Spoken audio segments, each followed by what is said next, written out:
Hello? Hello?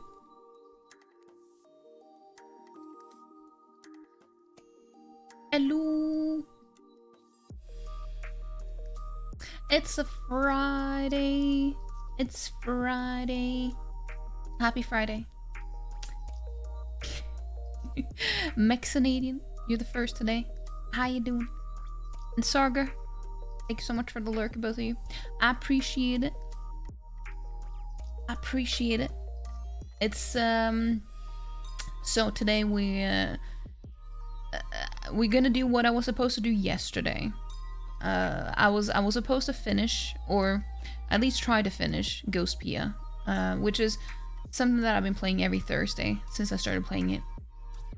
But I had to cancel because I've had a week with like I had like 3 migraines this week. Monday, Wednesday, and Thursday. So I kind of had to just skip yesterday. But I really wanted to finish this game this week, so I figured, you know, we're gonna do it today. We're gonna do it today. Because I usually stream Tuesday, Thursday, Friday, and Sunday. But seeing as I canceled yesterday, I'm kind of wondering, should I stream Friday and Saturday this week instead of Friday and Sunday?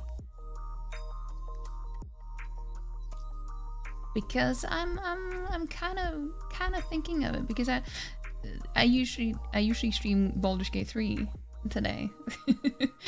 And I don't know, I just want to continue playing that, so I want to do that on tomorrow, you know? I kind of want to do it tomorrow. But yeah. I just there's not enough time. There's not enough time. There's so many games and not enough time. But also, I also just, I don't know, I'm trying to play it off stream as well. That's not going too well. Like, I don't even have time for that, because I mean, technically I could have time for it, but the way that I decide to spend my time is, well, I end up spending a lot of time in other people's streams. When I'm not working, I spend a lot of time in other people's streams because I get FOMO. I want to hang out, I want to chat and talk to people. And then I am dead tired every day, so I spend, when I don't have work, I spend like maybe like 2 extra hours in bed after I wake up too. So it's like, I know I'm not utilizing my time very well. I know that.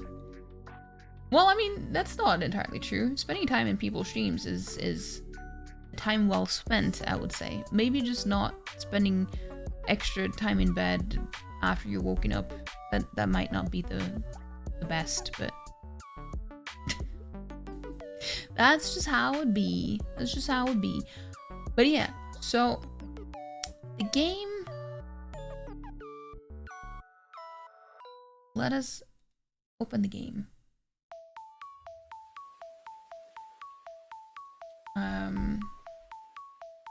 I just need to move my stuff around. I've also been hoping that I can draw another emote this week. We'll see if I can have time for that. Not gonna make any promises though, but I do have more spots open, so I kind of wanna make use of it, you know? Let's see.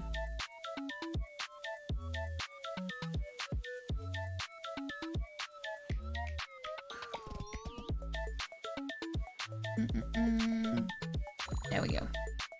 Just need to change the game capture. Need to change the game capture.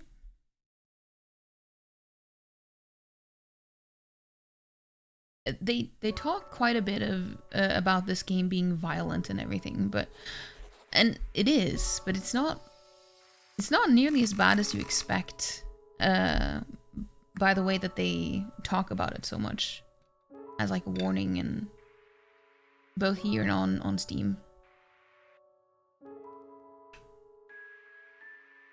Maybe I'm just a little bit desensitized. I don't know. Yeah, we're gonna continue. We're gonna continue.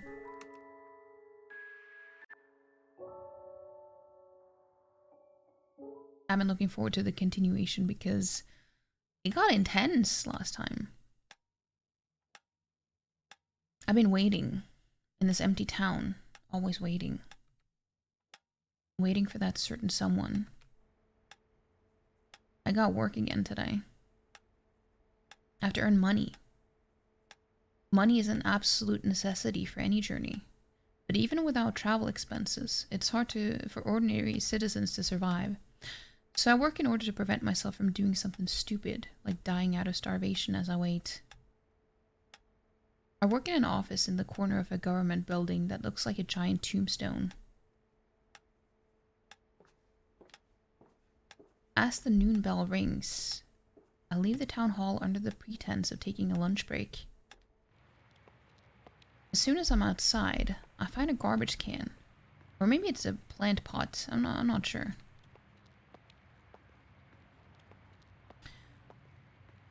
Either way, there's an envelope attached to it, which I retrieve before heading back to town hall with a nonchalant look on my face. On the way back, I visit a seedy cafe that's definitely not to my taste. I simply chose this place because it's busy. This is where I meet him. He's an acquaintance of mine and a regular at this cafe. We chat. Closer than strangers, but not quite friends. His hobby is sketching landscapes, so he often shows me his sketchbook. I pick it up. The paper in the sketchbook is quite high quality considering how all of the nation's resources are currently being funneled into the war effort. I flip through the pages and glance through them. Sometimes I give feedback if any sketches interest me. I return the sketchbook after casually slipping in the envelope I retrieved at noon between its pages. Nobody notices. The cafe's dim, and it reeks of alcohol. He pretends not to notice either as he takes the sketchbook back. Apparently this is how revolutionaries or whatever operate in this country where political power is overly concentrated. Though, it's not like I've got any interest at all in revolution. Are you sure you don't want to leave this town? I'm sure you could go anywhere you want. There's no need for you to share your destiny with a town like this. You got the freedom, don't you?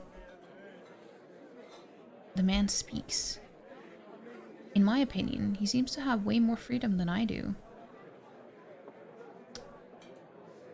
Hey, Rune, thank you so much for the lurk. I hope you have a good meeting.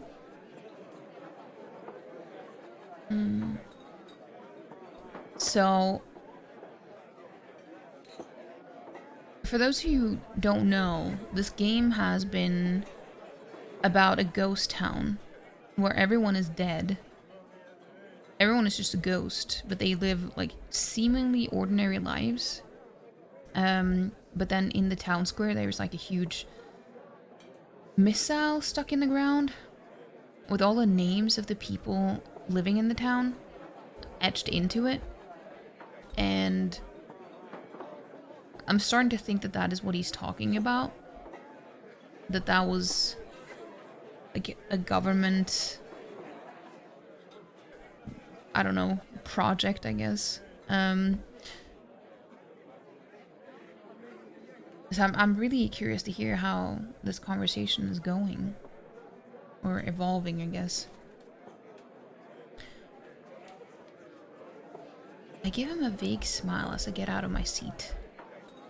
He's a few years younger than me. He's young and charming, yet he doesn't try to use his power for himself. That said, I was younger than him when I started waiting for that certain someone, wasn't I?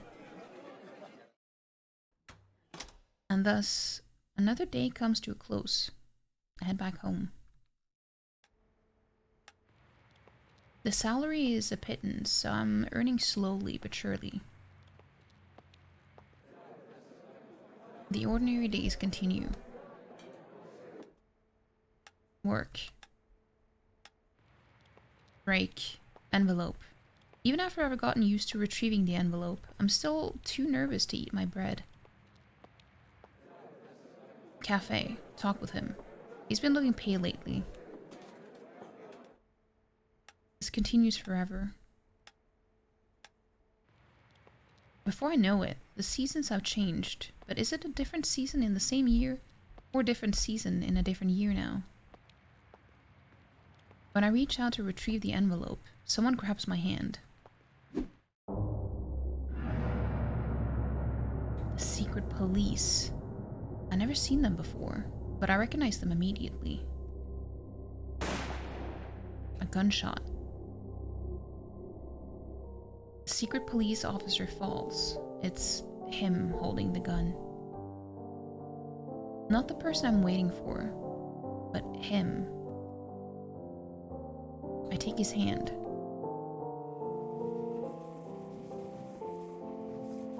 We jump onto a train and watch as the townscape fades into the distance. And then a bomb drops. Onto the town where that certain someone was supposed to come home to. I let out a vague laugh.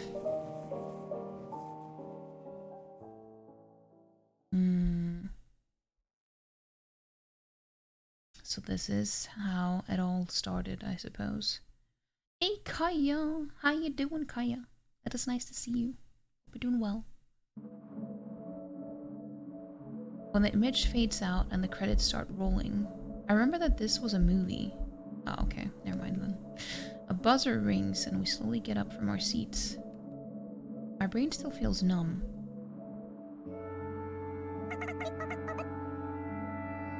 That was a straightforward plot, huh? The actors were fairly good, so it was worth a watch. The cinematography was beautiful too. They chose good filming locations. I think I get what you're trying to say, but it was still boring as a movie. What do you think, Sayoko? Well, I kinda spaced out, so... Wait, where's Yoru? Oh my, she's asleep. That girl. She must have just been that bored. And I agree with her. Hey, don't say that bluntly. It wasn't an interesting movie, wasn't it? Was it? I absent-mindedly watch as Pacifica tries to wake up Yoru. There's an old movie theater on the edge of an amusement park on the outskirts of town. That's where we are right now. Inside a dim box lined with dense carpet, drenched in the smell of popcorn. It's the kind of place I just forget about until someone mentions it, but it looks like it still gets some business. It's the last screening of the day, and yet half the seats were full. It's mostly elderly ghosts. There are a few young ghosts too. There's a group of girls around our age. They cheerfully leave their seats as they share their opinions of the movie. The noisiness would normally disrupt the pleasant aftertaste you feel after watching a movie, but it also reminds me that there are girls like that even among the ghosts in this town. I guess you can find girls like that everywhere.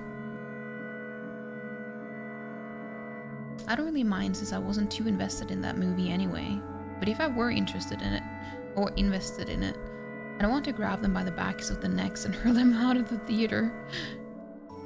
I start to think about how I'd catch them all without letting any of them escape, but I stop myself. That's not what we're here for today. We didn't come here to watch the movie. We came here to see a certain someone. As for why we watched the movie anyway, I guess it was to kill time as we wait for this person's shift to end. In any case, the movie's not the main reason we're here.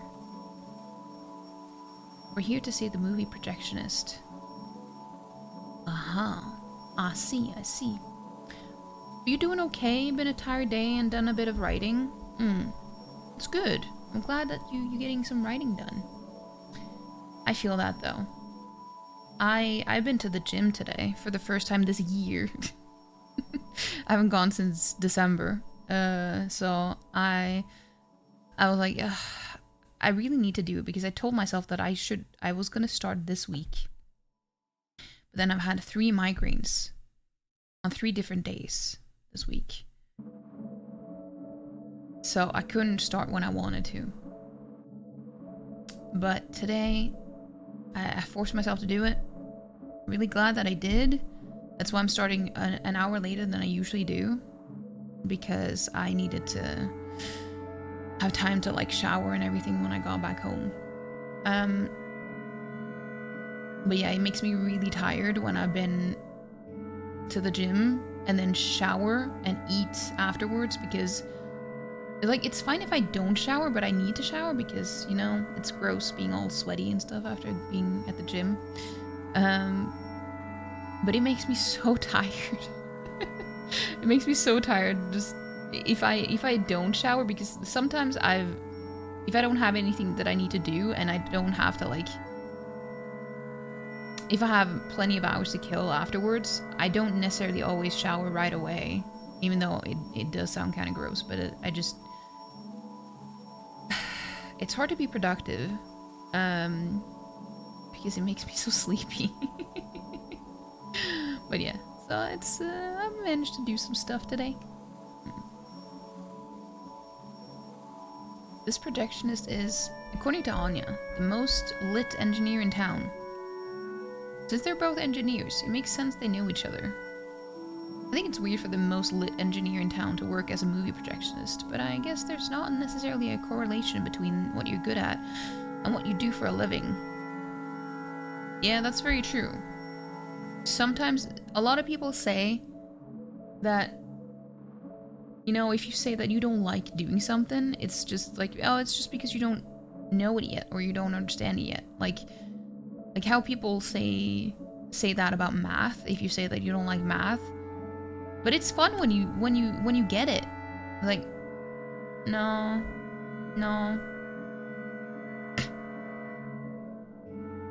So even if you like, you can be good at something, but it doesn't make it fun. It doesn't make it fun. Sorry, I should have muted. In any case, Anya suggested that this lit engineer could help us achieve our dearest wish of breaking through the snow desert and searching beyond, and maybe even discover my home country, which may or may not exist.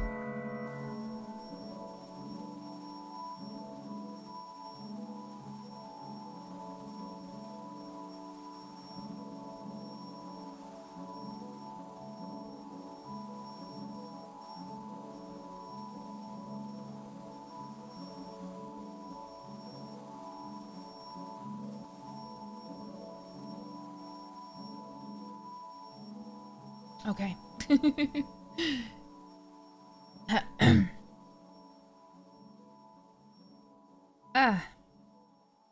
Sometimes I get really, like, itchy in my throat. Especially after working out. But yeah, ever since you arrived, we've been a little distracted with the job searching and fighting against the church. But now that things seem to be calming down, we've decided to resume our activities.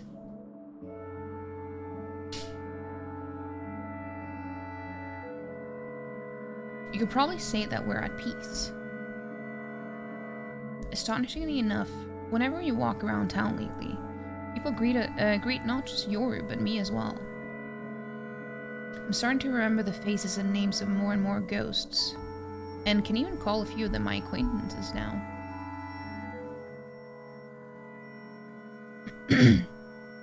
Though, obviously, I'm a little more cautious about people suddenly opening up to me, what with the whole Renja thing and all.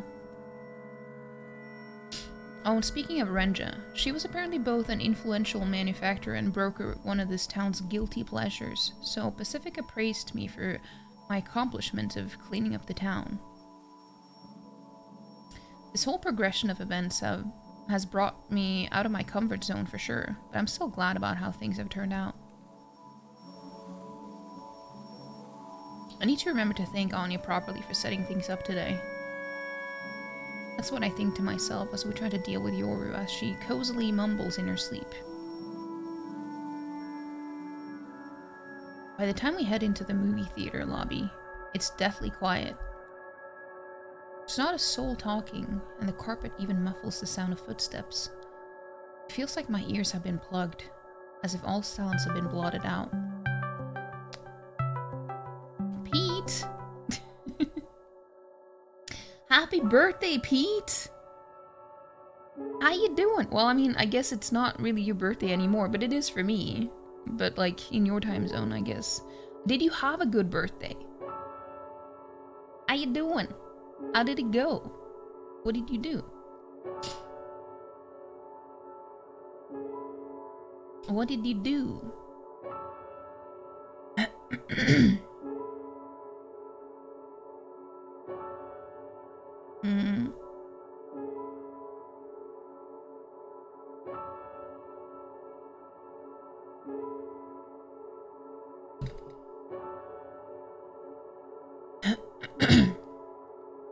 It looks like all those other moviegoers are already movie gone. There's nobody in the box office, and the concession stands lights are off too. We're the only ones in the movie theater. Actually, scratch that. There's probably still people behind the scenes, but it's an odd feeling being alone in a place that's usually bustling with people. It feels both exciting and dangerous. It gives the place a fresh charm. It's like a school building at night. I take a deep breath and let my imagination run wild. Behind the shut doors to the theater, at our backs, they're showing a real movie to their real clients. Whenever we're not around, they do something real that we don't get to see. Our idea of common sense is a sham. The real world happens behind these walls while we go out about our days blissfully unaware. I feel my nose prick up as shivers rise up my spine. My palms break out in a cold sweat. I've been entranced by the charm of the movie theater. Damn. You had a great day and lots of lovely wishes. Had lunch with the family and got drunk watching a live concert. Ooh. What concert did you go to? What concert did you go to, Pete?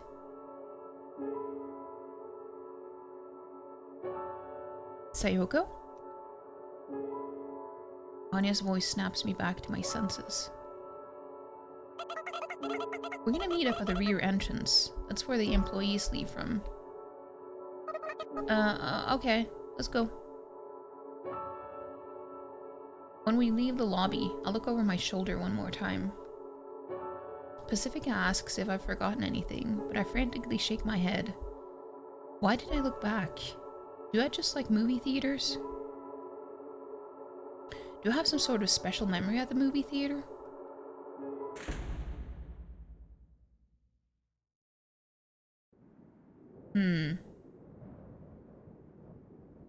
We wait outside the theater, in front of what appears to be the staff entrance. As we wait, the light shuts off on the movie theater signboard and employees start leaving at intervals. They all look startled when they see us.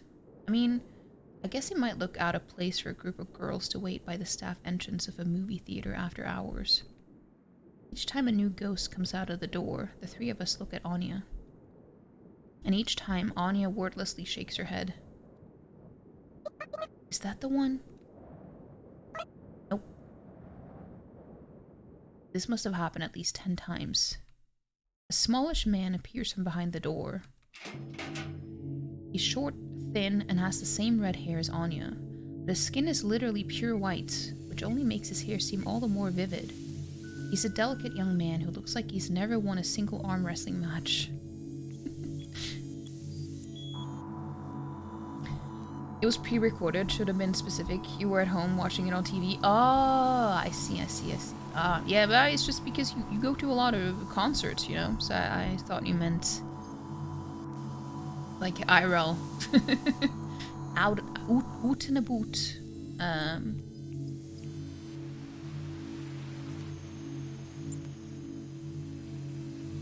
But yeah, it's Pete's birthday. On February 2nd. But for Pete, it's like Saturday morning, I suppose. I guess.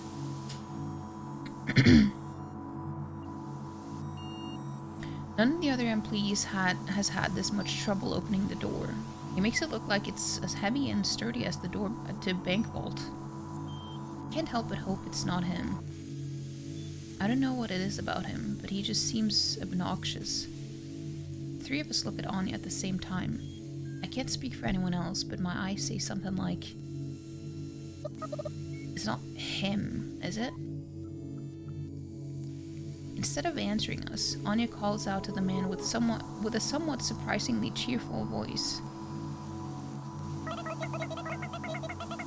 "Yo, Alec, you're as huge as ever today. Maybe twice as big as yesterday." Lol. Nice one.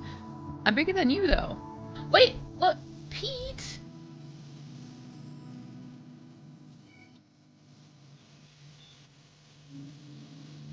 Pete! It's your birthday and you're gifting subs to other people on your birthday? Thank you so much for gifting a cub. Thank you for gifting a cub, by the way. A couple, like, what type of cub? I don't know. Maybe, no. I was gonna say a fox cub, but that's not a cub, it's a kid. But anyway. Thank you so much for gifting a sub to Kaya.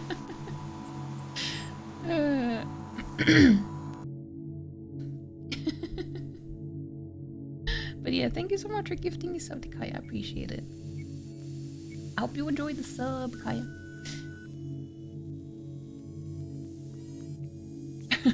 It was a thank you for Kaya. That's very sweet of you.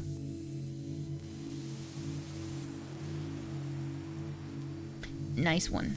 I'm bigger than you, though. I can hear Pacifica take in a deep breath beside me. When I turn her away, I see her taking a step forward and speak up with a customer service smile plastered onto her face.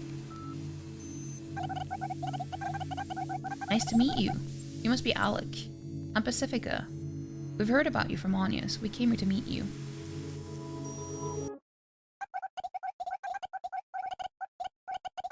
"Thank you for sparing us your precious time after work. I brought you some sweets from my friend's store. They're delicious, so try some if you'd like." I can smell a sweet scent coming from the paper bag in Pacifica's hand from all the way over here. And yet, it might as well be poop in that bag the way Alec goes ugh and ugh as he reluctantly picks it up. Yeah, he's obnoxious. I hope you find them to your liking, Alec. Huh. Huh.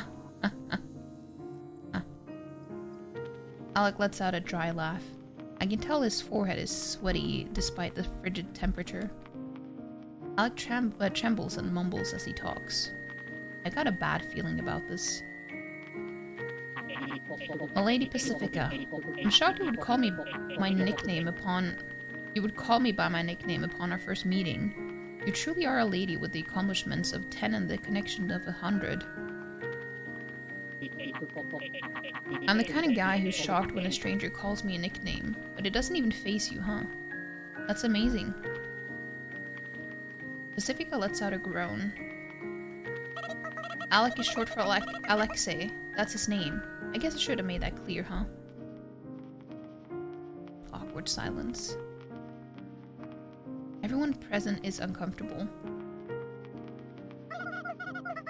Well, of course, she won't be. "Nice to meet you, Mr. Alexei. You can call me Yoru. And that's Sayoko over there. She's a ninja. Oh, and I'm the doctor at the at the psychiatry stand. My hobby is doing this and that with Sayoko. What do you like to do, Mr. Alexei?" "I've heard the rumors, Doc. It's probably obvious to you that my mental state is in shambles, but please don't get on my case. I can't be healed." And as for hobbies, I've got none. I'm just a boring man. Your shrieks. I hear you excel at engineering. Isn't that right, Anya? This guy's a genius. I guarantee it. That's a lie. There's tons of randos out there as good as me. I'm just the closest one within your reach. Right, Anya?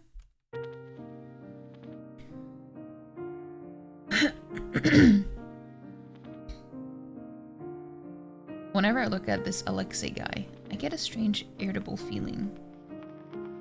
Yeah, the way he speaks is obnoxious, but somehow even his looks are the visual equivalent of nails on a chalkboard.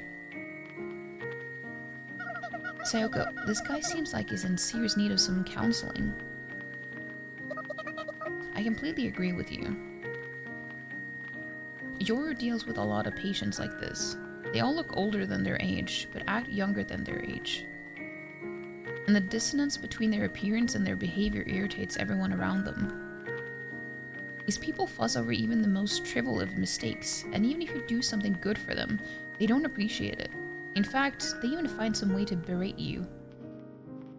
They can't control their own nature, so the ones that come to Yoru for help are the ones that at least recognize that they can't control themselves. When I see them, it makes me wonder if I'm like that too. I mean, they don't even notice their own accursed disposition. They don't understand themselves. If you're lucky, you might find one who thinks something's weird about themselves, but that's it. Hey, Tannhauser and Liz and Barry. So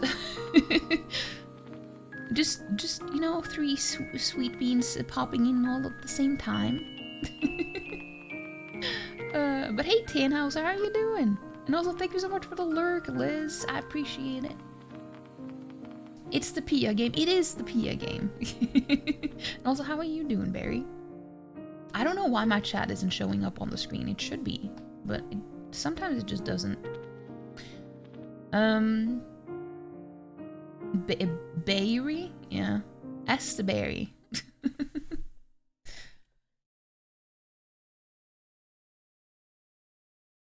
You're good? I'm glad. I'm glad. I'm also doing pretty good. I'm doing pretty good. Ghostpia Season 1. Are you doing good? Just tired and glad it's Friday. You know, same. Same. Barry is Bay, that's how it is. I believe it. Barry's butts, that's it. No. Is what one of your mods call you, so it's stuck now? I see. I was lurking in your stream yesterday, but I couldn't listen. But I had it open.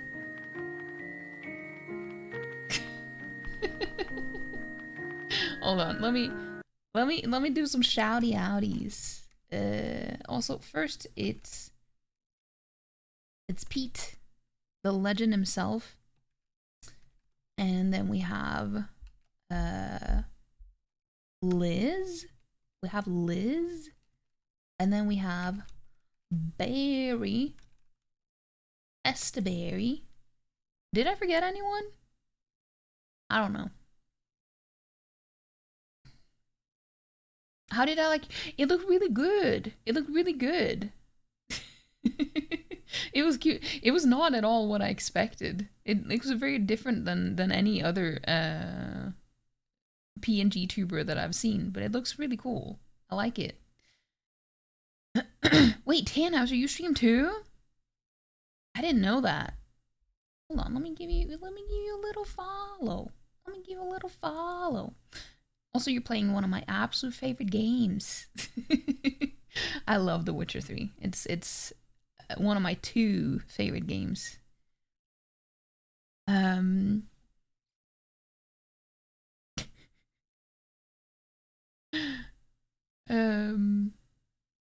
Great background too. It is a pretty great background. I love the aesthetic. I really do.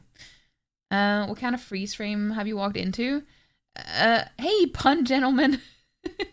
Well, it's just it just kind of pauses when I use the other monitor. But how are you doing though? Welcome in. One of your other mods, Sarah, drew it for you. She worked hard on it. Yeah, it looked really cool. Are you happy with it? That's good. You do too? You haven't played it in years and forgot how good it is? Have you started playing it now with the like new after the new update? How do you, how does it compare to how it used to be? Because I haven't played it since they made the huge update.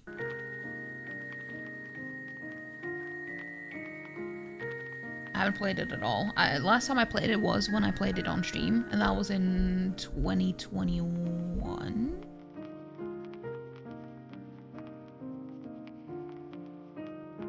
I think 2021? I think that was the last time I played it.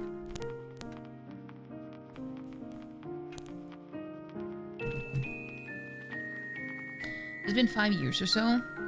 Menus are different and everything. Took a little while to get used to, but you dig it. Okay, that's good. As long as it's a good improvement, and or like, I mean, an improvement would imply that it's good, but that it's a good change. It's an actual improvement, I mean.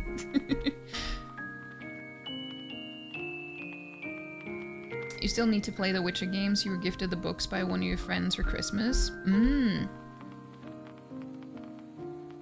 Yeah, I don't know what would be best then, to play the games first or read the books first, because I personally played the games. I never finished 1 and 2. I even played the second game on stream, but there was a bug that prevented me from progressing in the game, so I had to drop it.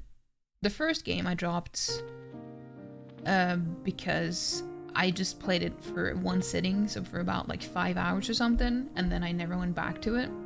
But I've been meaning to do it, but...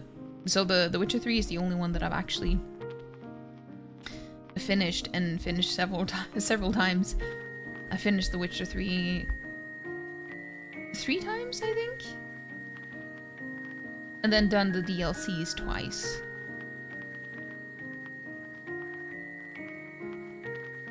The show has gone off the rails and Henry Cavill even quit, as you likely... Yeah, that is true. It differed a lot from the books and games. Yeah, I mean, it was never supposed to be like the games, though. It was supposed to be more like the books, but even that was, yeah, they couldn't really, stick to the books either. That's what you heard, your mom was disappointed that she's a Cavill fan?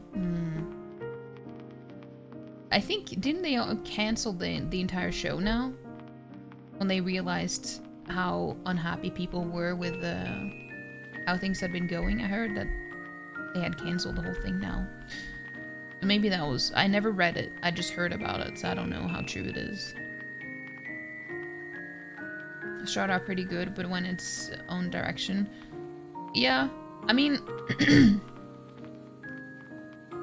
I actually really enjoyed both seasons, but they made some decisions that was very unnecessary.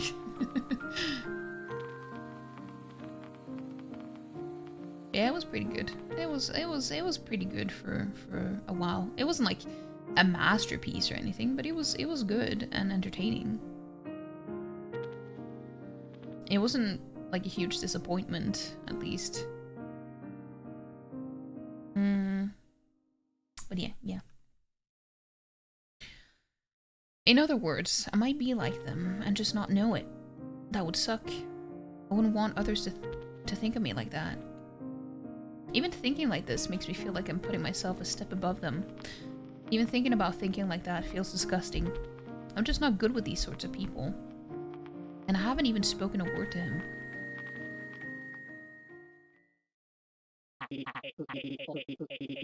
Damn it. It always ends up like this. Everyone's disgusted whenever I talk. I'm trying to be a nice guy here, but I just don't get it. This sucks. Damn it, let's just get to business already. Well, interesting. Say, why don't we go to the to a cafe to talk instead of talking outside? I'm good. An otaku like me would disintegrate in a cafe. Otaku. That's another archaic word he's used. It refers to someone who would rather be alone with machines, games, or comics than interact with other people. I mean, that's like most streamers, isn't it? No. The term otaku originated in my home country, but it's not a race or a clan or anything. It's an ideology. I suppose you could say that otaku are people of culture. In that case, fine. Let's talk here. I heard you can help us. That's right. Jesus Christ, I don't know what's going on with my voice right now. And it's every time I'm gonna play this game. That's right, Alexi. I'm sure we've talked about this before, but I want your expert advice to help us reach a breakthrough that I can't reach with my skill alone. You'd ask for help from a smelly otaku like me? I'm flattered. You might be hard to believe, but I do want to help you ladies out. If I can, that is. Whoa, thanks, Alec. But you see, I'm a little preoccupied. Basically, I need to finish my current research project first. Yeah. How long will this research project take? I don't know. Do you have a rough estimate at least? It'll take a long time, I can tell you that. But I don't want to pretend I know something that I don't. That's why I said I don't know. You can't hurry it up just a teensy bit? You could also multitask. As if. We otaku are traditionally single taskers. That's a lie. Dude, that's a lie. Not if you have ADHD.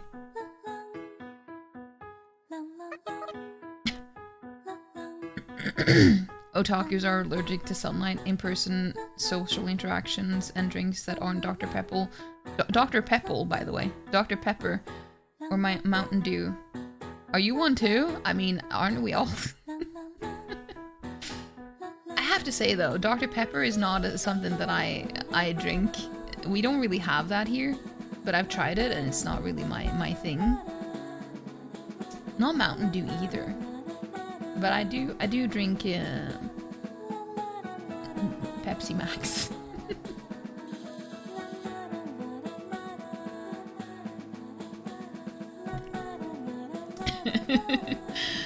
Dr. Pepple, yeah. You like Pepsi Max? You have that over there? I mean, I have heard that some states have it, but I don't know how many. You know people who are addicted to Dr. Pepper? I mean, I'm not surprised.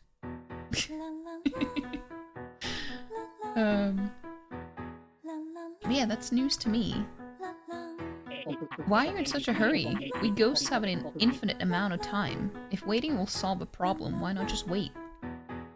If you can't wait, you can just ask someone else. I am HO. It's funny because I use these abbreviations and stuff, but I never actually spell them out. Like, I usually just say it how it's supposed to be. So like, when I hear people say TBH, when I say that in someone's chat and they actually read it as TBH, like, no, I mean, to be honest, you can say I don't I never actually say the abbreviated version of it. I just do it to make the sentence shorter to save time. You also know someone who is addicted to Diet Coke and is leaving YouTube? What's the correlation there between being addicted to Diet Coke and leaving YouTube? Or are you talking about someone specific that I should know? Because I don't know any streamers or YouTubers. Like, pretty much. MatPat? Oh, okay. Yeah. I mean, that sounds familiar, but I don't know them. Pepsi Max is pretty good. You like Dr. Pepper Zero and Coke Zero? I'm Ho? Wait a minute.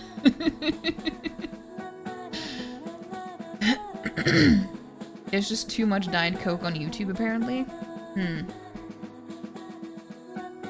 Yeah, there's a quota, I guess. We Yeah, if you can't wait, you can just ask someone else, in my honest opinion. Don't expect so much from me. Alexei mumbles something under his breath as he locks the staff entrance behind him. Ah. Suddenly, Alexei lets out a voice as if he had just realized something. What's wrong?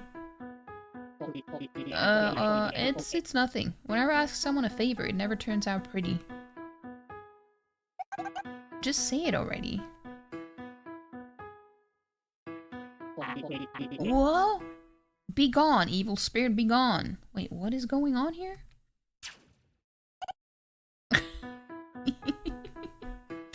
Alexei tinkers with his watch and suddenly a thin blue membrane expands around him, knocking Pacifica back. What's the big idea? Don't spook me like that. Have you guys noticed how they use that as a translation with a lot of like anime and stuff? When you translate from Japanese to English, they always translate it to "what's the big idea?" Even though like I feel like you don't actually hear people say that phrase too much in English.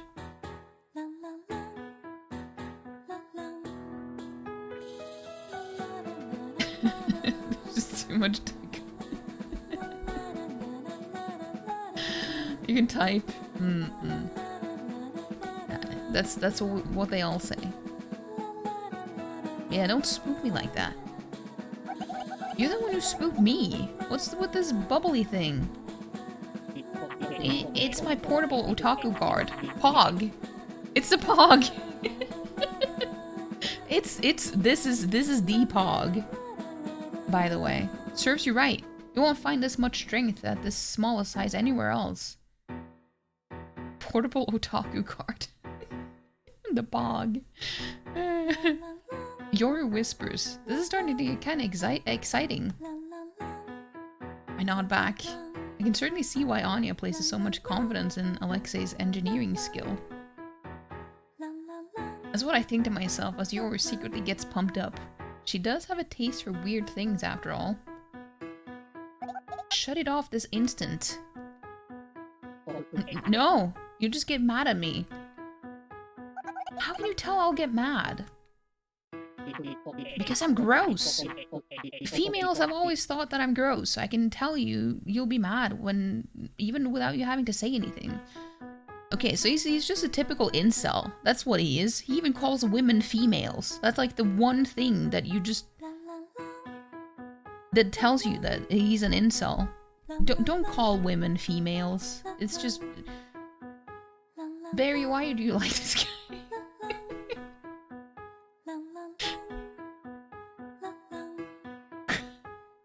He's like a chronically online type of person. You can't just judge total strangers because they're women. That's exactly why they hate you.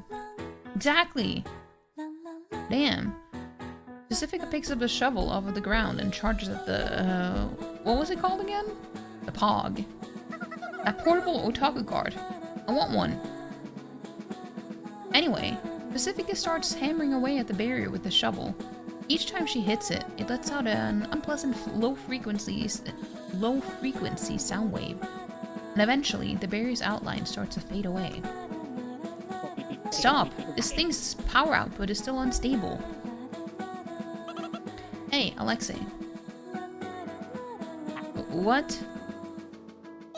Even if you made a shitload of bad first impressions with women, this is low, even for you.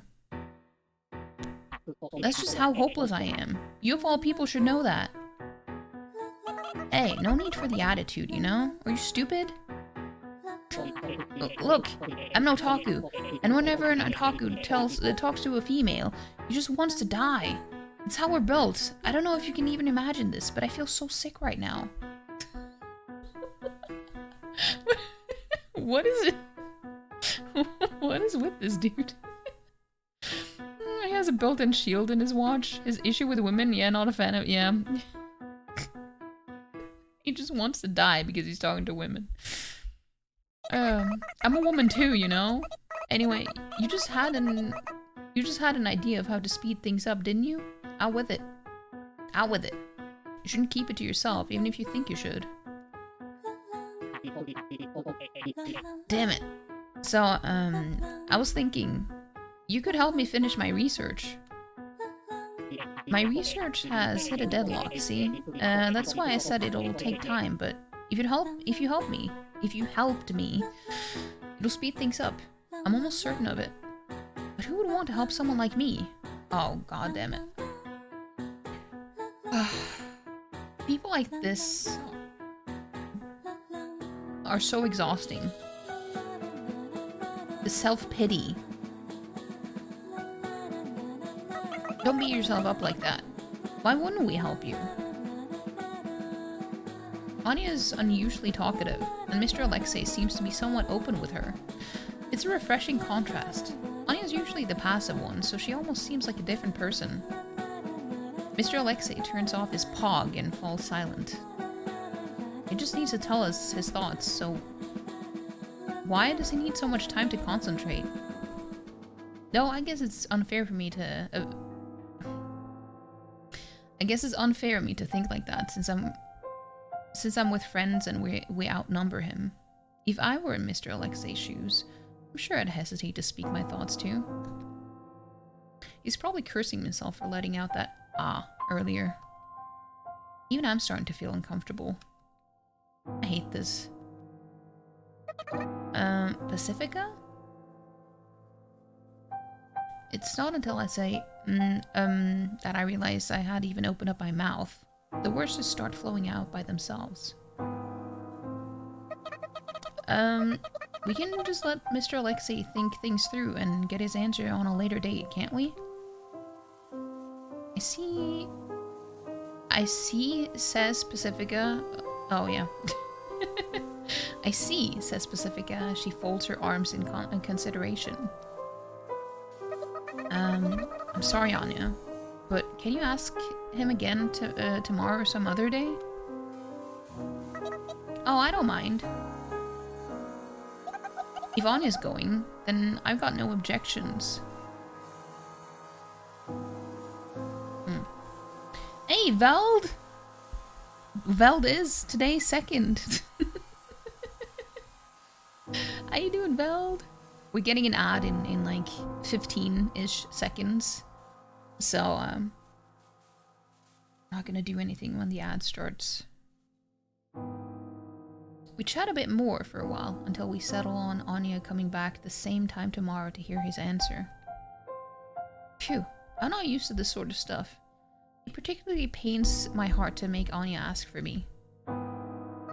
Okay, that'll be it for today. Thank you for giving us some of your time after work. And with that, I turn around and take a step back towards town.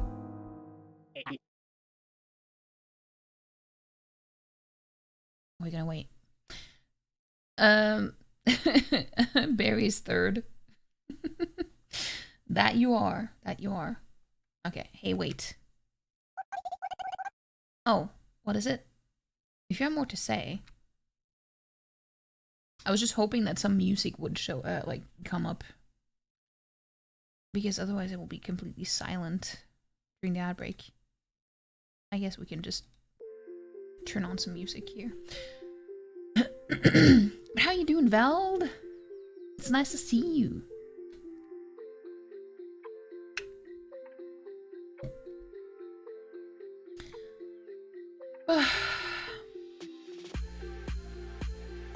I don't know what it is, but the past few streams, when I play this game, my voice just can't handle it. I need to clear my throat all the time. I don't like it.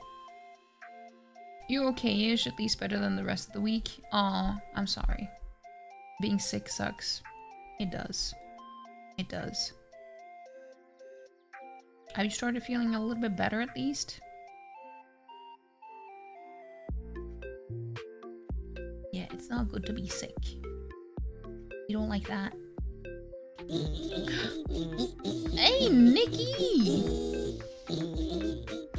Welcome in! You came just during an ad break.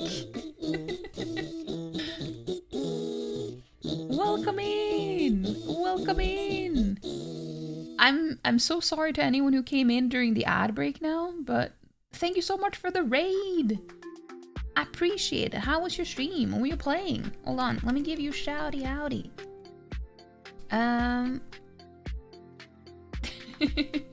You're playing Overwatch. Ah, I see.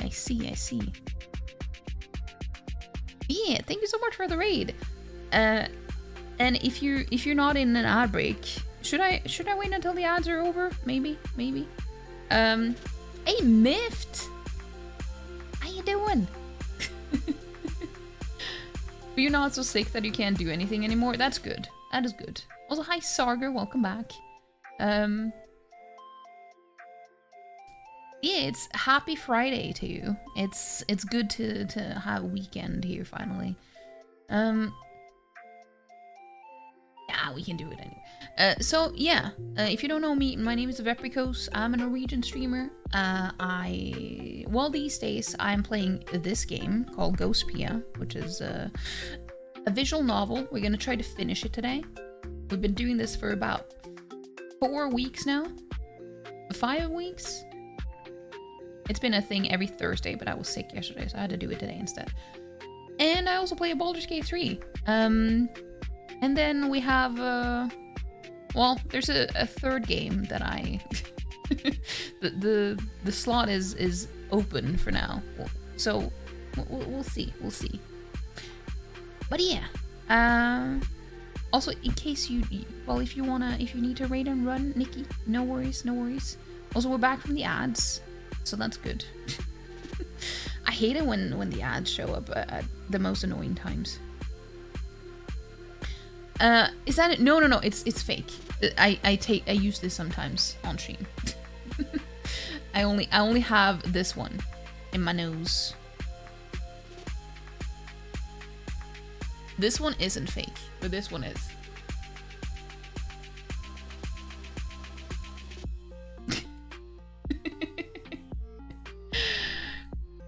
You love it? Thank you. Yeah, I had it as a dono goal to actually get it pierced. And it was the next one, I think, before the dono goal thing was over. So I didn't actually do it. But I was prepared to do it. Is that someone? Yeah, I kind of do, but at the same time, I'm not sure if I. Well, we'll see. I have been thinking about it for a long time though.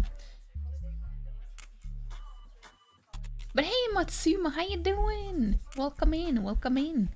Same boat. Yeah, I've been thinking about it for a long time because it's like, I don't know, it's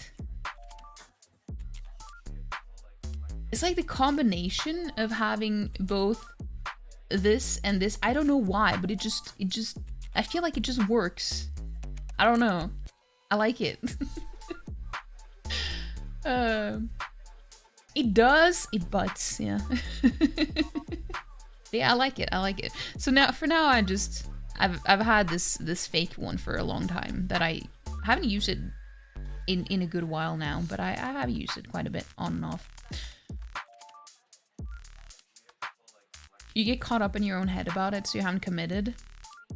Yeah, for me, it's like, I have a new job now. I don't know if I should do it yet. Maybe after I've worked there for a little while longer, you know? Because when I made the dono goals, I hadn't started working there yet, so I didn't even think about that. And obviously, it's just an office job, so it's not like a lot of people are gonna see me anyway, but I don't know how they would feel about that. I don't know. You love the fake one though. It's a great alternative. It's true. And it also lets you kind of get a feel of it, whether you would want to commit to it or not, you know? But yeah, it's like a lot of people keep talking about tattoos, which, I mean, I also like tattoos, but it's, for me, I've always been more into piercings than tattoos, personally. That's just me. That's what you did before you got your nose pierced. A little test drive. It's smart though. Smart though. Yeah, I have more piercings in my ears. I have like, well, it's not that many. I have like 6 in total. So like 3 in each ear. Ear, by the way, ear. Because I have, what's it called? A daith. I don't know if you can see it on cam. I have so much hair. It's like inside here. I don't know. I did that because of my migraines. I didn't think that it would help, but I was like, you know what? I might as well give it a shot. It didn't help. But at least, you know, I was like, yeah, well, I have some cool piercings out of it. So I only have like 2 in each earlobe, and then I have the daith one in each ear. I do not recommend getting a cartilage piercing unless you really, really, really, really want it. Because it took about 1.5 years before they had healed for me. It takes a long time. You think you have a little OCD, so you'd freak out having something permanently on you? Yeah, I like the idea of just being able to take it on and off as I want, as I feel like it. Hey, Salsa, how you doing? Isabella piercing? Wait, what do you mean Isabella piercing? I don't know what that is.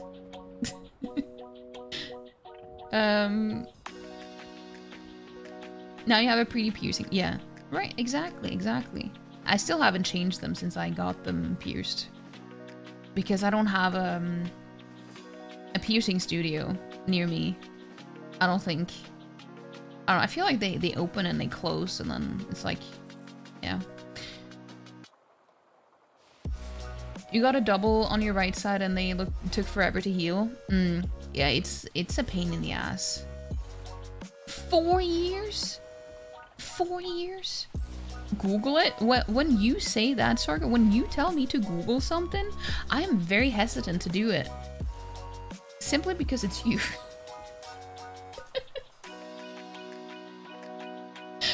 Just simply because it's you. Because I know you.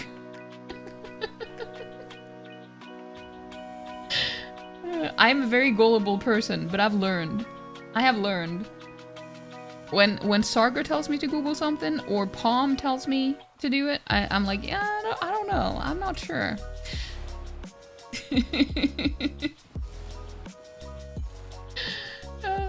A little. Yeah. Also, yeah, the ads are over. Well, they were over a long time ago. But how are you doing though, Sagra? How are you doing? Ads done, game time. Yeah, I mean, it's just a bunch of reading, but I really enjoy it. You know, I figured playing a visual novel on stream is like, it's not for everyone. It's not for everyone, but I really enjoy it. I like it. It's cozy. You good? Just chilling, catching humans in pals spheres, selling them as usual. You catching humans? Couldn't agree more. Cozy for sure. It is pretty cozy. I like it. This sounds illegal. I mean, isn't the whole concept of Pal World illegal if it was IRL? But yeah, Mr. Alexei firmly interrupts the fed up Pacifica. Not you. The ninja. The ninja? Can I help you? Were you trying to patronize me? When I turn around, Mr. Alexei takes a step towards me, sensing the unrest in the air. Anya clicks her tongue. Not at all. When people patronize me like that, it just makes me feel all the more ridiculed. Oh yeah, don't ridicule the incels. You know, that might be the last thing you do. I think so too, which is why I'm not trying to look out for you. I'm just cold and want to go home. You're just saying that as an excuse so that your friends will praise you later and you can feel good about yourself, aren't you? That disgusts me. See, this dude is a perfect example of an incel. It's frowned upon, but you can still do it and make lots of money, so you do it. Of course you do, Sarkin. But you gonna lurk. Thank you so much for the lurk, Nitty. Nitty, by the way. Nitty. Nikki. I can't talk today. I literally... What was it that I said earlier? I said... Instead of Dr. Pepper, I said Dr. Pepple.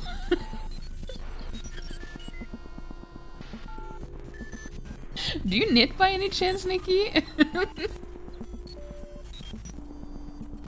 I can't talk. So I just wanted you to know that it's not personal. It was not because it was you. It's just it's me. It's not you. It's me.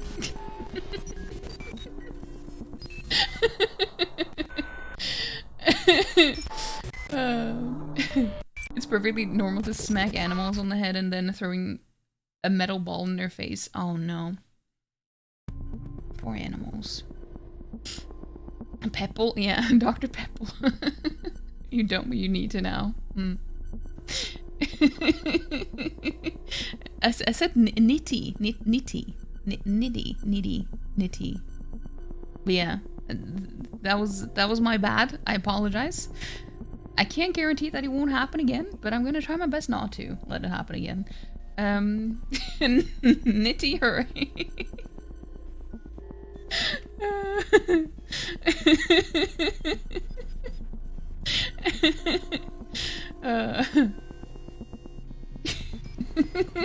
Rebrand, yeah.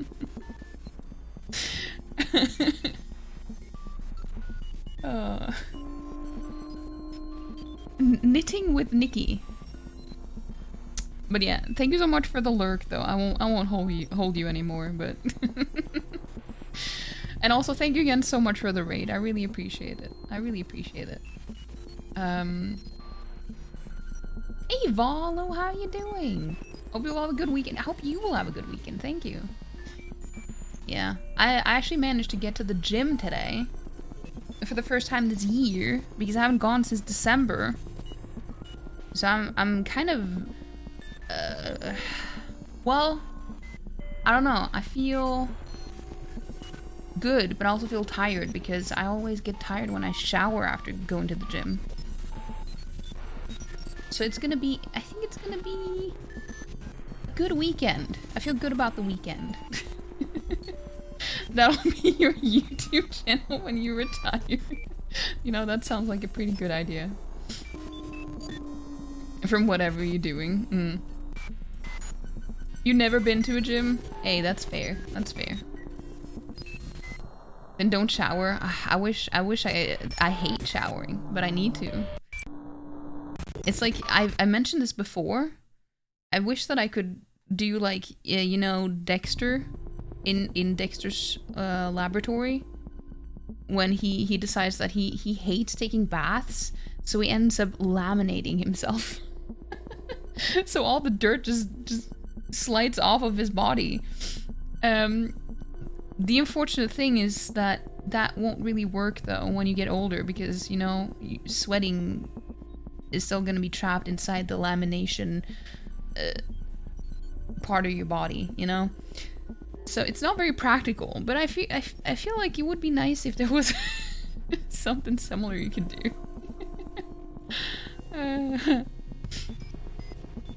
I don't know why my eye is watery either, but it is what it is. No gym gang. IRL gyms don't even have Pokemon Masters in them. Yeah. Maybe that's something that they should start doing. Maybe it would attract more people. Laughing too much? Probably. Probably. Yeah. Mr. Alexei's face is fully flushed. He's taking heavy breaths in and out, wheezing hard. Your next line is, I totally get how you feel, isn't it?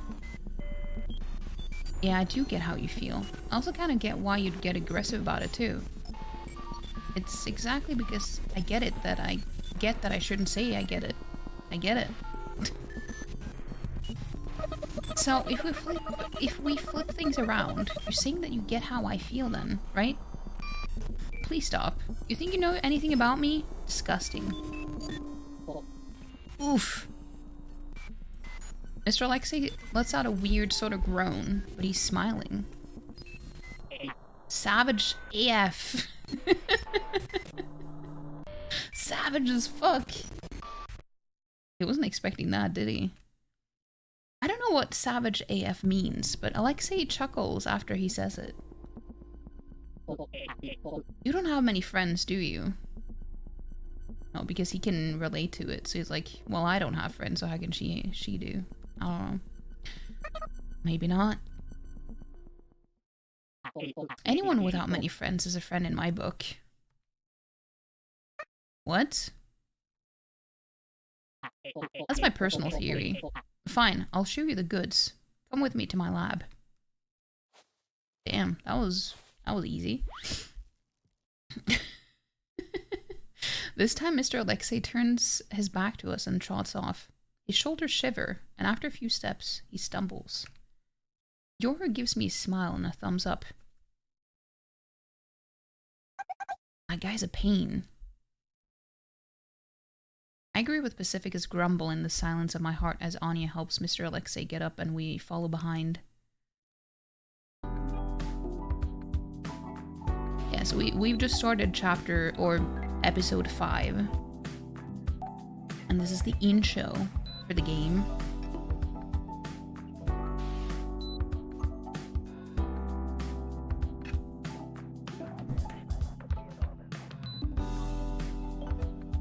It's pretty good. It's pretty good. Really like the story. And the 5th episode is the last one, so we're gonna try to finish the game today. Friend sounds like propaganda to you? Yeah. It does sound kind of sus. Also, if you haven't missed everything of this game, I have uploaded all the VODs on YouTube. If you want to check it out, I highly recommend you do that. Because, you know, it's a visual novel, so you can just sit and listen to it. You don't have to, like, pay attention as much, even though it has a lot of cool effects and stuff, too. But yeah, if you just want something in the background, it's nice, you know? If you weren't expecting much from my lab, then... Wait, Trounsy? Welcome in! Welcome in! Thank you so much for the raid! Thank you so much! Welcome in. How was your stream? What were you playing? Also, hi Comrade Doggo, welcome in. And Trounsy. Let me give you a shouty outy. There we go. Phantom Brigade? Wait, what is that? I don't know if I've heard of that before. But yeah, thank you so much. If you're new here, my name is Veprikos. I'm a Norwegian streamer. These days I'm playing, well, this game that I'm playing right now, Ghostpia, which is a visual novel. So it's a lot of reading. So if you just want to sit back, chill, and listen, that's totally fine. And the other days I play Baldur's Gate 3. So if that's something you find interesting, you know, might as well stick around. I don't know. The brainwash game. It's true. It is the brainwash game. We haven't done too much today in the game, but it is this is the 5th and final episode of the game. So we're gonna finish it today. And right before you came in, I was literally sharing the YouTube link so that people can see the other VODs if they are interested in it, because this is going to be the last stream, probably, that we play this game. You tried a very unique mech game. It's like turn-based, but not really. Everyone takes their turns at the same time, and you edit the order of your actions like it's a video editing software. Ooh, that sounds That sounds interesting. But how do you like it though? Was it fun? Was it fun? The Phantom Brigade looks so cool. Is it a new game? You get desktop notifications anytime a video is posted on my YouTube. You do? Aw, thank you, Sargra. I appreciate that. I actually turned off the thing where it says notify subscribers when I post a new video. I actually turned that off because I heard that that is not very good for the algorithm of your videos. So I don't know, has it happened every single time after that? Because the past few videos I haven't done it. It was just a sitcom, not propaganda. It could be both. Maybe the sitcom was a propaganda, Veld, you know? It could be. It's very cinematic, never played anything like it. It was fun. Savage, by the way, salvage dead enemy mechs, can craft mech parts in your base. Many different weapons and armor. You liked it? That sounds cool. That sounds cool. I'm glad you enjoyed it. Are you done with Halo now? I saw you were playing that yesterday. But yeah, go check out Chauncey if you haven't already. He plays a lot of different games. Actually thinking of the past couple of days, you don't think you've gotten them? No. Yeah, it's probably because I've turned it off. So because I posted in the Discord anyway. So I figured, you know, might as well turn it off because if people really want to watch them, they probably will. And I have to say, the past few shorts that I posted, every single Baldur's Gate 3 shorts that I've posted on YouTube has gotten like at least 2.3k views, except one, which is pretty good. It's pretty good. So I'm gonna keep doing that. I'm gonna keep doing that. Yeah, so the except one of them that has gotten like 111 views, the other ones have gotten at least 2,300 something views. So it's pretty good. Didn't you get 10k on one of them? No, I don't think I did. No, I don't think I gotten that much. You did Halo 1, 2, 3, 4, Reach, and ODST on Legendary in 11 days. You finished it completely now? Damn, that was pretty fast. Isn't that pretty fast? I have to say, I've only barely touched the first Halo game. When shortly after it came out, so I don't really know how long the games are.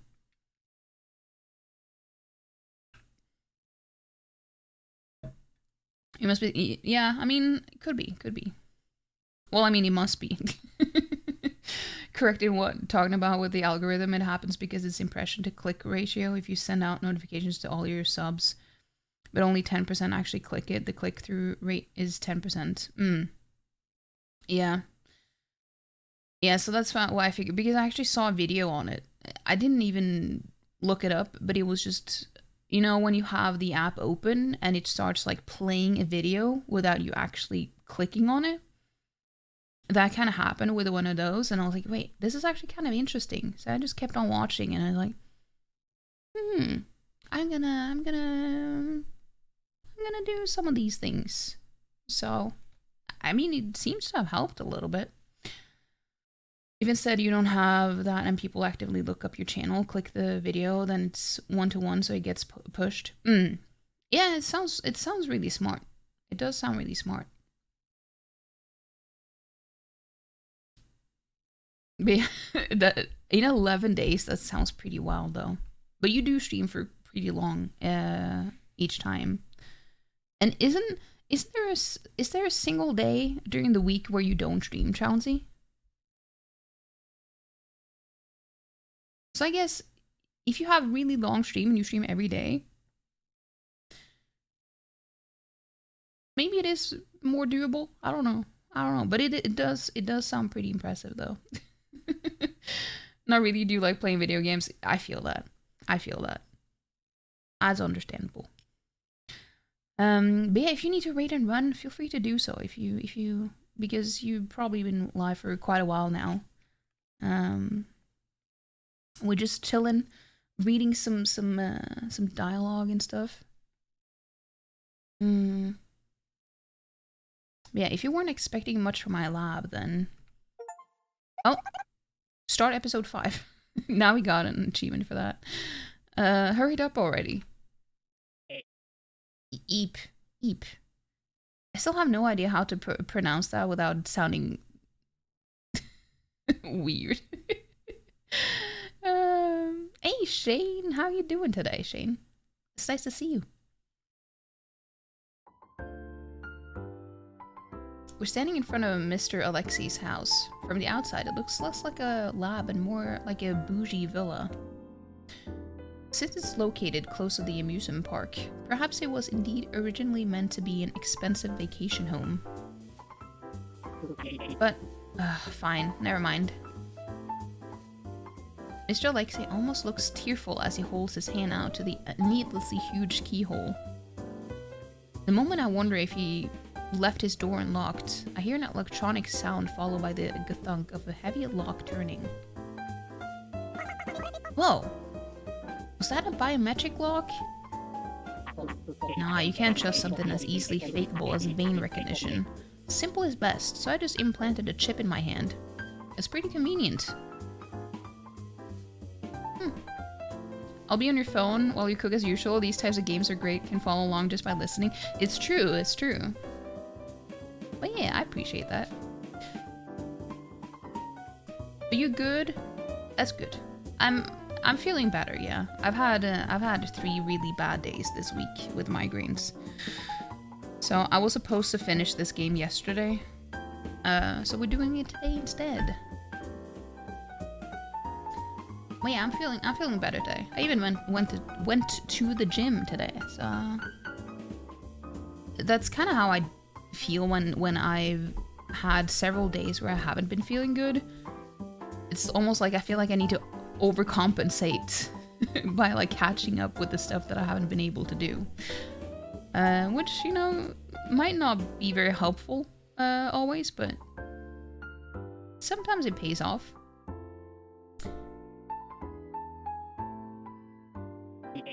I've never forgotten my hand at work, and you can't exactly steal a limb without lopping it off. That is true. You hear that? Alec is a genius, right? He's treading a fine line, though. The door opens. The lights turn on automatically, and a moment later, the air in the room gets pleasantly warm. I guess the heater turned on. We stand in front of the entrance as we look at the interior of the room, which is just as showy as the exterior. This way. Sorry about the mess. What mess? Yeah, I was like, what mess? He has a carpet on the floor? Damn, that's insane. This place is so clean and stylish. You'd expect a gentle housewife and a boisterous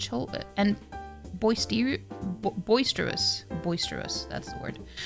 Boisterous children to come out and greet the man of the house.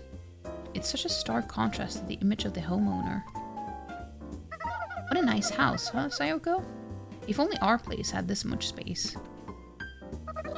Do you live alone, Mr. Alexei? You two are pretty much the only ghosts who live together. Everyone lives alone. Everyone else lives alone. Oh, I didn't know that. This is my workshop and... damn it, I knew it. Why must you do this to me, God? The workshop is what appears to be a remodeled kitchen and dining room. Unlike the rest of the house's beautiful interior, it's the only disorderly area. Mr. Alexei quickly runs to what was most likely a dining table that's been remodeled into a large work desk. Just how much has gone back today? I'm left wondering what he's talking about as he starts screaming at the ceiling. Okay, so for those of you who don't know, what he means is that, so in this world, or this town where they're all ghosts, they can't really keep a lot of items if they can't like see them and use them every day or something. If they kind of get forgotten, they disappear and they end up in a garbage dump. So it's like an automatic recycling system just in the world. I don't know. It's so that's why most of them don't really have a lot of possessions, because if they can't use it every day and stuff, it will just disappear anyway. Carl Weathers died. That sounds familiar, but I'm so bad with names. Who would that be? Gotten better? Thank you. I appreciate that. I'm left wondering what he's talking about as he starts screaming at the ceiling. Ah, it's 1 step forward and 3 steps back. Way too much has been disappearing lately. No, don't tell me. Not the bolts too. It's just a jumbled mess now. Jumbled. Mr. Alexei laments as he rummages through what appears to be a pile of parts left on the work desk. The module looks okay, but where's the cable? Is that gone too? How could this happen? FML. FML. So what exactly are you making? Isn't it obvious? How is any of it obvious? Okay, what if I did this? Mr. Alexei strikes a few keys on a nearby computer keyboard. Whoa! A translucent woman's head starts floating midair. The spectacle has so much impact, I unconsciously pull out a gun and just barely manage to stop myself from pulling the trigger. Calm your tits! It's just a hologram. A 3D projection. What is it? What is this? She's what I want to show you today. We all fall silent for a moment, as if to search through our memories. That head does seem familiar. A girl with a faint smile.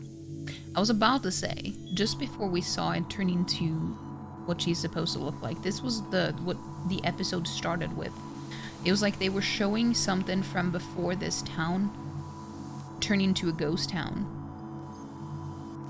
But they showed it as a movie. So it was like, that it wasn't true after all. They were just watching a movie. And he works as a projectionist at the cinema. So I'm thinking that he made a movie out of something that he remembers from his life before being turned into a ghost. And he was actually the person sitting at the cafe that the main character went to give the envelope to. He was like part of a revolution or something. The guy from Predator or the coach in Happy Gilmore? I vaguely remember Happy Gilmore, but I don't remember like any of the other characters except Adam Sandler. Calm both of them? Yeah, both of your tits, not just... It sounded like I was about to say both of your tips. Both of your tits. Both of them. A girl with a faint smile. She's not fully grown up, but if you stare at her for long, you'll get glimpses of a mature woman. Something about her seems to hide some inner darkness. Have I seen this ghost somewhere before? I can't say, since I don't have many female friends. She's attractive. At the very least, she's pleasant to look at. Oh, the movie! She was in the movie! Told you. That's correct. Those words permeates into my head the way the sweetness of rock candy permeates into your mouth when you're tired. It's like I've been waiting for it. But on the other hand, I got a bad feeling about this. Was the girl in the movie his project? Isn't she wonderful? I mean, I guess. She's only in the movies, right? Indeed. She's nothing more than an image caught on film. She has no substance. In other words, she's just an illusion. But what if I could make her real? Oh yeah, now he's starting to talk like his... He's not exactly disproving the incel allegations. With all this. English isn't the strong point today? No. Well, I mean, to be fair, it's really never. But today it's been a new low today, I think.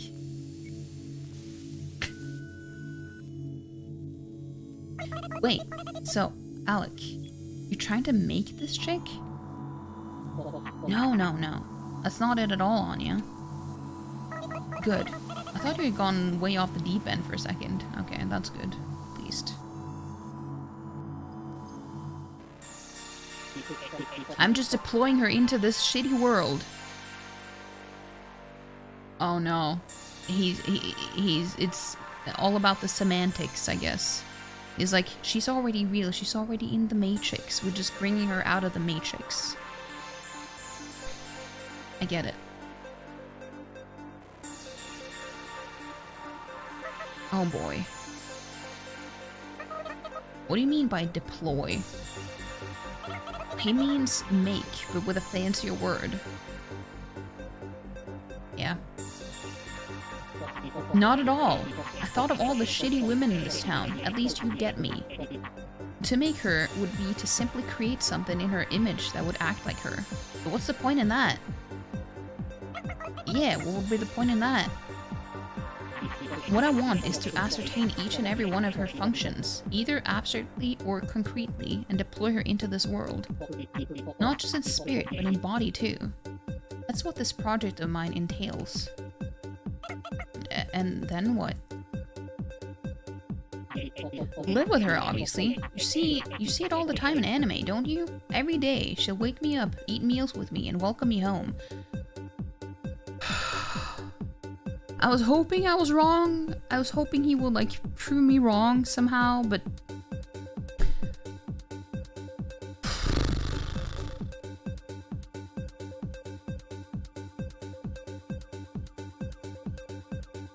Wow. And sometimes we might argue, but I'm sure she'll enrich my life overall. Everyone gaps, by the way. Everyone gasps at Mr. Alexei. No, let's just call him Alexei. He's lost my respect. Yeah. I'm thinking she'll be like a maid living under my roof. I've got godly tastes, don't I?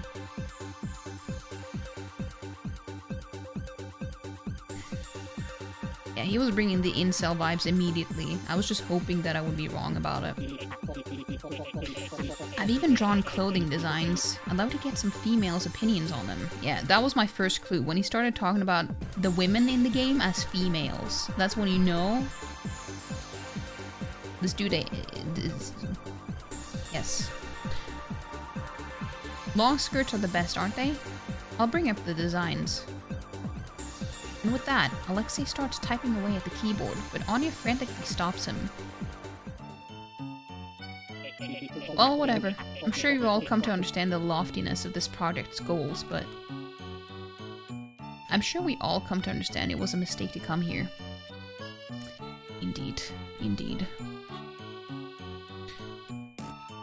My English is on point for being my second language. Well, thank you, Sarga. I appreciate that.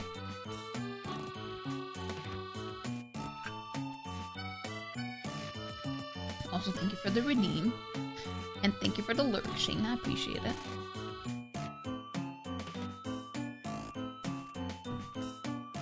But yeah, I'm sure we all come to understand it was a mistake to come here. Ow! Anya suddenly groans in pain. Pacific is pinching her, but I look at your figuring she'd enjoy seeing something like that, but she's instead looking at Alexei with a sidelong glance. I can't talk. It seems she didn't hear Anya. Well, in any case, I totally understand how Pacific is feeling right now, so I won't stop her. So, I'm not sure there's anything we can do to help you out with this project of yours. That's right. Sorry, but I'm not good with technical things. You can take Anya off of her hands, so go ahead and use her however you please for the rest of her life. Oh, damn. Don't sell her out like that. She's your friend. Hey! You don't need any technical literacy. You don't even need any literal literacy. My request for you is simple. You just need to follow my directions. With luck, we should be done in no time, and I can start tackling your request. I'll even do it free of charge if you help me out. That's just how valuable your cooperation is to me. This is starting to sound suspicious, but fine. So what exactly do we need to do? You ladies just need to look carefully and closely at both my work and at her. Strategy meeting. We would like to request some thinking time. Some thinking time. Thinking time. A father was washing his car with his son. The son said, "Dad, can't you just use a sponge?" I wanted to... Sometimes I end up reading messages before... like, I read them out loud before I've read them, like, beforehand. And I'm like, should I stop and actually finish the sentence in my head before I read it out loud? But then it was fine.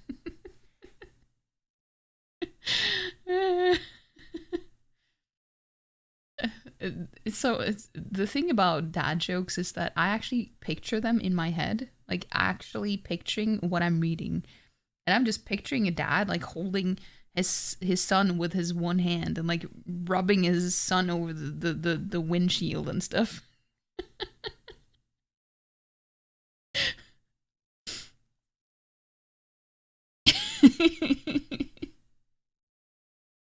The visual is so good. It's true.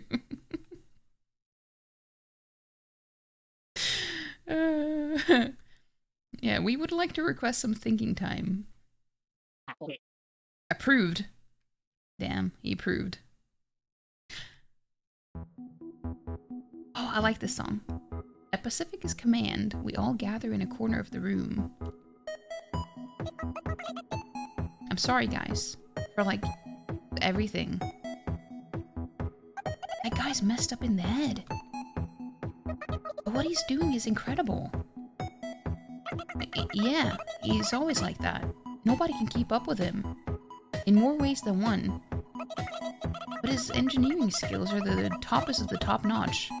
He can single-handedly do stuff that I couldn't do even if there were 9,999 of me. So you'd do something that's that gross if there were 9,999 of you, huh? No, I don't think I'd ever do anything that gross, no matter how many of me there were. He's certainly an eccentric, huh?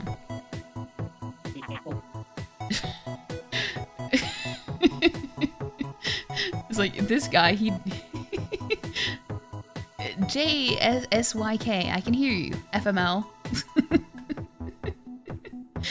It's like, I never read the initials out loud, but it's like, that's kind of the point of this game, because they don't understand what he says. They don't understand his abbreviations at all. Yeah, just so you know, I can hear you. Fuck my life. Okay, okay. Is that a ginger parrot? Hey, Blues! I guess... Well... He is something, that's for sure. Say, Alexei, what do you mean when you say you want us to watch you? It's not like you want us to make sure you don't fall asleep at work or anything, right? Well... Alexei's eyes sparkle. sparkle of a prideful engineer. But it's probably for the same reason as when he went off earlier. We all can't help but put our guards up. Ghost capacity. That's just what I like to call it. But you know what I'm talking about, right? Yeah, this is what I explained earlier. About how, like, if you don't watch stuff, if you don't see the stuff that you own, it will just end up disappearing. That's why they can't, like, hoard stuff. There's only so much they can own at the same time, because it will just disappear at the garbage dump that you can see in the background here. Hey, Black Cats! How you doing, Black Cats? You found the song on SoundCloud? It's so good. You found it? Really? Yeah, I was thinking maybe I should Shazam it. But now I forgot. Oh well, I can always go back in the VOD. His nerd powers are activating. Oh, yeah, his something is activating, that's for sure. How you doing though, Blues? There's a limit to how many things we ghosts can have. Once things go back to the garbage dump, you have to pick them up again. Yeah, of course we know that. The hole in the ghost pocket. Isn't it called the bottomless ghost bag? Is it? While things may disappear, they should last for a while as long as they're placed within your territory and you keep their existence in the back of your mind. Both Pacific and Anya nod. I nod too due to peer pressure before realizing, oh yeah, that's right. With the exception of the bare minimum, my belongings quickly disappear too.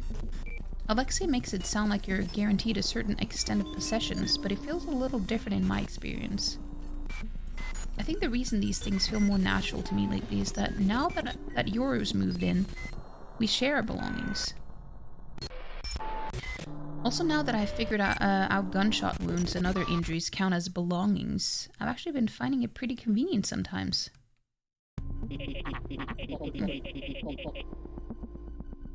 Stuck a link in Discord. Thank you, Sark. I appreciate that. Thank you.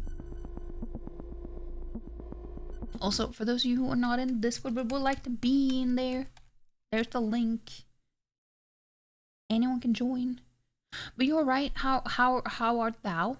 I'm doing pretty good. Doing pretty good. Feeling good today. Are you going to sleep? Take care, everyone. Have a good night, Kaya. I hope you have a good night's sleep and that you have a wonderful weekend ahead of you as well. But thank you for being here. Still have a cough, but getting better each day. Hope you're doing well too. Yeah, so many people have been sick lately.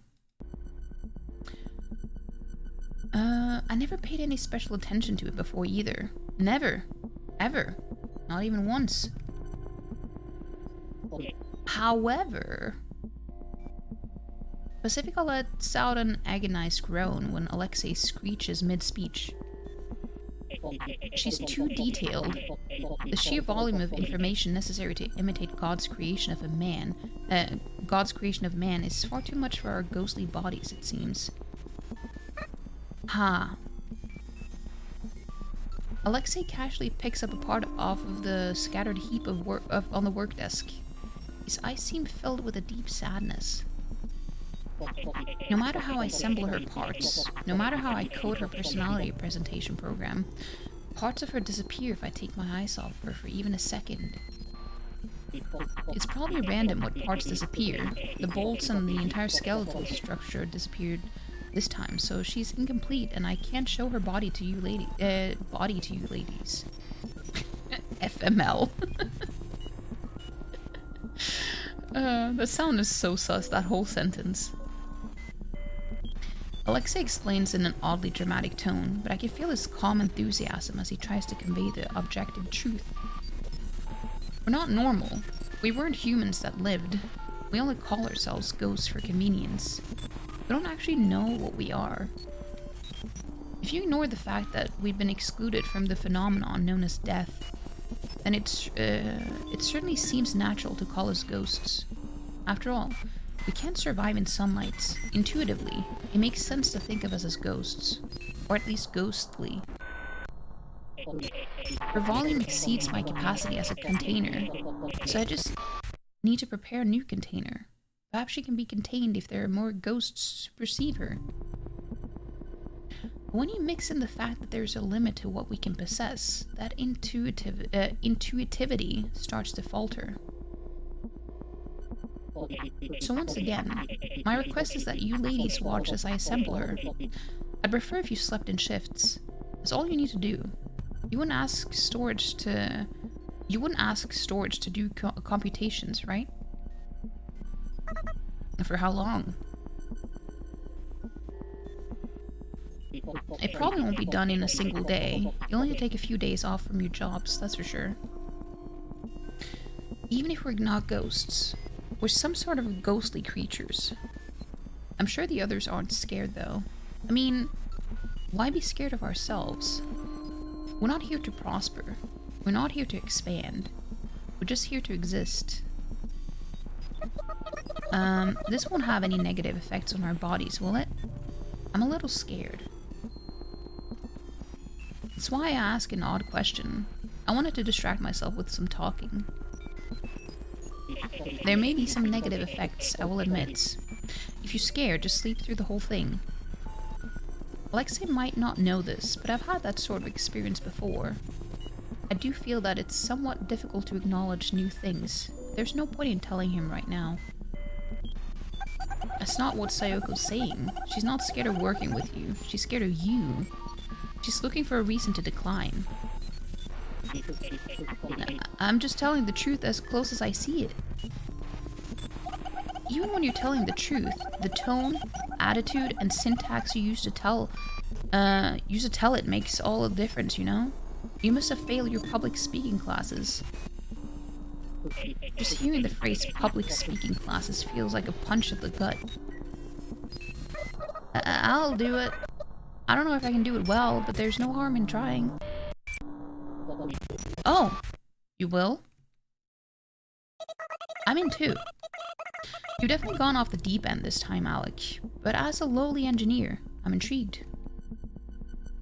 See now? My presentation was flawless. These girls are just softies. I wouldn't pat myself on the back for that presentation if I were you. Anyway, since Anya trusts you, I intend to trust you too. But I don't trust you enough to take time off of work. Pacifica's talking to Alexei, but it sounds like she's actually directing those words to us. Someone needs to watch for danger outside the wall. Outside the while? What? What is that sentence? Someone needs to watch for danger outside while these girls are preoccupied. You also don't know if the church will try to pull something either. It seems like Pacific is acting nonchalant to melt away my looming anxiety of being separated from her. Or maybe she isn't, and the world doesn't revolve around me. That'll be embarrassing. Thank you.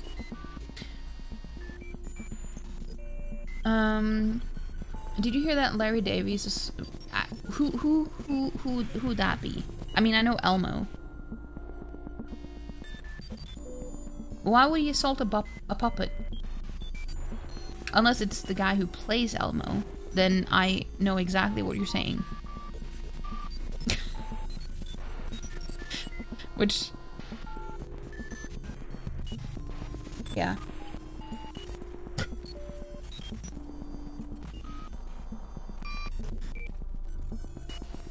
You've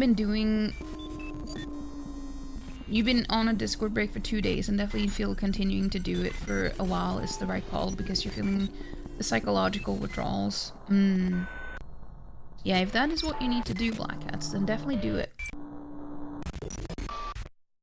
Definitely do it.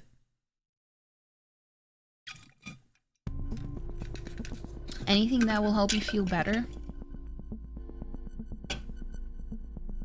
do it. I'm gonna do a pour.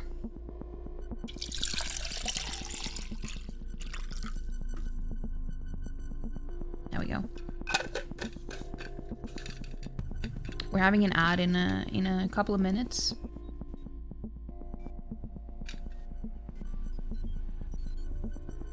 So I'm gonna take a quick break when that happens.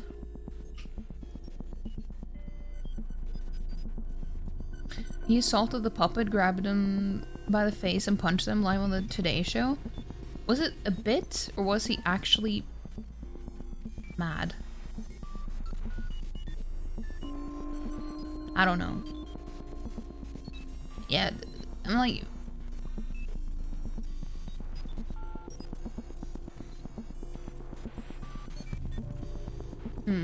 You think it was just a bit, but it was funny? Because if it wasn't a bit, then that would be kind of concerning. Especially on TV. I don't know. Okay, you know what? Maybe I should just start the ad a little bit sooner.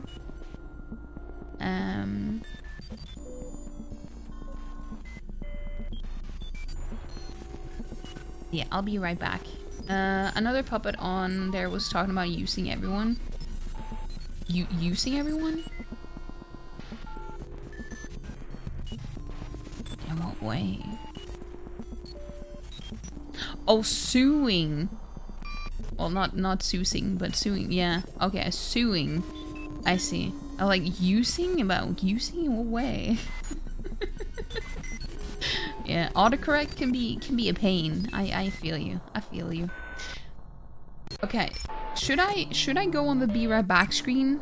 We can risk a certain Baldur's Gate 3 clip showing up, and I don't have my well, it's still an 18+ stream. No, it should be fine. It should be fine. We can do it. We can do that. Never mind. No. I do have an alternative though. No, I didn't mean...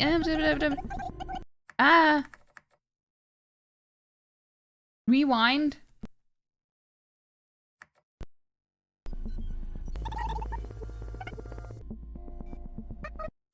There we go. You appreciate it? You're trying to cut back time on Twitch too, which you already have, but it's mainly like Discord that you deleted the app to take a sabbatical from it for a bit. I mean, that's understandable. We all need a little bit of a break sometimes.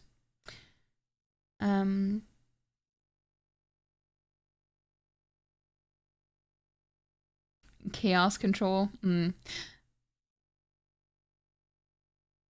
Okay, we're gonna risk it. We're gonna risk it. Yeah, I'll be right back, guys. You enjoy some sussy clips in the meantime. I'm so tired of naming things. I just like boops. Boops, by the way. Boob. No, I meant boop. Oh, god damn it. This is gonna bite me in the ass later, isn't it?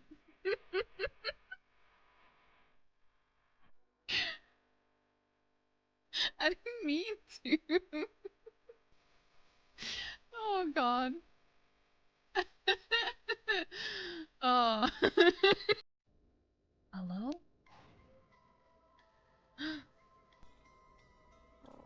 Shit.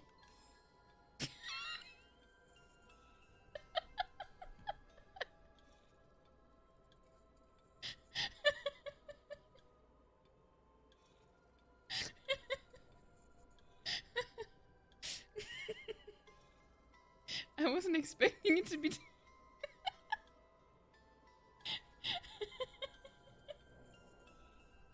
I wasn't expecting it to be so literal.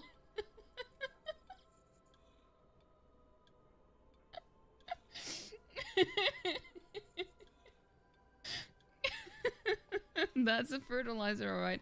That's true. That is true. Best fertilizer you can get. That is shit. It's time to learn how to smash. Somehow that sentence just seemed wrong to me.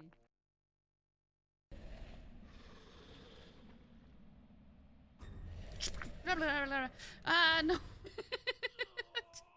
I didn't expect the second one, okay?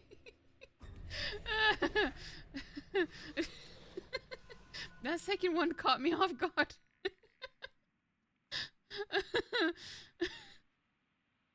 I don't like this. fuck's sake. I don't do very well with horror games, okay? It's I don't know. I was not expecting that one.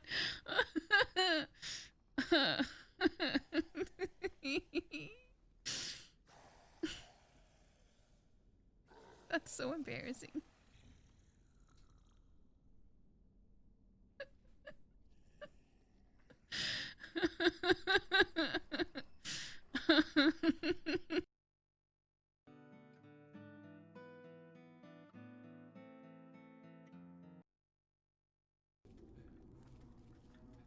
The way out.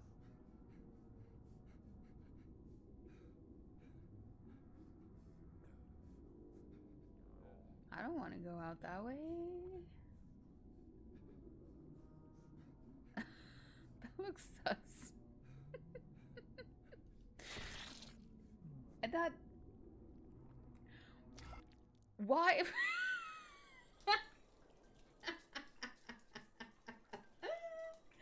Why that sound? What? Oh my. Oh. I have been wanting this one. Thank you so much for the level 5 hype train, guys.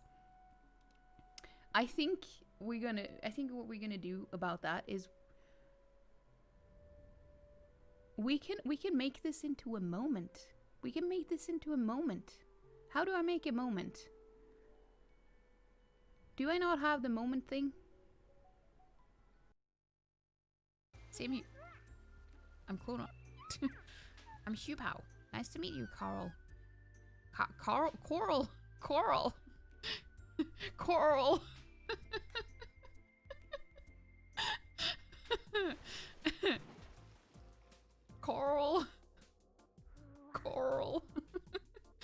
So this is the castle. Who goes there? Why do you think they call it the Darkwood? Keep your head on your shoulders, lad. We've got a big dad. Oh my god. We got a big bad wolf to bring down. Not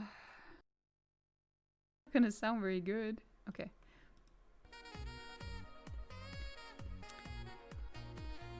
De tag hoppade till Isengard. De tag hoppade till Isengard. De tag hoppade till Isengard. God.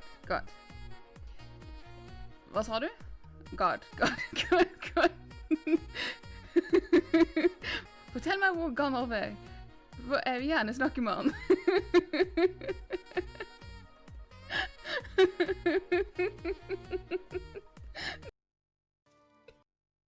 Oh, that was lucky. That was lucky. I stopped it right before that clip. I didn't even know. I just pressed the button. Also, see, we have a little bean in the corner here. I didn't even know that would be the clip that would show up, but the timing was perfect.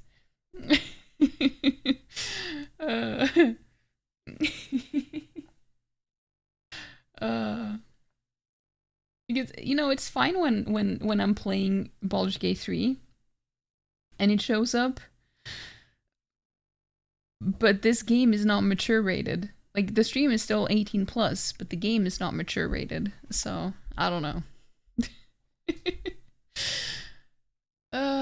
But what game is that? Was that, if you're talking about the first clip, that was indeed Black Desert, because that was the only one that I saw. But yeah, that was Black Desert. Just deleted the app, not the account. There was some confusion about that in a different chat yesterday.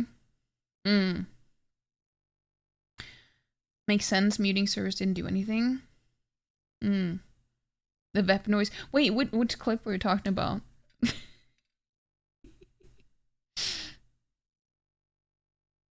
You saw them yesterday and bookmarked the page because they're too cute.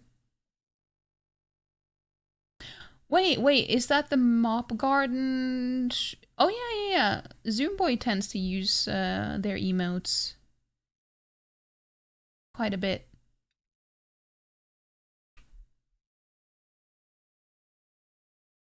A floofy baby. Yeah.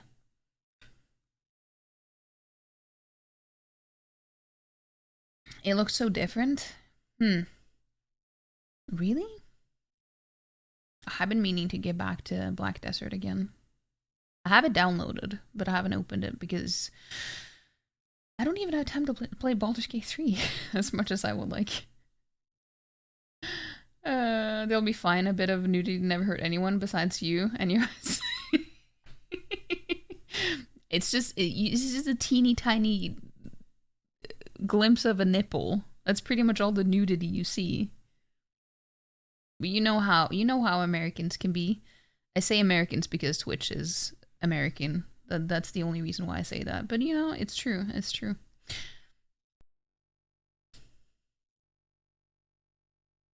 Okay. Thank you. Just a nip. Yeah, exactly. That never hurt anyone. Don't worry about it. We're just dividing the roles. Well, it looks like it's the three of us. I'm not in. Okay, for now we'll have to put out notices that you'll be on break from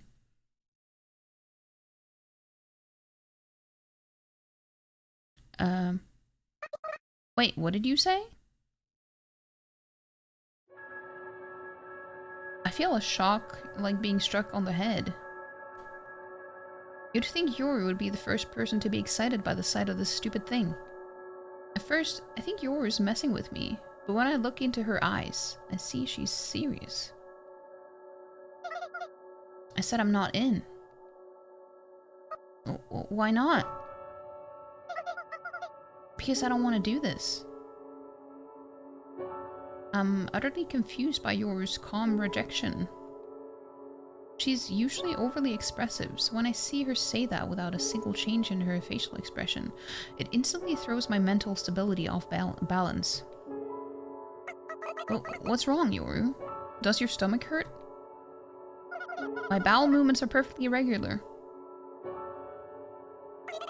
I see. Good for you. Would you prefer us not to ask why? Well, yeah, I guess. When I notice your frown, it makes me feel a little bit of relief. And that's because it lets me know she's not making this decision lightly, and she does feel at least a little guilty. I know it's not healthy to be happy about your feeling guilty, but I need to accept the fact that I'm the mean sort of person who would feel good about something like that. I think it'll be dangerous to set up shop by yourself. True. If you're not going to be around, then I'll take a break off of work. If you go to take a break, then why not stay here with me? No, I don't want to. Sorry. Yoru makes that face she makes every now and then. No, it's okay. It's your decision, Yoru.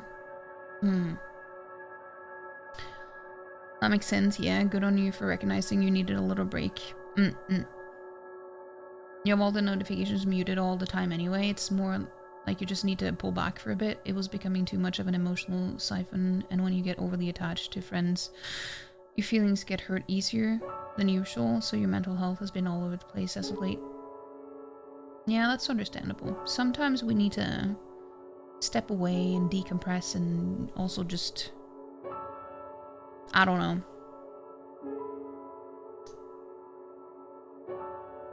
Can be a bit overwhelming. You don't know how to properly explain it. There's always a disconnect from the thoughts being articulate in your head to coming out as rambles on the keyboard. No, I think I understand what you mean. Yeah, naked body is a no-go and blood and gore is okay. Yep, yeah. Yeah.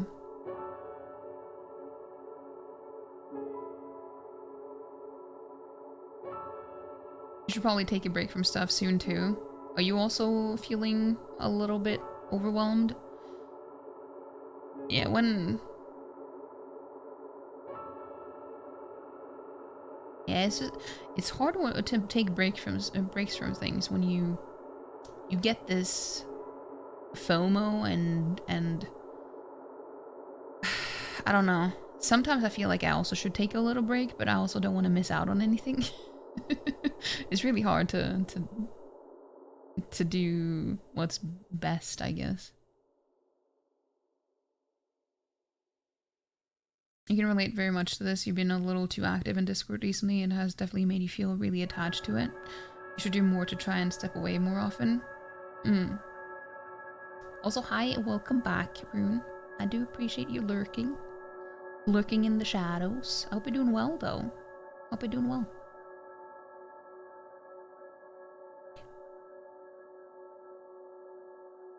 No, it's okay. It's your decision, Yor. I'm not good with these sorts of situations. I really should press her some more. So what will it be? Sayoko and Anya will stay and watch. Yor and I will pass. According to my calculations, 2 should be plenty. It's a deal. And thus, Anya and I end up helping the strange man named Alexei with his challenge. Sayoko. Good luck. Thanks.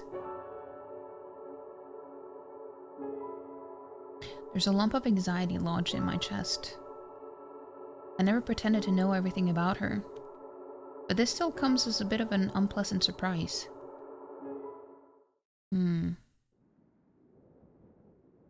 Interesting. You don't get overwhelmed easily nor overly attached, but you're chronically online, but on the flip side, you don't really have anything else. No friends, no family, no job. I feel that. But is that true though? You have friends? Or are you talking about like IRL friends? Because otherwise I feel exactly the same way. I don't have any of those things IRL either until I got the job just recently. I don't have anything going for me IRL either. So I understand. I'm also online all the time. But overall, you're good. Didn't sleep well for a meeting today. So about to have a chair nap. Well, yeah, I hope you have a good nap then, because, you know, especially if you have work stuff to do. I feel that every Monday when I have work, and I usually don't sleep very well on Sunday, like from Sunday to Monday. So Monday can be really rough. Hope everyone's having a good day. I hope you're having a good day too, despite being tired, I mean. Internet friends are definitely still friends. That is true. That is true. No IRL anything. Yeah, I feel that. I feel that.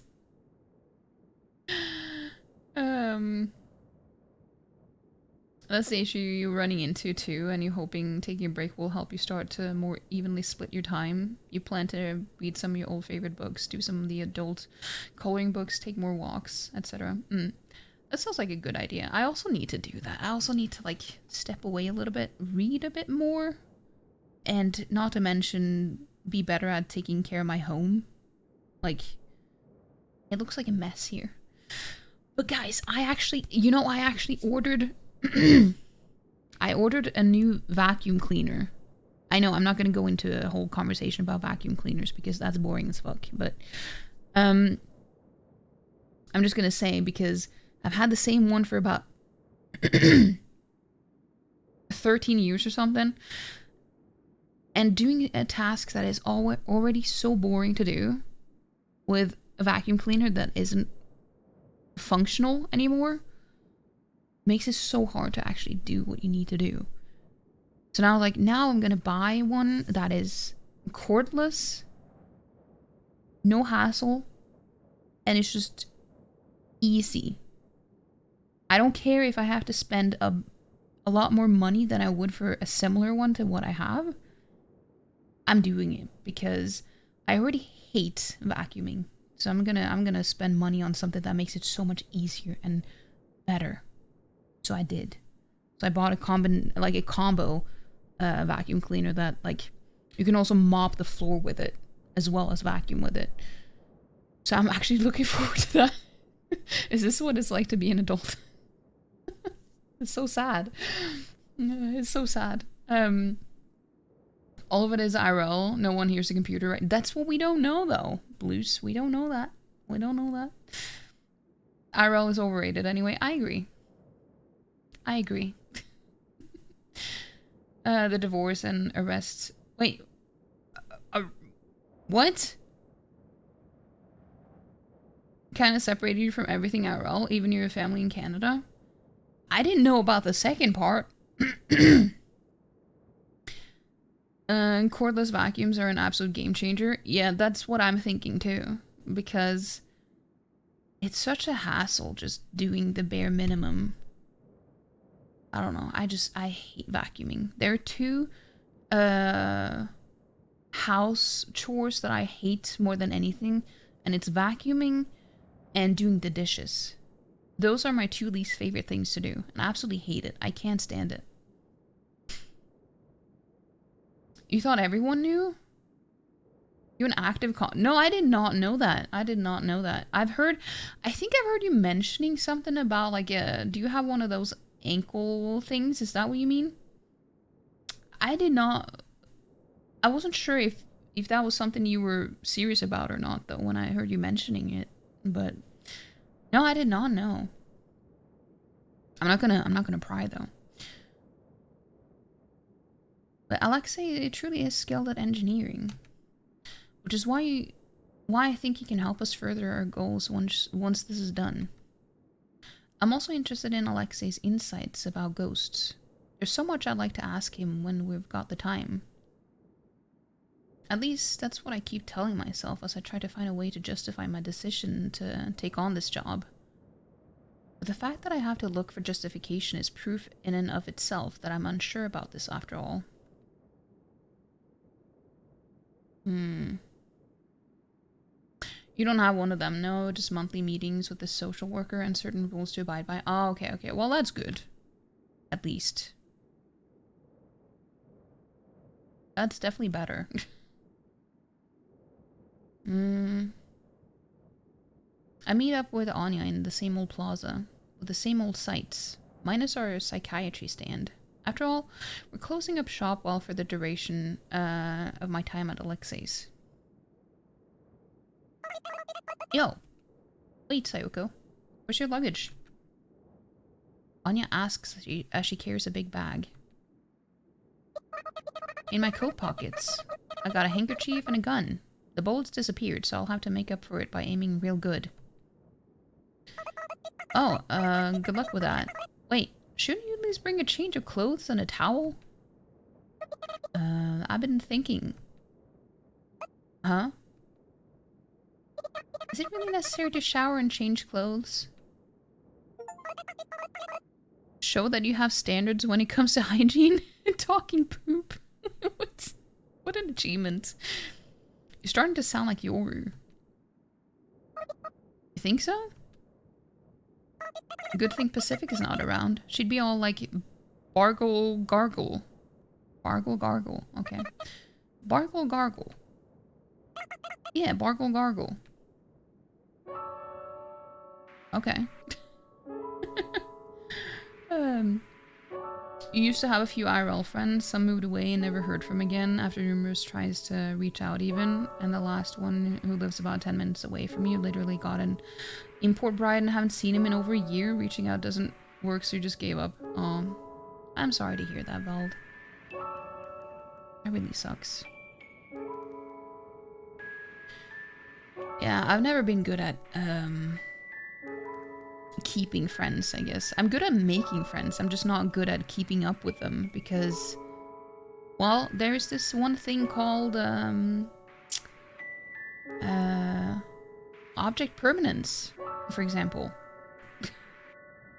Which just, makes it hard to maintain friendships.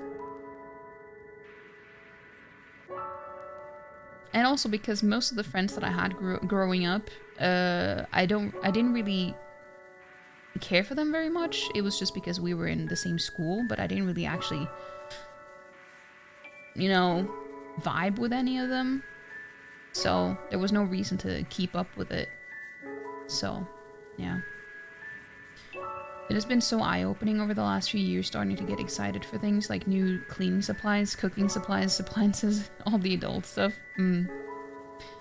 Literally you when you got an actual soap dispenser for the dishes, to refill new shower curtain and shelf for the bathroom, to keep things off the sink last week.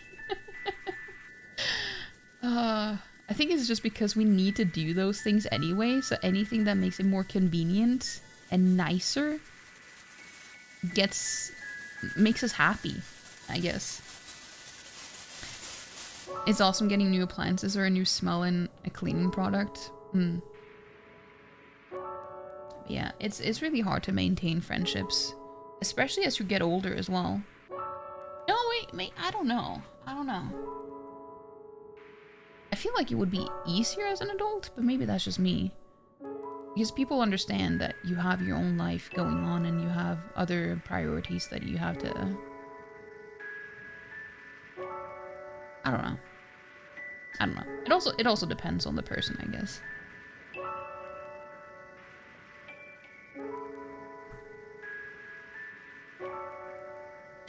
We talk as we walk. It feels weird since I'd usually be working around this time. It's like going to a hospital instead of school when you're sick. It's especially weird since I only started working just recently. I guess I've adapted to worker life before I knew it. It was probably a gradual day-by-day process. I recall my conversation with Alexei. I can feel my face heat up as I do so. Why did I act so proactively? I couldn't bear watching him. I wanted to do something to help. But was that just because I thought I was in a position to help? Help? Me, of all people? With my social standing?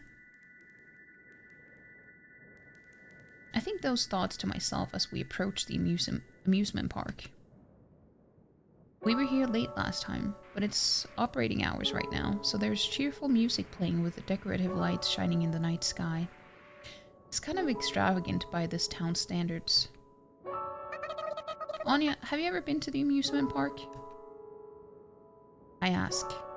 I've never been there myself. At least, I don't think I have.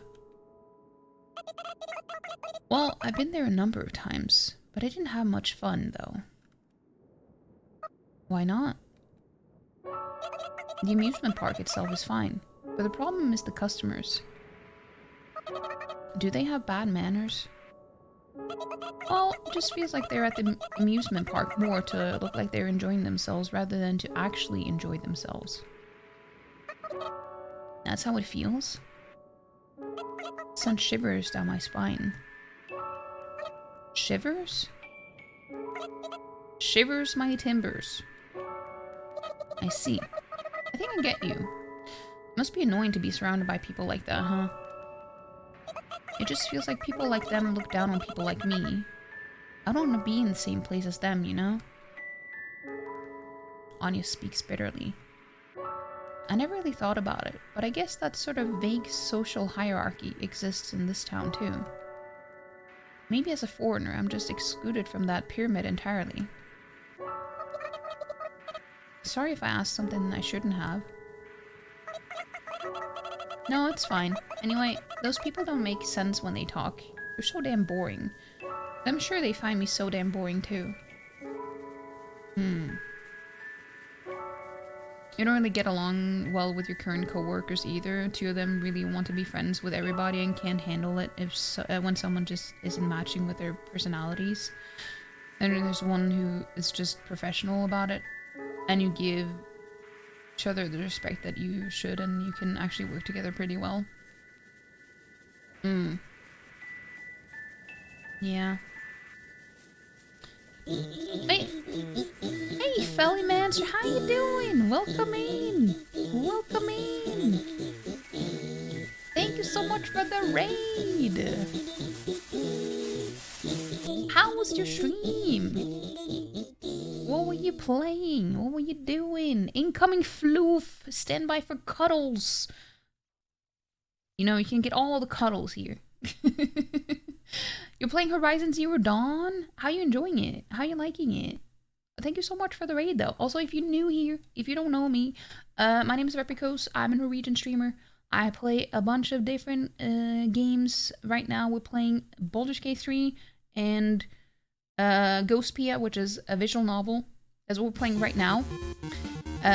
What I mean is, I'm currently playing 2 games on stream. Not right now, but like overall. But yeah. So what are we doing here?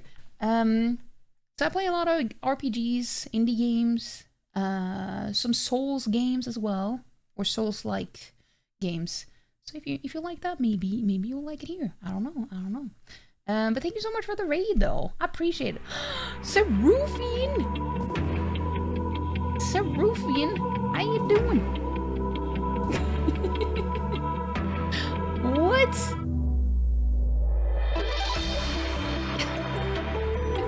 Also, I like K-pop, in case you were wondering, because my alerts. Happy 19 months, Sarah. Happy 19 months. I thought, wait, are you not streaming right now? Hold on. Are you not streaming right now? But yeah, go check out Sarah as well if you haven't already. Also, let me catch up. Hey, wowza. Welcome in. And Fellymancer, thank you so much for the raid. I really appreciate it. You did a story quest right at the end and got a lore dump in the space of 20 minutes. Damn. But how are you liking Horizon Zero Dawn? Is it your first time playing it? Have I been enjoying myself so far? Is the name game a good game to have? It is. It is actually a very good game. I really enjoy it. I'm not a typical... I don't usually play visual novels very often. Actually, extremely rarely. I think I can count on one hand the amount of visual novel games I've ever played. But I got a free copy of this game. So I decided, you know, if you get a free copy, you kind of have to make content out of it. So I figured, we can give it a go at on stream. So, wait. Sarah, I was like asking you, wait, are you not streaming right now? Aren't you streaming? So you were just subbing, and then I thought you were streaming. Praise the streamer. Yeah, the streamer being Sarah. Thank you so much for the raid. Thank you so much. Damn. I appreciate that. Thank you so much. Go give Sarah a follow too. Go give Fellymancer a follow. Go give Sarah a follow. They're both good people. Thank you so much. It's your first time playing. You love the combat and it's such a pretty game. It is a pretty game. I have it too. I bought it when it was new. I think I actually pre-ordered it. But then I only played it for one sitting. I think maybe I should give it another go. Maybe. I don't know. But I'm glad you're liking it, though. But yeah, hi Sarah, and hi Pickly. How you doing, Pickly? Just a small cheeky bait. I see. But yeah, thank you so much. Also, both of you, Fellymancer, Sarah, if you guys need to raid and run, feel free to do so. I know you, if you need some food and stuff like that, do what you need to do. I do appreciate the raids and everything. But how was the rest of your stream, Sarah? I was actually lurking, so I saw that now that I had my own stream open in the tab. But yeah, what did you do? Because Sarah has also started playing Baldur's Gate 3, so it's just been like a snowball effect with everyone starting to play Baldur's Gate 3 at the same time, or around the same time, which is really cool. It makes it a lot more fun when everyone is playing it at the same time and around the same pace, so we don't really get to spoil each other too much. But also, how are you doing, Pickly? It's nice to see you. I hope you're doing well.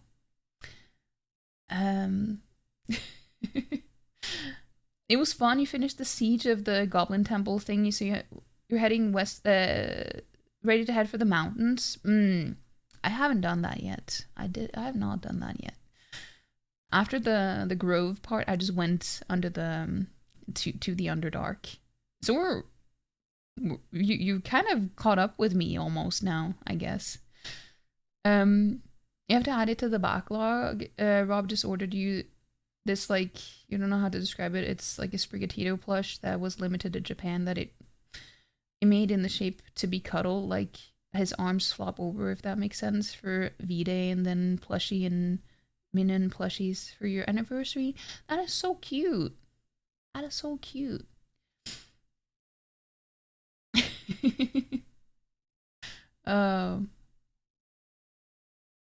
You think you have to curl up and fall asleep? Busy day tomorrow.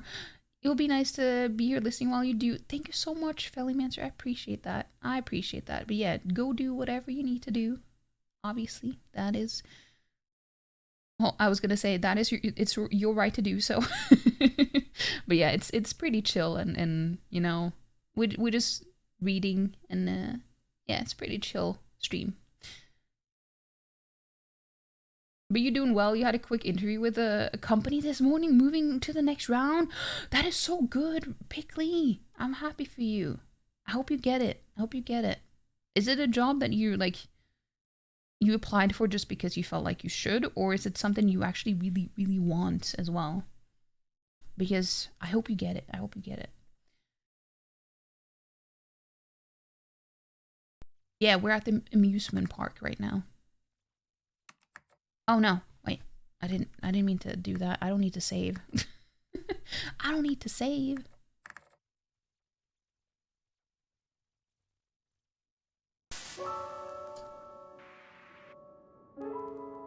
Time will tell. This was a referral from someone you used to work with. He just got hired there as well. Oh, I see, I see.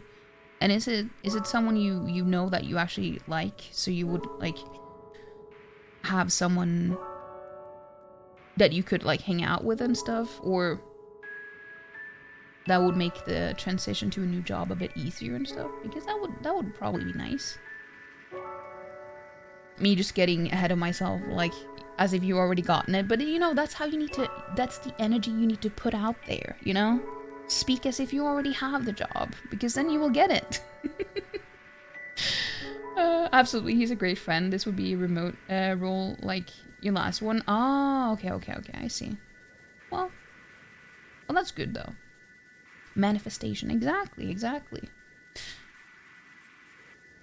I didn't want to say it, but you know, I feel like people kind of like take you less seriously when you start talking about manifestation. But that is pretty much what it is, yes. Anya gets her head back in the game and readjusts her bag that had started to slip off her shoulder. I'm not good with that whole female bonding thing. Like going to bathrooms in groups and gossiping and stuff. Hey, that was never my thing either. Girls who can't get into that sort of stuff end up with no choice but to join groups of guys, don't they? I respond with a vague, It's been a long time, I think, since the last time we've talked about interhuman, or rather, inter-ghost relations. It makes my heart start to clench. But I suppose we can only really talk about this sort of thing when it's just the two of us. Anya and I keep talking about somewhat complicated topics as we walk down the path. I'm so glad we can walk together like this.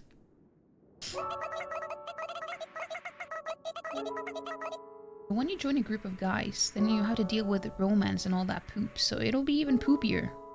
I'm so glad I've got you girls. She's got a good point, you know?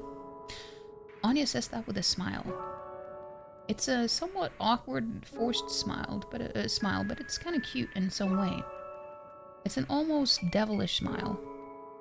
I could see why a group of guys wouldn't be able to leave her alone.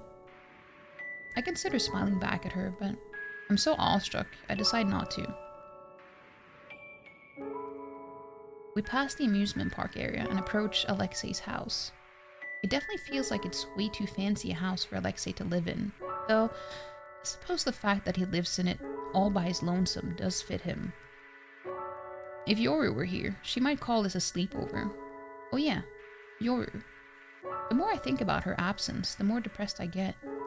I guess I just shouldn't think about it then. A sleepover, huh? I doubt it's going to be something that fun. So, do we just sit and watch? If I remember right, yeah. A guy doesn't lie, so I'm sure that's really all we need to do. It makes me feel kind of guilty if that's really all we're going to do. I fidget as we stand at Alexei's front porch. At least we'll have lots of free time, you know? Anya rings the bell. Something starts rumbling inside the house. Then Alexei shrieks. I smile wryly. I'm sure he'll ask us to do something else sooner or later. I guess there's no point in worrying about it.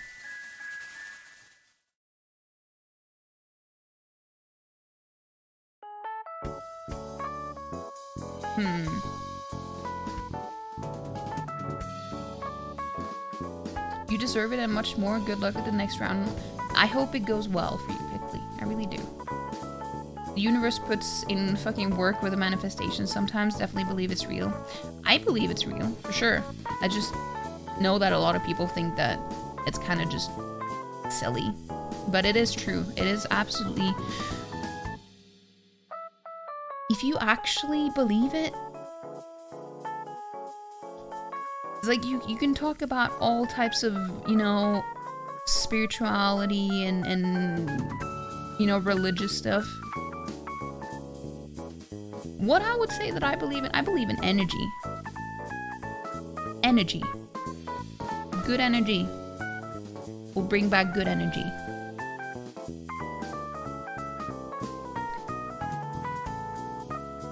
So basically at this point, it's our third day at Alexei's house, and I haven't been asked to do anything else even once. I've just been watching. I watch as Alexei and Anya work on the project. I watch over the assembled parts with Anya while Alexei's away at work. And when Alexei gets back, I watch the machines and sleep. I really have just been sitting and watching. I don't have to worry about anything since I don't have to do anything. This would probably be hell of a type of people. This would probably be hell for the type of people who need to be moving constantly. But luckily, I'm an expert at doing nothing, so it's not that agonizing for me.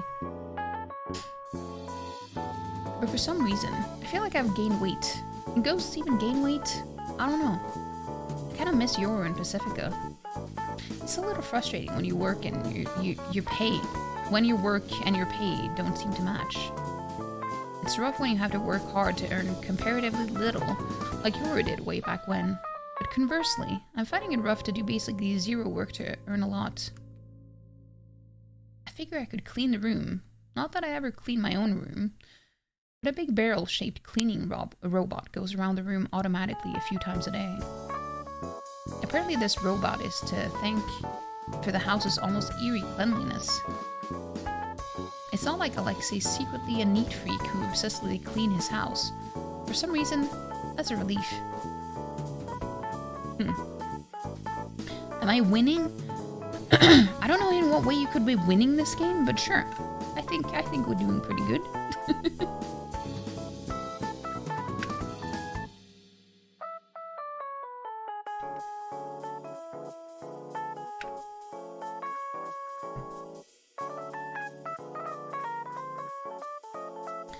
You're gonna go check the fridge and freezer to see what you have? You haven't decided on what to make for dinner yet? I see. What do you feel like having today, though? Do you have a hankering for something? This cleaning robot is pretty well built. Using some mysterious technology, it hovers a little bit off the ground and it sucks up dust with a whirring motor sound. For bigger messes, like when Anya spilled her sugary coffee on the kitchen floor, some even got on her clothes, so she had to change out. The robot extends a mysterious arm to mop everything up. I think that was just before bedtime the other day, the day before yesterday. As I watch the machine smoothly pick up the trash, I murmur, I want one for our place. I want one for my place. Anya comes out of the shower, drying her hair with a towel. It seems like she heard me, so she starts talking about the origins of that machine. Alexei and I made this thing together. Due to an annoying customer request, it had to be made from the ground up, so Alexei asked for my help. Though, it was mostly Alexei's work and I just helped. Contrary to self-derisive words, Anya sounds pretty proud of herself as she talks about the cleaning robot's features. That incredibly powerful armored vehicle we tried to leave town in. Apparently this cleaning robot uses the same power source. So unlike a battery-operated machine, there's no need to charge it, and it's more powerful too. So, could this thing explode? Maybe if I had made it, but while Alexei is amazing at hardware, he's actually a software guy. The software meshes perfectly with the hardware specifications and has complete control over the generator's current state. Software refers to programming and hardware refers to the mechanics, right? Yeah, I'm kind of gross, aren't I? I just blab on and on about technical jargon. Like an otaku.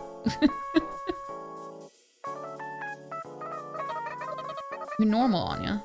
No, even better than normal. Anya smiles gently at my words. It almost feels like it's not even Anya I'm looking at. If only. Thanks. Is it because of her flat, wet hair? Her dressing gown? Wait, what was I just saying? Recalling memories is a good way to kill time. You try to see how many details you remember. Any ambiguous parts can be supplemented by extrapolating what you remember from adjacent memories. Alright, I'm pretty sure... Hell yeah. That's nice. Do your best. Have fun. Try not to die. I heard this game is harder than Dark Souls. Remember, it's okay to lose. Yeah, I'm gonna try my best. Thank you for believing in me, though, Blues. I appreciate it. Hell yeah.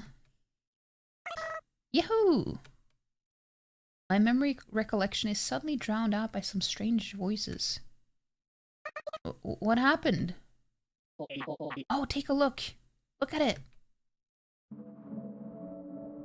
Before I know it, the pile of parts on the desk has become what appears to be an anatomical model of a skeleton. This is probably her skeleton, I guess. The right arm is the only portion that has parts with some flesh on it. Probably not actual flesh. The exposed metal bones of the fingers slowly clench into a fist and open again. It repeats the cycle a few times. It's moving, huh? Oh, what a beautiful rock and paper. That sure is, something. It's not just that it's moving. It's that it hasn't even been this complete before. The skeleton usually falls apart before I can assemble it, and the nerve connections get severed before I notice it. My hypothesis was correct. Thank you. Thank you so much. What about the internal software? That's going by favorably too. There's no missing data so far. I don't know what will happen once I increase the volume of the data. But that shouldn't be too much of a problem now that we've established a solution to the problem that's been plaguing me this whole time. That was the most crucial thing aspect. Sometimes this game just adds in a few words that don't belong there. This was the most crucial aspect of the whole project. I'm happy I could be useful.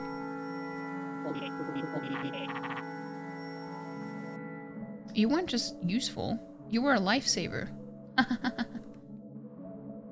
Okay.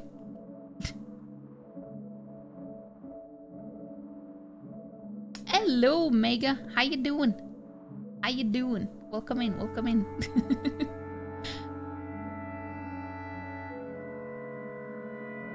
Alexei starts rolling on the floor, laughing. I almost tell him not to do that since the floor's dirty, but I stop myself. The floor in this place is freakishly clean after all. Mr. Alexei? What? You want to give it a try too? No, not that. I was just wondering about this thing. She's not a thing. Sorry, why are you trying to make her? Because I can. No, wait, let me put my thoughts in order. Oh, no, you don't have to think so seriously about it. I'm thinking, don't talk to me. Oh no, I relate to that. Doing just fine. Was playing Half-Life 2.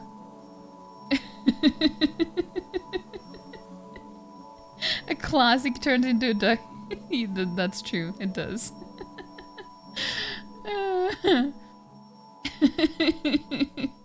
Yeah, it's like a 7 TV one that just it happens on its own. I never actually added that one, I don't think. I think it's just one of the default ones. But you're doing just fine. That is good. That is good. Do any of you have any interesting plans for the weekend though?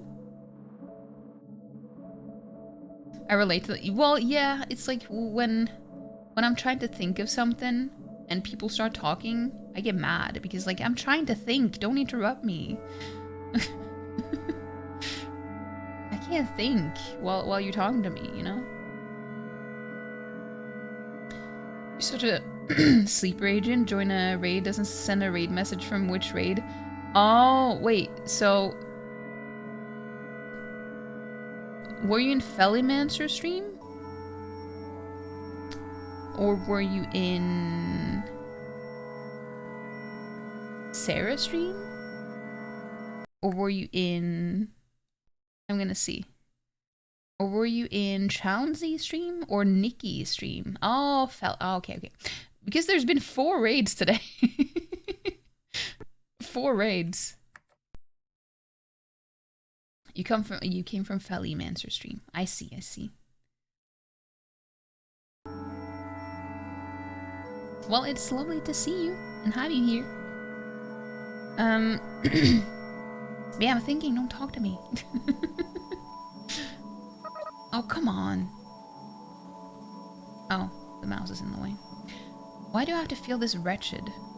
I look to Anya for help. Anya sticks her thumb up and makes a cutting gesture across her throat with it. I smile wryly.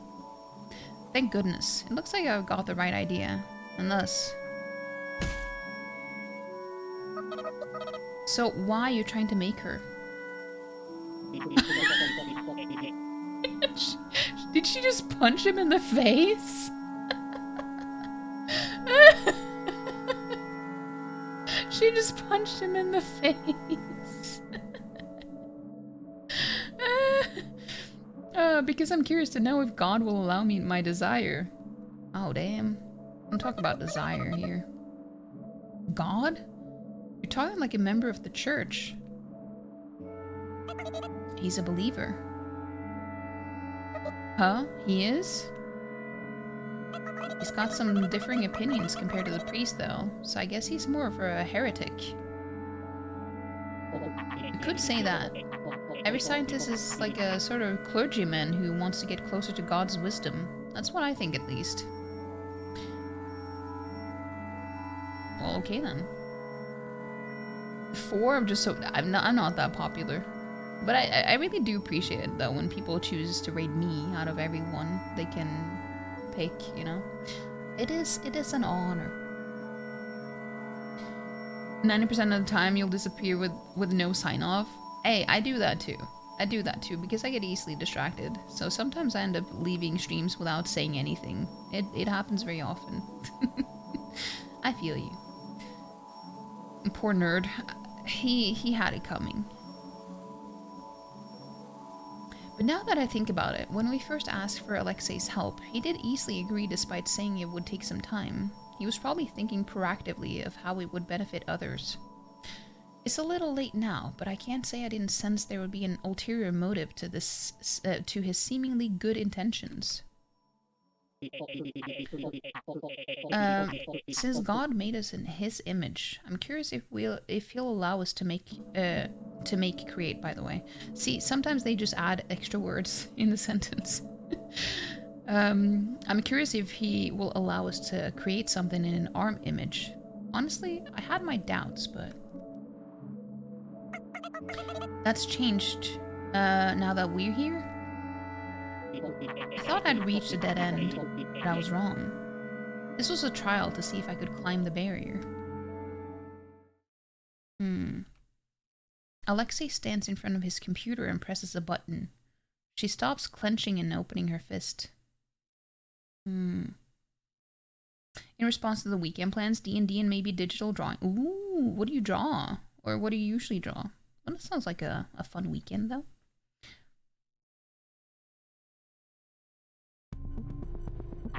What I'm trying to implement is a perfect artificial intelligence that copies the mechanisms of the brain. A self-conscious reproduction of us that won't control the population or hijack missile interception systems, and is neither dumber nor smarter than us. If every part of the copy works properly, this being will have true consciousness. And while I don't even want to think about it, if she suddenly gets struck by a car, she'll be torn apart. That consciousness of hers will be lost for all eternity. Does this idea remind you of anything? A hit and run? That's not what I meant. And what do you mean? Death. Ah.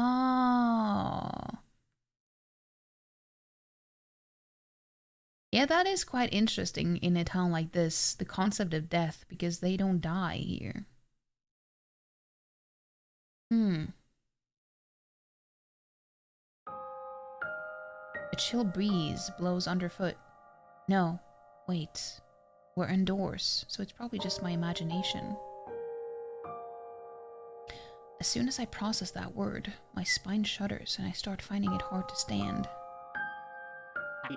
An eternal, wakeless sleep, ignoring the final destination of the soul, and the body decays. Oh, we have a kitty here. Hey. Now both my cats have appeared on stream today.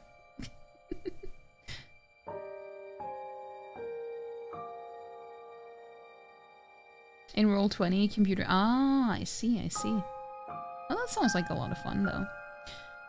You feel so called out. When said you get distracted sometimes and accidentally leave stream. Yeah, I do that most times.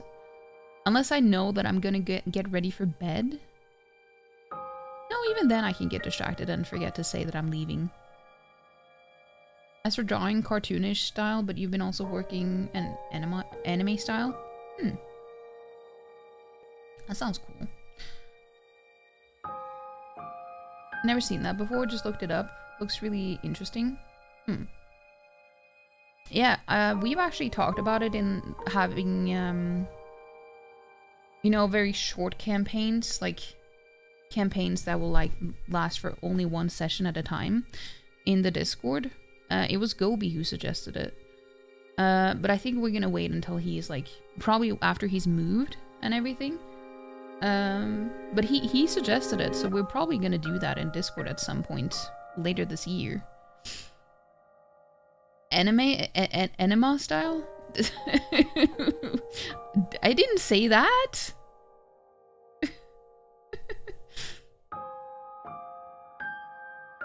Oh, she's so cuddly now.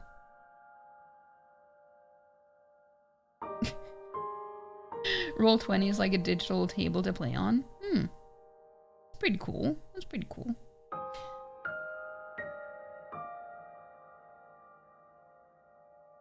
Recently forked into that style, so you're still trying to improve? It's a lot of fun, though. It's a lot of fun. Hey, Tusta, can you say hi? Can you look up?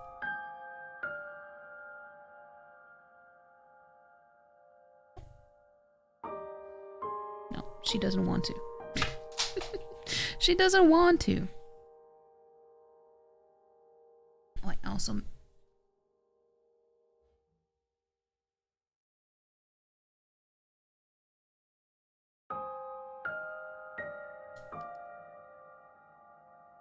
My headset got unplugged.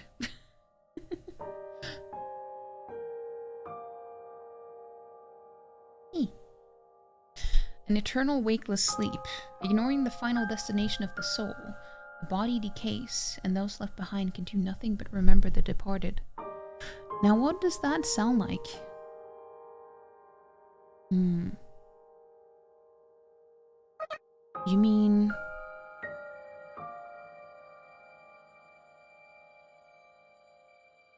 Yes, just like a human being. Our blueprint, our origin, The ones that lived, died, and became memories. Those who YOLO'd. Can we who have been removed from death create death? Interesting. He does like his abbreviations, this dude. Alexei's voice trembles. Just how much does this guy believe in God, and just how aware is he that what he's doing is highly blasphemous? If my creation has a self-awareness, does being aware of itself count as being perceived, and thus can it exist indefinitely without a third-person observer? That is so interesting in this, like, the concept of this game, like how things work in this game. Because that's why he needed us to be there while he was working on this robot, because if the items that he uses to create her aren't being perceived, they will just disappear. So that's why he needed more eyes to be able to look at each of the, like, be able to look at the parts while he created her. So once she's done and she has a consciousness and everything, will that rule just not apply to her anymore? Because she will be real in a way? That's interesting. Yeah, I was a little curious if we had to keep watching it even after she was complete. True. Consciousness that only exists if it's constantly being observed sounds like a hassle. I'd feel sorry for the owner of that consciousness. If she has a consciousness, she can possess her own objects. So if I can successfully mass-produce her, they can be used as a town storage system for resources, knowledge, culture, and everything else you can give them, enabling major expansion of the town. Whoa. Assuming God will permit it, that is.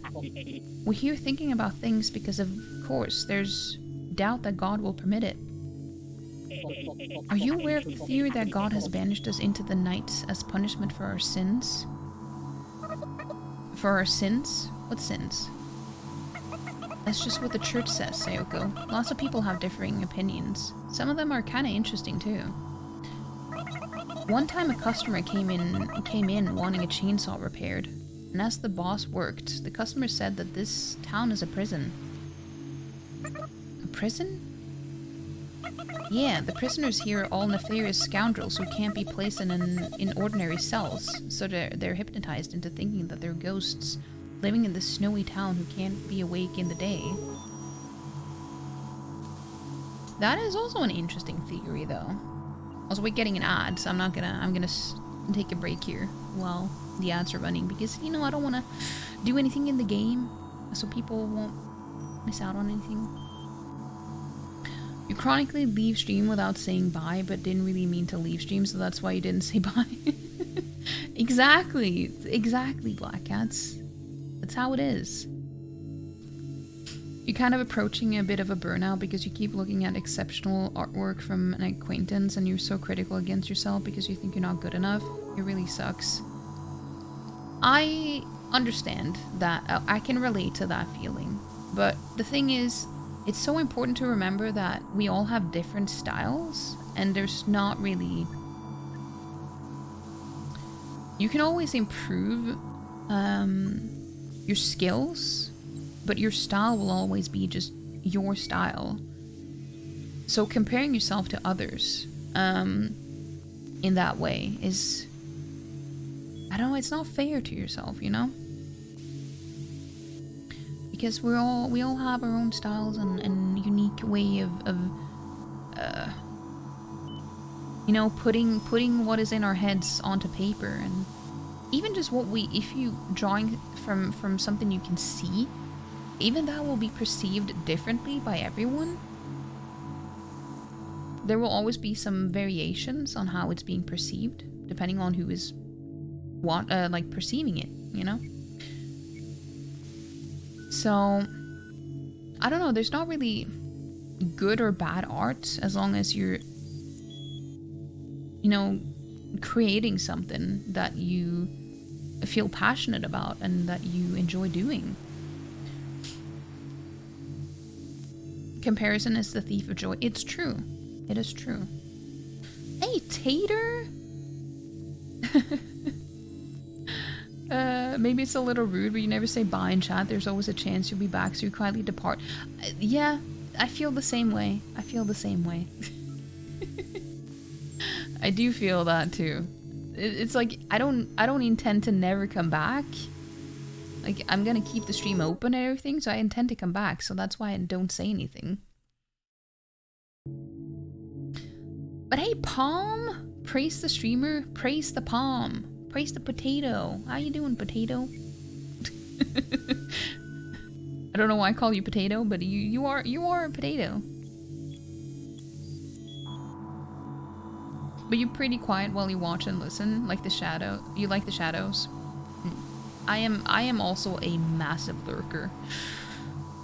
It depends on the stream too. Some streams I talk more in than others. It also depends on the activity in the chat. If there's a lot of other people talking, I tend to just sit back and watch and read for the most part, and then, you know, I can chime in every now and then, but usually I just keep quiet.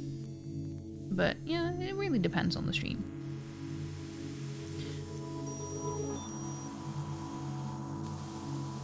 Speaking of ads on Twitch, for whatever reason, you just saw the mouse was moving across the screen. It was because Tusta was lying down on the mouse pad. For whatever reason, you never experience ads. Maybe because there's no ads in your region. You don't even have a blocker. Where are you though? Like what country? If you feel comfortable sharing, you don't have to if you don't want to. But also, Sarah, if you want to, you can shout out Tater now if you want to, because Sarah is my new mod. This is the first stream that Sarah is a mod in my stream. Thank you. Yeah, go give Tater a follow. Yeah. But how are you doing though, Tater? And Palm, how you guys doing? Mod better than Sod. That is true. That is true. Yeah. But then again, a lot of things are better than that, aren't they?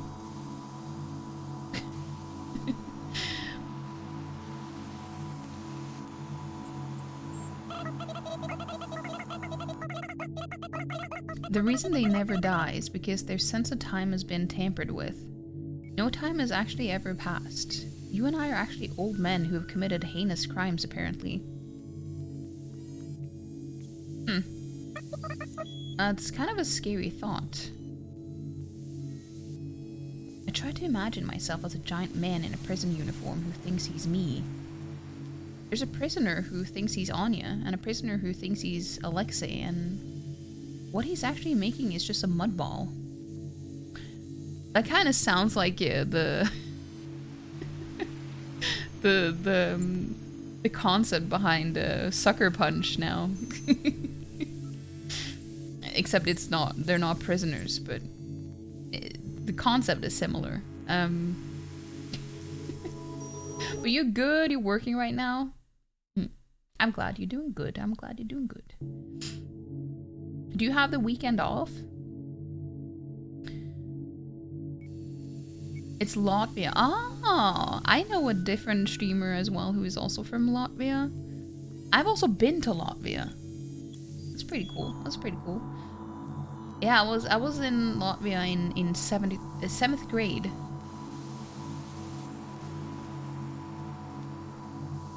It was a school trip, actually. It was a school trip because so my school had like a friendship school in Latvia, and then it's like every other year. If you were lucky enough to be in the, because they skipped it every other year, so like I was lucky enough to be one of the classes who got the opportunity to go and travel there. You always work weekends? No! That's so rude. That should be illegal. I have an interesting story from when I was in Latvia. But 7th grade is, you know, you're a kid. You're a kid, so that is my excuse. But yeah, I bought myself a hamster while I was there. I couldn't bring it with me, of course. So we ended up giving. It was me and a friend who bought one each.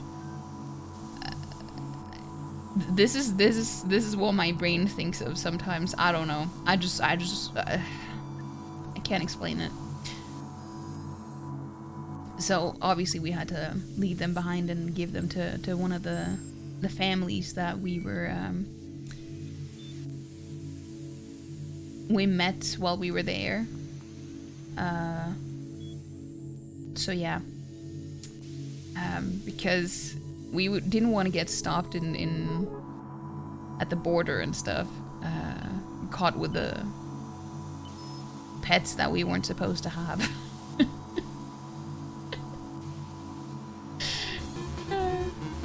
Thank you so much for the follow. I appreciate it. We do have anonymous follows, by the way, in case anyone were worried about that. Are you gonna go shower and clock out for tonight? I hope you have a wonderful rest of your day and evening and nights, I guess. I guess you're probably an hour ahead.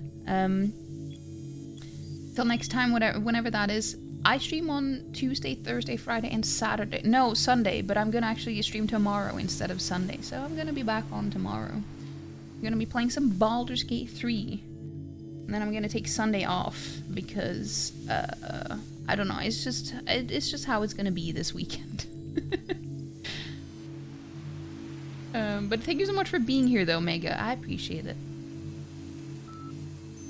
Those poor hamsters. Well, I mean, they could have had a good life. I don't know. We treated them well, at least. We bought all the equipment and everything for them. Obviously, I don't really condone keeping pets in cages at all. But I was a kid, so I didn't think that far ahead. So glad you had anonymous follows tonight. Yeah, but won't it show up anyway, though? Like, that someone followed in chat, even though it doesn't say the name?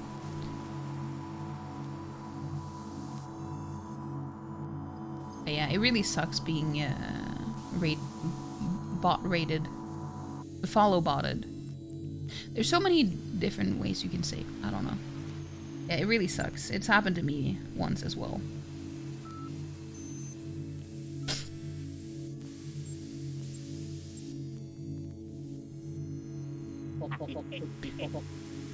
Wow, way to rip off the church's sin theory, huh? Lol. He said there were several prison guards hiding among us for surveillance, and he was going to murder them. With a chainsaw, I guess. What? That's some customer you got. Well, we did call the police on him, so that's that. Police? What's that? Ninjas? Anya laughs as if Alexei had said something funny. Alexei's shoulders shake up and down, too. I guess everyone in town agrees that the police doesn't really do much. Anya says, well, I guess they work just about as much as I do, and then continues. According to an acquaintance of mine, this is a theme park. A theme park? Like an amusement park? Yeah, according to that acquaintance, there was a war, and the country that lost had their population almost entirely wiped out by a missile, leaving no trace of their culture or language. Just not on top of the Mixer, please. Thank you. You didn't see it at least, but then again, your chat was flooded by Seribot bans. Ah, I see. Yeah. Yeah, it really sucks.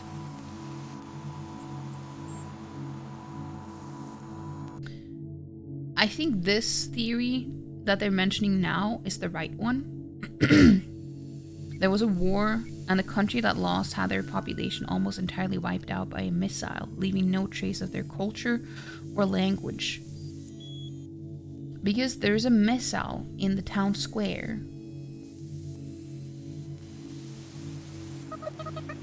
Oh, so it's another scary theory, huh?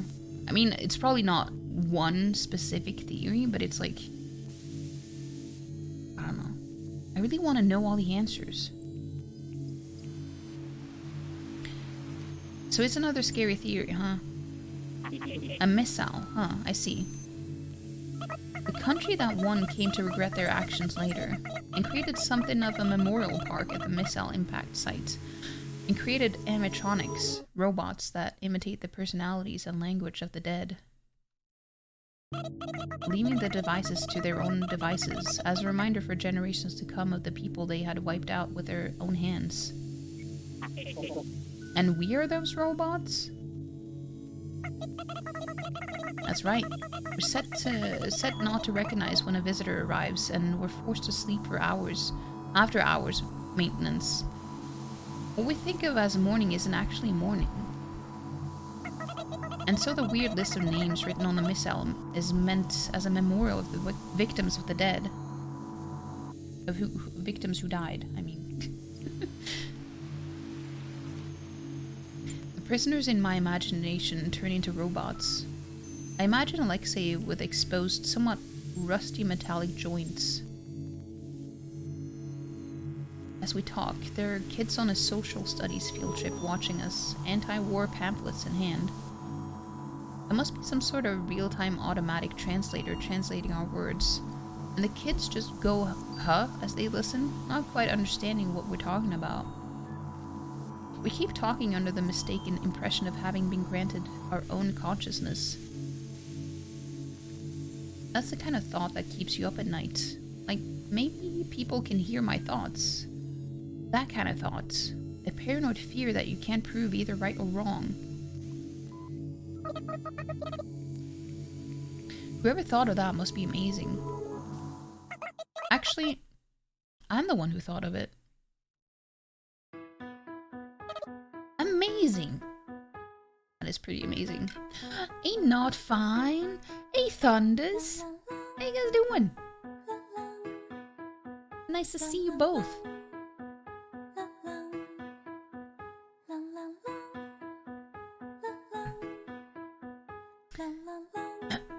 You doing good?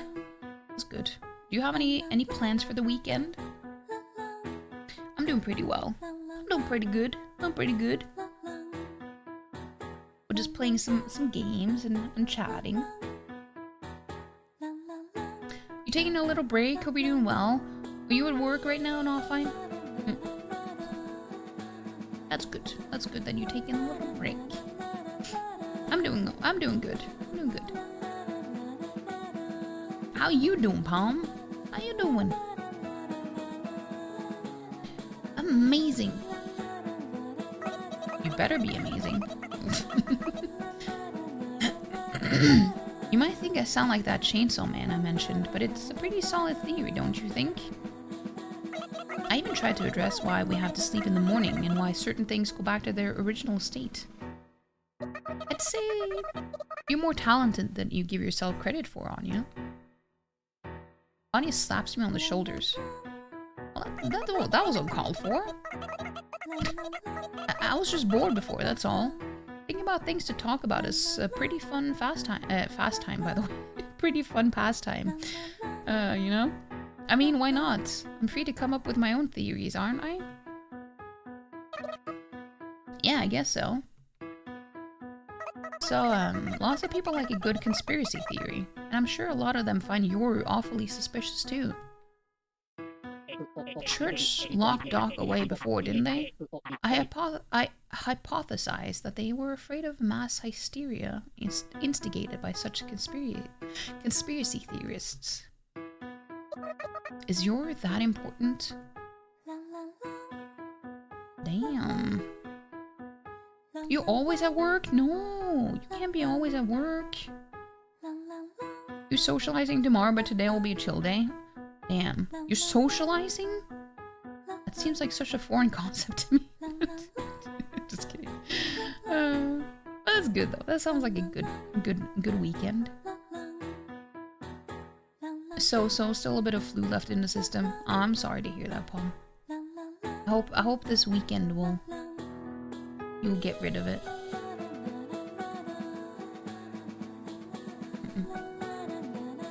Oh, the mouse is in the way. True, Yoru was being held captive under what seemed to be the pretext of protective custody. In fact, she was provided with a warm room and a huge ham. She was treated so well, she didn't even seem aware of the fact that she was being held captive.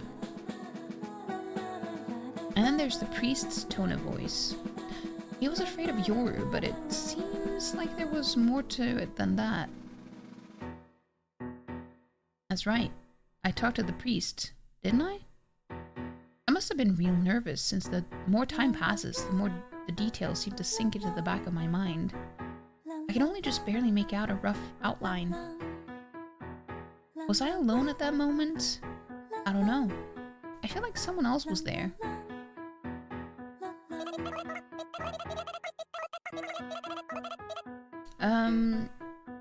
You haven't seen them in like a month because you were in Australia? You missed them? Yeah, because you live in New Zealand, right? Yeah, thank you for the shouty outy for Thunders. You do. Oh, I really want to go to New Zealand. If it wasn't so damn expensive. Yeah, I really want to go there. I wanted to go there for many years.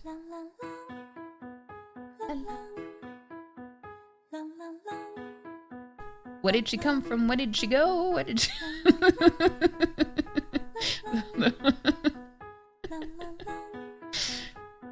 Where did she come from? And why did she come here? There's certain things about her that definitely separate her from us, aren't there? Are we talking about your... Yeah, doesn't it bother you? Not really. Yours never brought up her origins, and I've never asked about them. Why not, I wonder? That is kind of weird. Oh, I think I get it. Well, I guess I never really wanted to ask yours, since she's the same as me. The same? Yor and I are both foreigners who came from the outside. I vaguely recognize that this town isn't where we were originally meant to be, but I never really thought about it beyond that. If somebody asked me where I'm really from, that'll probably throw me for a loop. It's a beautiful place. Yeah, it looks really beautiful. Sing that song and the old man would come back talking about holes. Yes sir, your holes. So I don't want to make Yor feel like feel the same way by asking her the same question. Yeah, I don't remember my past, and it sucks to be asked about something you don't remember, you know? Okay, so what's different between me and Yoru? I'm an outsider in this town, but it doesn't look like I just suddenly appeared here like Yoru did. The church didn't lock me up either. For as long as I can remember, I've been waking up and sleeping in that room. I don't remember having to look for housing like Yoru did. We're the same, but different. I see. That definitely sounds like you, Sayoko. You think so? If it were me, I'd be so curious I'd start hurling a barrage of questions at her. And then you'd use that as material for your next epic tale, huh? Hey, cut that out. You know, I I never really thought about it. But maybe it's okay for roommates to know at least that much about each other. I don't really know that much about Yoru. I'm sure the world is full of things that people just won't talk about unless asked properly about them. Maybe Yoru's just waiting for me to ask her questions. Yeah.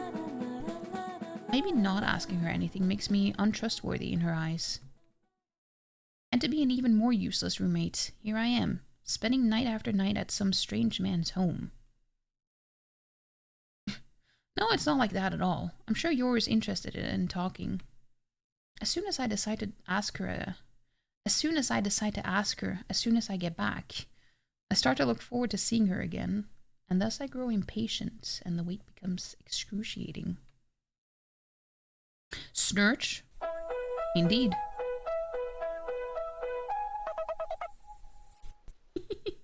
Oh, you missed the teapot on the head.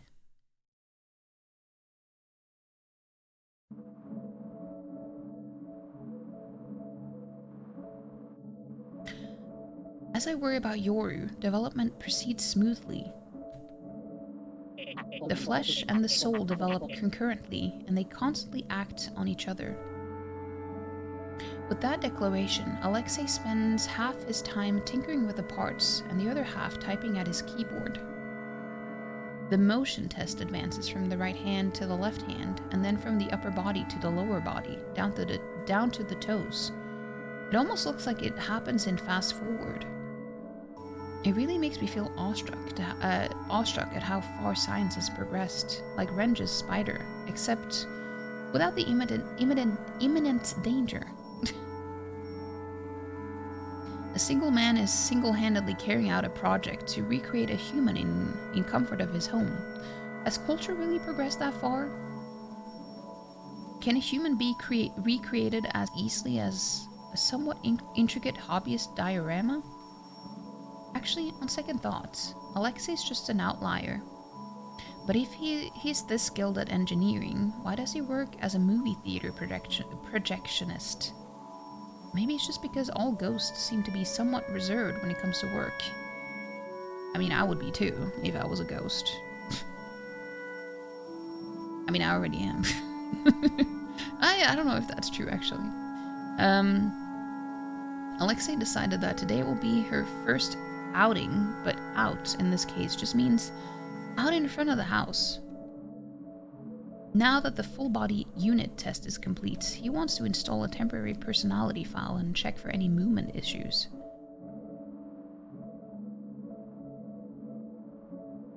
I push her on a cart. Her black skeletal frame is exposed, her head crudely replaced with a speaker. She looks less like a mock human and more like an uncanny art piece.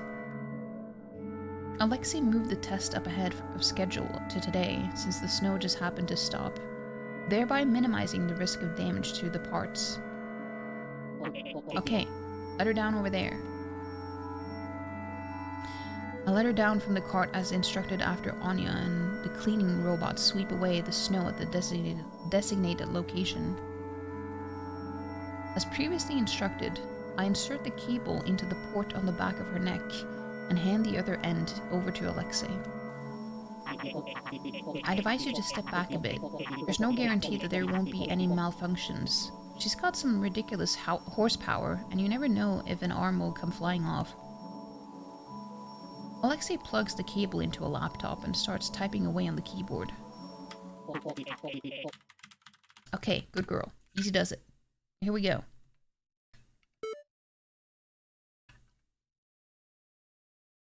Beep boop. A sound reminiscent of a very primitive computer rings out, presumably from her temporary speaker head. A few seconds later. Welcome to Bzz Park. I love this song. Strangely enough, it's a friendly old man's voice that rings out. The what park? I didn't catch the name since it was covered with noise. Please enjoy your day. If you need any help, just call on me, Mr. Bzzzt. We've got fun games to play. The Bzzzt Corporation has a limited time sale on Bzzzt. What is this? It's probably a robot routine for an amusement park or a shopping mall. I bought it from the salvagers. It should be perfect for a motion test. Huh. Salvagers, huh? I missed them. I wonder how they're doing. They weren't bad guys. Mr. What's-His-Face. What's his speaker? Slowly takes a step forward, then another in an awkward walk cycle.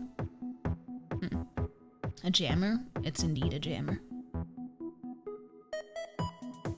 With each step, the attached cable gets tighter and tighter until it snaps off, but it doesn't stop walking.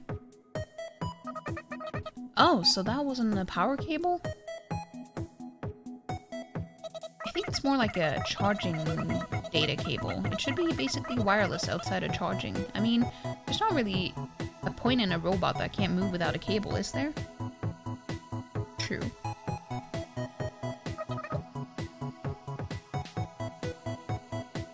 You got a point. The more the robot walks, the more stable its walk cycle becomes. The robot then waves its hand at each of us and starts jumping up and down. I mean, I think Sargra said that he posted the link to the song in the Discord. So I'm curious to see.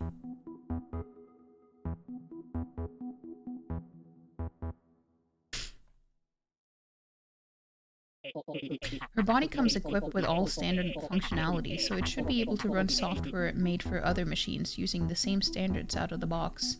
What do you think? Amazing, right?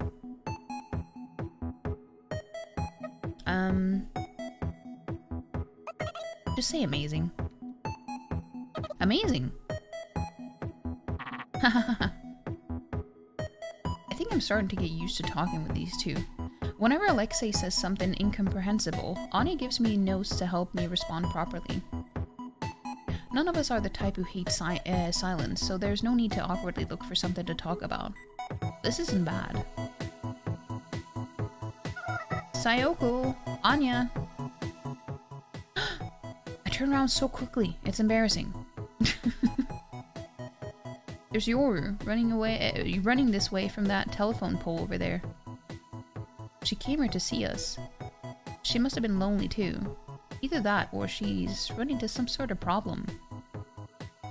Or maybe she's found a new partner and came to hand me the divorce papers. Anything but that. Hey, I thought they were just roommates. Long time no see, you two. Oh no. Clara. A familiar girl is running alongside her. I didn't notice her because she was in your shadow.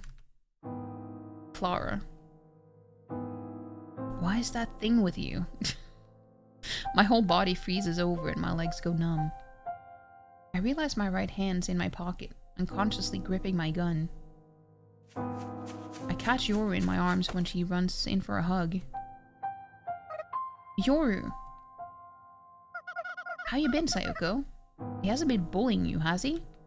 I'm fine. What's with the girl behind you? I ran into her along the way. She said she wanted to see you, Sayoko. Along the way? Yeah, I just ran into her along the way. No other reason, honest. I'll even treat you to dinner if you can prove otherwise. It's not like I was accusing you of anything. Look, I didn't go out of my way to see her, okay? Have you two already gone that far? Sayoko and I are both going steady. Wait, what? When did that happen? What are you talking about? Don't make things confusing. My body still feels cold, but I'll probably be okay. It doesn't seem like things have changed in my absence. Whoa, how cute! Did you make this yourself? Yeah, this girl hasn't changed either. Yeah, this is indeed my creation. Wow, amazing! You must be a genius inventor. I wouldn't go as far as to call myself a genius. Why do guys go gaga over girls like that? That is a question. Good question. Beats me. Clara is just as Clary as ever today, demonstrating boundless energy that's so unbelievable. It's kind of gross. She keeps letting out cute noises at random. Can I play with this robot? As long as you're gentle. Nice to meet you. I'm Clara. I'm an apprentice nun at the church. My hobby is talking with people and helping out in any way I can. Clara bows. That reminds me. She did bow to me too, huh? I've known her for longer than I thought, unfortunately. Hello, young lady. Would you like to play a game with bzzzt? Let's play the bzzzt game. Oh, the bzzzt game. Oh, a game. Let's play. Alright, since you're a robot. Clara rummages through her bag and takes out some sort of can. Here you go. A drink for robots. What is that? That's a can of fuel. A pretty expensive one at that. It's used for generators and motorcycles. Is it really a drink for robots? Of course not. Can't drink without a mouth. Wait, she shouldn't even walk around with that thing in her bag. That's dangerous. You're a hms to herself. Clara's waiting for the robot to take the can of fuel and drink it like it's a can of soda or something. Go ahead, feel free to drink it to commemorate our getting to know each other. Oh no. Beep. What is going on? A robotic buzzer instantly causes the relaxed mood to tense up. Hostile behavior detected from gray life form in possession of hazardous material. The possession of hazardous material in this facility is a direct violation of the Anti-Terrorism Act. All defensive measures are now permitted. Oh, damn. Hey, Alec, the hell's this about? I don't know. I didn't write this personality routine.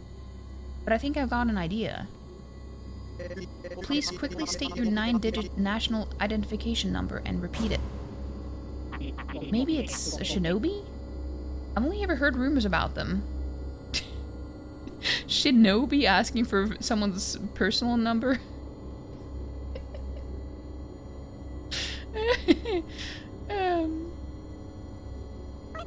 Doesn't ring a bell. Also, shinobi and ninja is the exact same thing.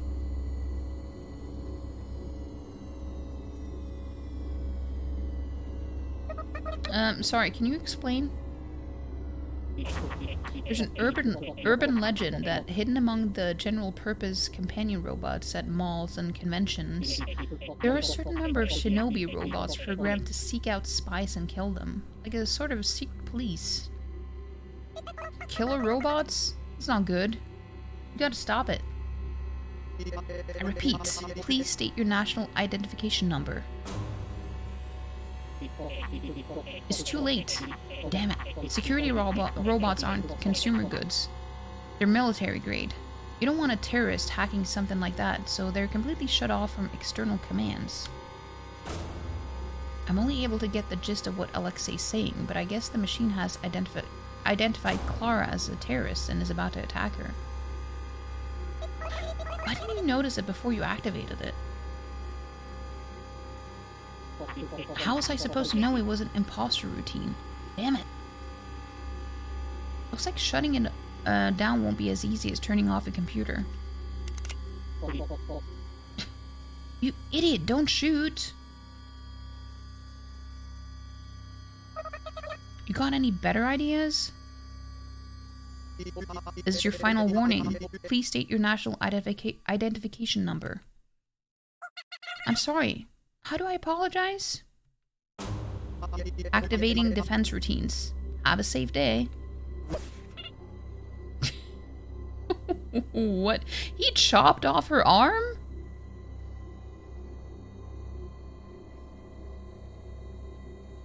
As soon as the robot finishes talking, She uses her metallic left hand to knock the can out of Clara's hand.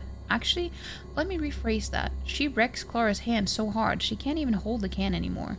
Her wrist is bent at an unnatural angle. Damn. That's savage. The robot then reaches for Clara's neck with her right hand. Also, I said he, but it was only because the voice was from a male recording, I guess. It is supposed to be a she. Oh no. Well, good thing it's just Clara, who everyone hates. Clara suddenly goes quiet, probably because her neck's been crushed. The robot then dangles her in the air. Error. Weapon not found. She, or rather, the shinobi, speaks as its left hand clatters.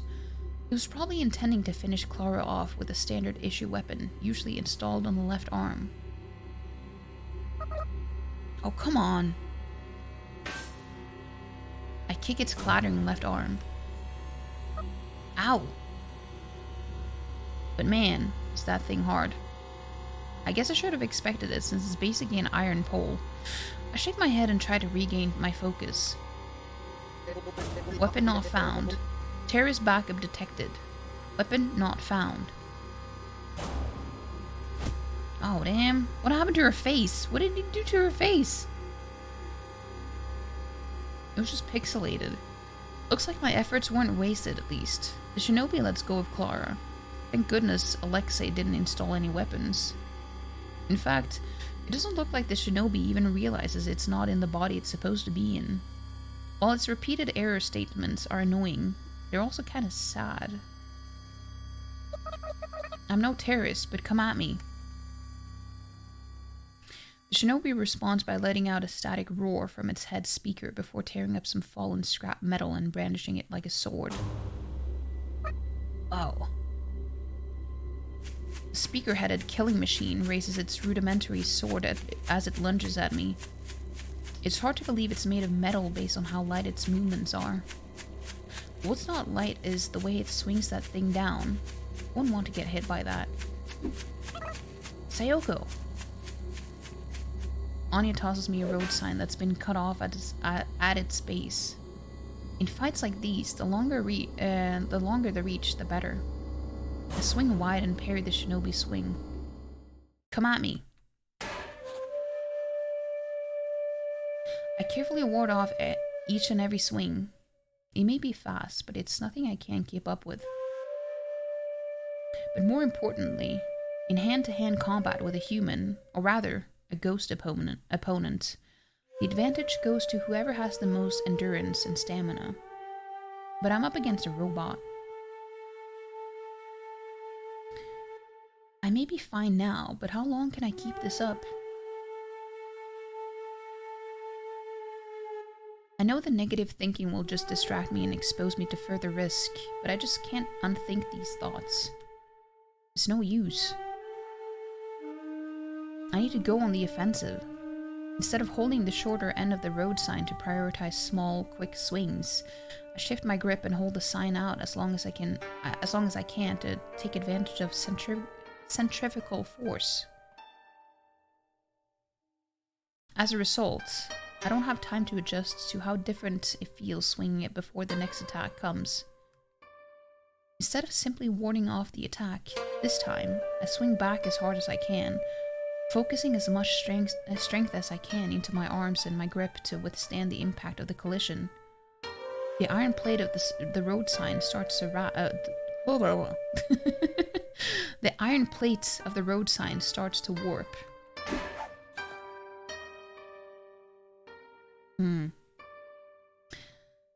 Hit him with that Dukin. Kunai with chain. Perhaps thanks to the help of centrifugal force, the effects of the impact is more than just even. The enemy retreats with a few nimble backflips, as if it had forgotten that it's made of metal.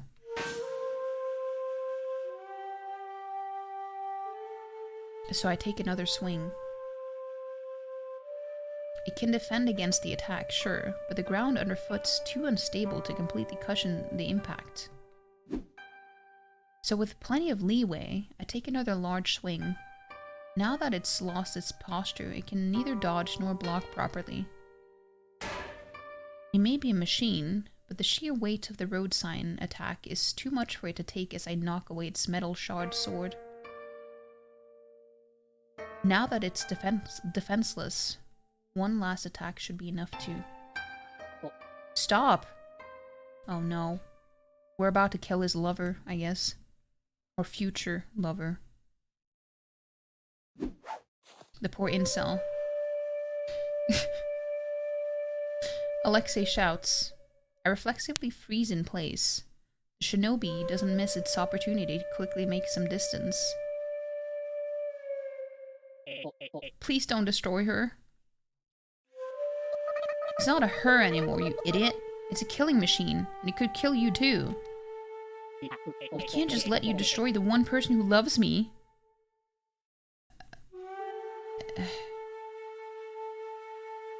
He's not helping his case. I'm just saying. That thing doesn't love you. At least not yet. It's not even complete. At the very least, that's the body that will be hers. If this project succeeds, how do you expect me to look at her without thinking about how I destroyed her body once in order to protect myself? I couldn't live with myself. Having lost its weapon, the shinobi comes at me with its spare fists now. Its already fast movements feel even faster. Can you compromise at least a little? No, I want her to be perfect. I finally found someone to love, and I need my love to be more perfect than anyone else's. It looks like the enemy hasn't gotten faster, but I've just gotten tired. I know that the reason nobody loves me is because there's nobody I love. I value myself, but unlike other people, I can't value someone else. I never wanted to. Alexei speaks in a disgraceful, nasally voice. His enunciation is so bad, it's hard to catch the words he's saying, but I think I can get what he's trying to say. Everyone instinctively sees that, which is why they won't love me. I'm sure there are tons of people out there who can pretend to love others. But I don't get it. How? How can they do something like that? And why?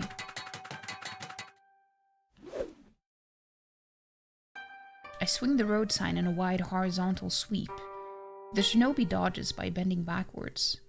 Okay, fine. I toss away my weapon too. I lose some reach and power, but I gain maneuverability.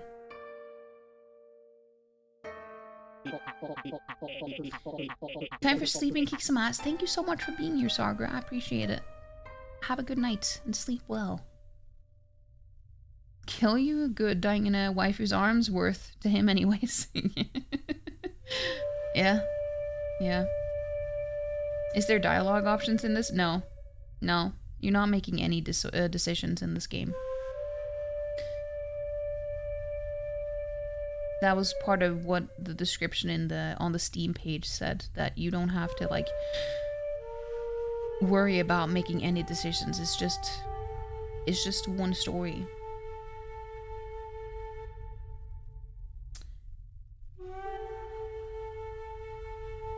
Which is kind of nice in a way.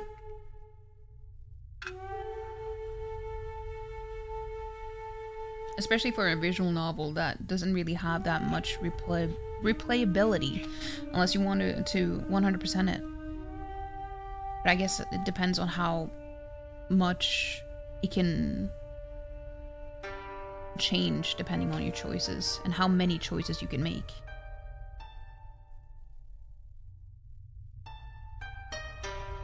Love is a lie. That's not true. Thank you for the lurk, Thundus. I appreciate it. And so speedrun is just smashing the X then? Well, more like Z, but yes. Close though. I don't want to do that. I don't want to have to lie, but I want to love. I want to be loved. Damn it. You just don't understand. I barely managed to keep to toe to toe with the shinobi. I may be tough, but there's no telling what a metal fist to the vitals will do to me. That's why I made her. I tried taking out my gun and shouting freeze. An idea so crazy, it just might... Yeah, that did nothing. Or rather, it did worse than nothing, as the shinobi kicks my gun out of my hands, so now I've lost my trump card. I'm pretty sure this is all Alexei's fault. I don't want to hear you complaining. Just how much longer must we bend to your will? We don't hate you as much as you think we do, so why can't you just let it go? Enough complaining. It seems to me like the only reason you can love her is because she's like a part of you. And you know that. Maybe you're right. Maybe not. I'll never know until I try. I guess he's got a point. I get it. My wish is full of contradictions. I know that. But please, you're my only hope. Actually, I don't really get it, but I do get the feeling of indignation and the refusal to back down. Please stop her, without hurting her. You're so selfish, you stinky poophead. Tell him. Fine, whatever. Guess I'll run as much as I can. I turn my back to the shinobi and retreat. I'm sure that thing will chase after me. I'll think things out as I run. Maybe the battery will even run out in the meantime. It's good to analyze your issues. You're showing signs of improvement. How wonderful. I get distracted by Yoru's voice. What is up with this hair? Goddamn it. My feet stop for a moment. Retreat failed. I used both hands to guard against a heavy kick. But you might be hoping for a bit too much. What's Yoru talking about? Is she trying to do counseling? Here? If your strategy is to convince Alexei to let me destroy this thing, then I approve. If so, I suppose I can bear it a bit longer. Even you know love isn't a lie? You didn't have a... Even you. What do you mean by even you? But you didn't have a Z emote. I get it. Yoru gives me a wink. I don't understand what that's supposed to mean. Mr. Alec, are you well versed in the Shinobi program's inner workings? No, of course not. I mean, just think about what kind of program it is. Look at the log. This line here, it's been sending the same request at fixed intervals, but it always fails, and it's been returning this error message. You think you can lecture me, you amateur? Of course I can see that. Then, do you know what it means? No, how could I? There's no way I can tell what the function does just by looking at the... It's trying to communicate with the headquarters. If there's a terrorist attack in one place, there's a possibility there's multiple other attacks happening simultaneously, right? That's why it's been trying to contact city headquarters incessantly every second. As if it's waiting for the command to abandon its post at the tiny insignificant mall and go defend an important person or place. I see. How did you know? No, more importantly, are you suggesting we attack from that angle? That's right. Now that it's changed modes, I don't think it will accept normal commands, but this is an exception. The code changes at fixed intervals, but since it's offline, we can go at it as much as we want. By sending the shut-off command with a little signal spoofing, the Shinobi will mistake it as a command from mission control, huh? Okay, but how do we spoof the signal? Also, how does she know all of this? That's where you come in. You can do it, can't you? I sure can. I'm a genius. Kinda. Sayoko, hang in there just a little longer. Hey, give me that back. Yoru pulls something off his hand and tosses it my way. I see. This is the thing Alexei used the first time we met. It's the Pog! She threw us the Pog. Oh, okay. The Otaku guard, was it?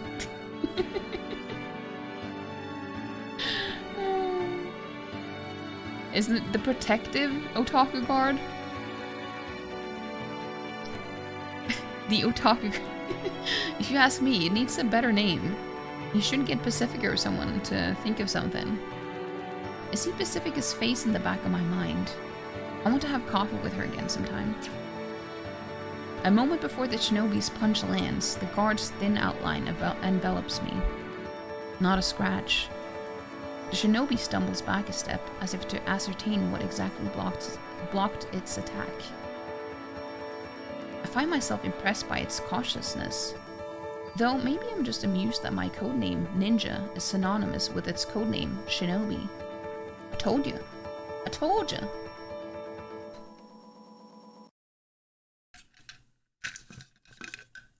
I need some water.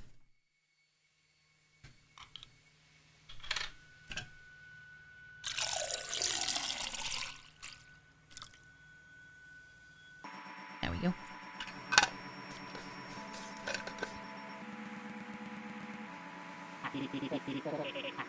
Damn it. Is this it? No, is this it? No, no, no. Yes, yes, yes. It's gotta be it. Damn you. I sadly tell Alexei, way to go, as he shouts at his computer. But if I remember correctly, this thing's power output is still unstable, isn't it? I probably shouldn't use it too long, or it might explode or something. I dare to shut off the guard. I hold out my open palms, and beckon the shinobi to come at me. I got it, just a little more. There's no way the shinobi will miss the fact that I'm way open. It leaps at me as if in recognition that this is its chance at It leaps at me as if in recognition that this is its chance at victory. You see her pose? Seeing as she's Japanese, and, you know, she's also, like, a ninja, and the other one is a shinobi.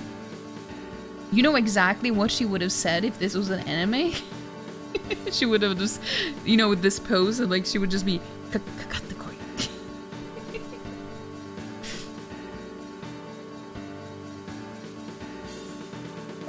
Guard on. I activate the guard at the very last moment before those metal fingers reach me.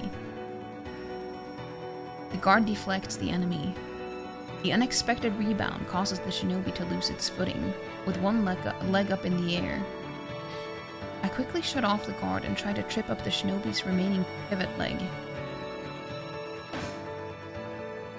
Oh no. The guard deflects the enemy. The unexpected rebound causes the shinobi to lose its footing, with one leg up in the air. I quickly shut off the guard and try to trip up the shinobi's remaining pivot leg with a sweeping kick. Ow! Please work. While the shinobi may have lost his footing, legs are still just bare metal poles, and I just kicked one of them with my shin. I may be a ninja, but my leg's still made of flesh and bone. I wasn't expecting it to be easy, but still.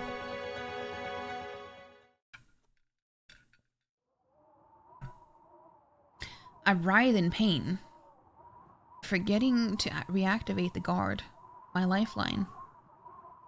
My hatred for the entire world is the only thing keeping my consciousness together. I hate everything. Yes, even Yoru, who suddenly sounded like a computer expert despite never even once hinting that she'd know a thing about them. Wait, what's up with that anyway? Yeah, that was what I was wondering too. No, more importantly, what about the shinobi? I find the shinobi fallen over, still motionless. In the corner of my eye, I see Alexei glistening in cold sweat as he gives me a thumbs up. I did it! I did it! I really am a genius. How's that, you dumbasses? Pah, pah, pah. Try my best to ignore that noise violation. I'm sorry for the noise violation, guys. I instead turn to Yoru for an explanation. Yoru, what happened back there? Oh, right, what happened to Clara? I wonder if she's okay. She's clearly dodging the question, but now that she mentions Clara, we all remember that she's what set this whole scuffle into motion. Anya goes off to check on her. The rest of us follow behind. Yeah, because now, like, from all the different theories they talked about earlier, while they were inside, they talked about the theories of why they're there. That they're actually all, like, convicts or something. In this, you know, they're all just prisoners here. And, well, that was just one of the theories, but that makes me think about maybe, like, because she knew the whole thing, computer thing earlier, what if she is one that is, like, from the outside, that knows all of it, and because she just came out of nowhere. She just appeared in this town out of nowhere.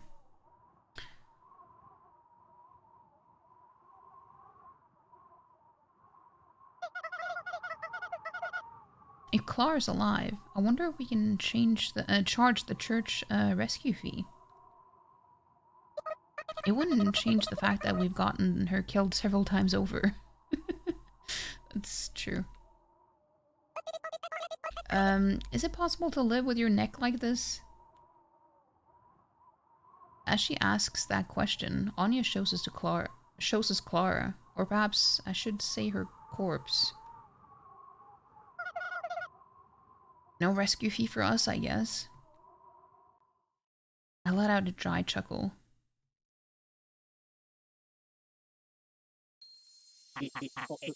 Is that a corpse? Oh. I like how they do that in anime. They just have like sparkly or like rainbows coming out when they throw up.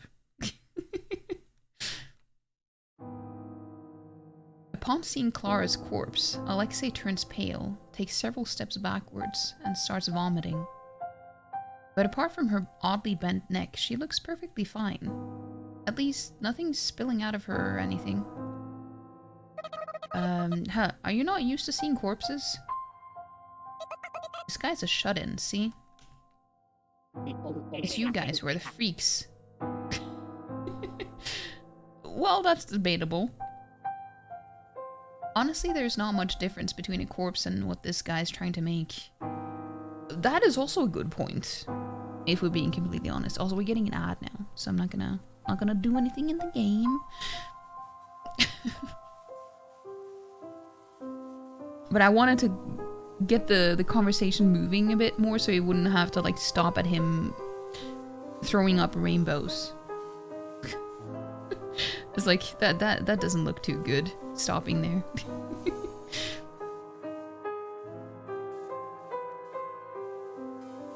Yeah, we're just gonna...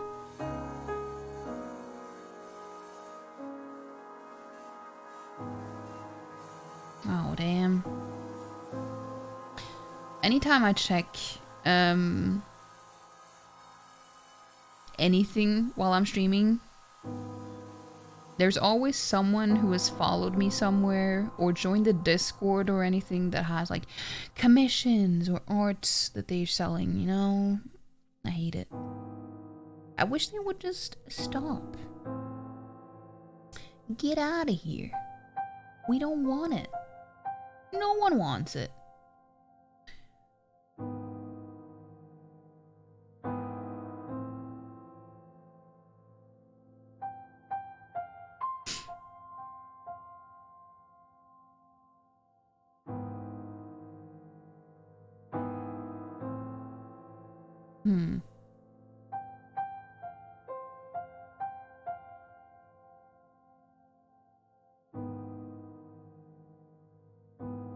Yes, I'm just checking my phone in the meantime.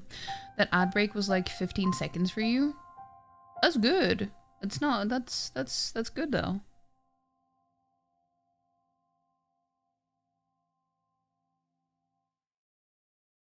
I wish that was what it was like every time.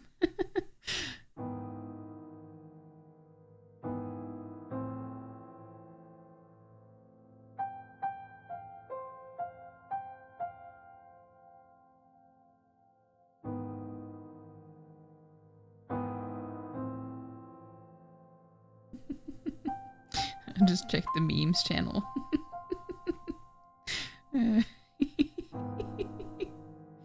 That was funny.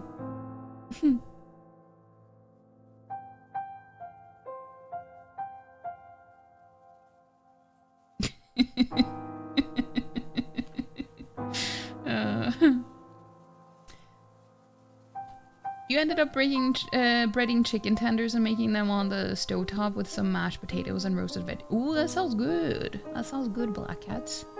Also, welcome back. Hit you with another so you can make you a little more money. I can't because it's still ongoing. Apparently, you can't stack them. I think they know that people would abuse it.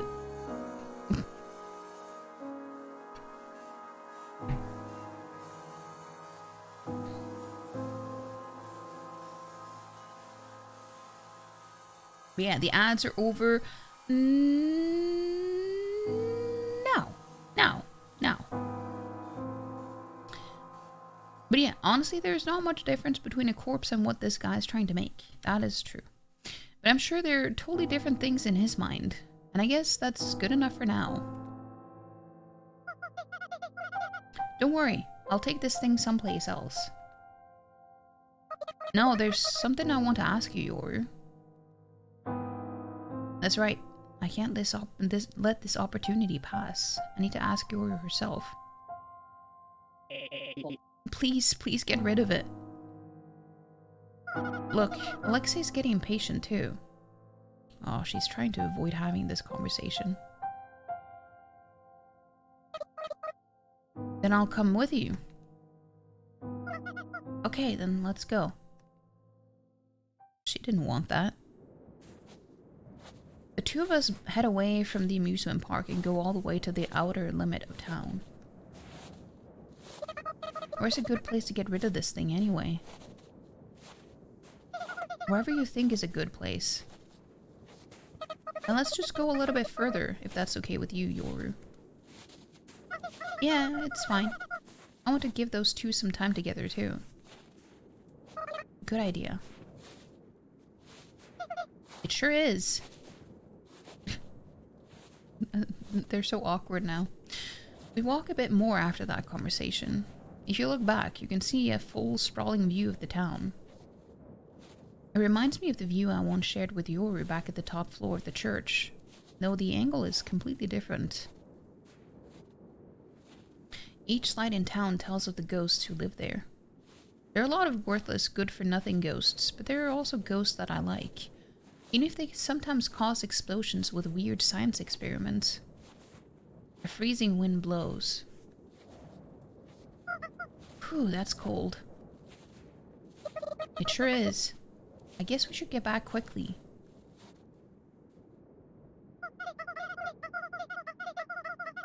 Why don't we light a bonfire, Sayoko? It's way too cold. Oh, I've got matches. I've also got a lot to talk about. Oh, she wants to talk. Yours eyes look straight through mine. Her eyes go from anxious panic to confident. Her eyes go from anxious panic to confident determination. Determination. I nod. It's exactly what you think, Yoru. I don't feel bad at all. I just feel a little ticklish that she's seen through me. I do want to talk, but we don't have anything to burn. There's not even trash around here. I casually glanced at Clara's corpse. I then looked back at Yoru. She shrugs. Is she suggesting turning Clara into a bonfire? Is that what she means? Dude, they are so mean to her. I know they can't die, but at the same time, that is so savage. Jesus Christ.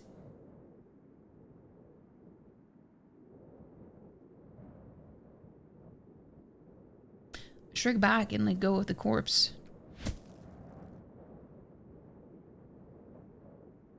When the corpse plops onto the ground, a large can rolls out of Clara's coat pocket. Alright, the can of fuel. She was trying to give this thing to the robot, wasn't she? Oh, how convenient.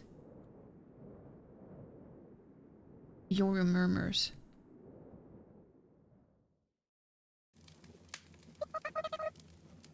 Damn, they are savage. What? What? Jesus Christ. Anything crazy, well, crazier than usual happened in the game? Well, this is probably the craziest so far, if I'm being completely honest. That's insane. If you want to talk, let it out, girl. Get it off your chest. Detergination. Yeah, yeah.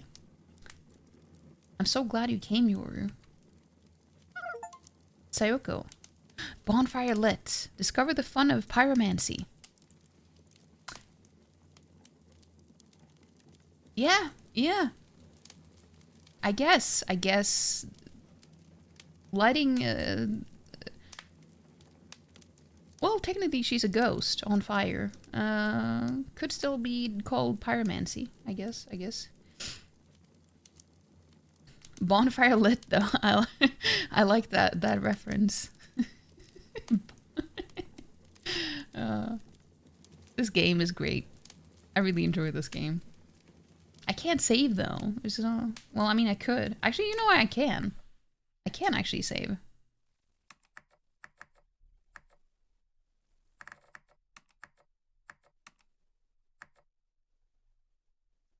Thank you, Palm.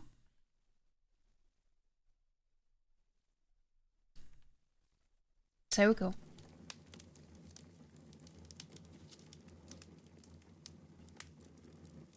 Yoru whispers. Hey Chris, how you doing? Did you see we just got an achievement called Bonfire Lit? Because we just set a corpse on fire to keep ourselves warm.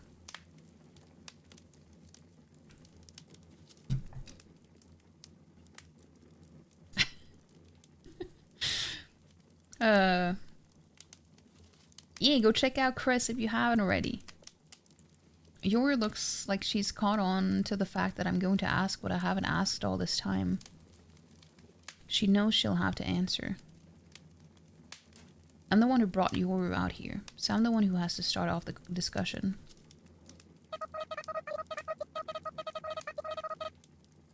How's the game going? It's going pretty well. It's going pretty well. I really enjoy this game. I didn't think I would enjoy it as much as I have, but the story is really good. How you doing though? And how was your stream? How did the stream go? We work together, and on our time off, we hang out with people we know. When we get home, we chat before we go to sleep. It's a little questionable that we share the same bed, but there's only one bed and two of us. I speak from the heart. Black cats! Black cats? Thank you so much for gifting us up to Palm. Thank you. Hope you enjoyed the sub, Palm. Even though you only had a 15-second ad. Thank you. A big pet peeve of yours that you coincidentally do yourself is whenever someone says they want to talk but won't tell you straight out what it's about. Like just beating about around the bush. gotta talk. Well, we want to talk to you, but I don't know how to say it. Freaking Sky... Dude, same, Black Cats. Absolutely hate it. I've literally told Rods the same thing when he said that to me. And it's literally nothing. He's not even... It's not anything bad or anything. It's like, don't start a conversation like that. Don't tell me that you need to talk or you need to say something. I'm mentioning Rods because he was the first person, or the last person that I remember did that. And it was so anxiety inducing. Like, do not do that. It's terrifying. Don't start off a conversation like that.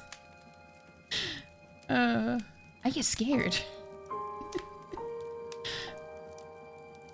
But it was good. The usual Mario Kart chaos. You had like 9 people in VC and it was pain. Wait, how many people were there? Well, I mean, I know you, but who? I meant not how many, but who was it? Who were playing? I don't think I've ever watched a stream where you've had that many people in VC.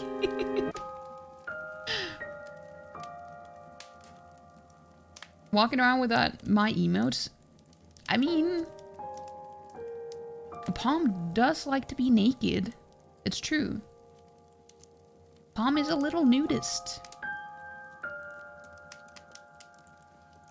9 people, you wouldn't say a single. That's how I feel. That's why I don't partake in the when they arranged the whole Among Us thing around Christmas. I did that like 1 year ago. Like, I can never do this again. It's just too much for me. I can't do it. It's fun, but it's just too much for my brain. With all the people talking at the same time. What do I know about your nakedness? Because that's what we say when you don't have a sub. You're naked. That's why Gobi also comes into chat saying, "What do you think you're doing walking around naked? At least put a leaf on you." Palm is a little...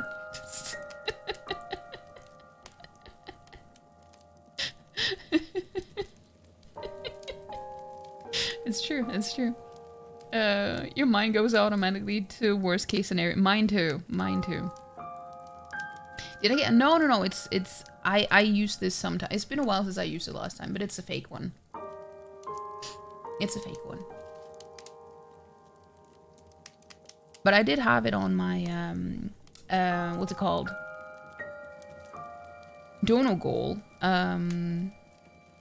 It was a dono goal incentive. That was the next one on the list. If we had reached the next goal on the list, that would have been it. Then I would have gotten it IRL. Like IRL, I say. I mean, for real.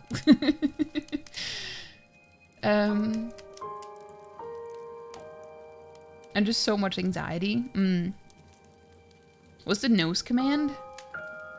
I don't... Wait, is there an actual command for it?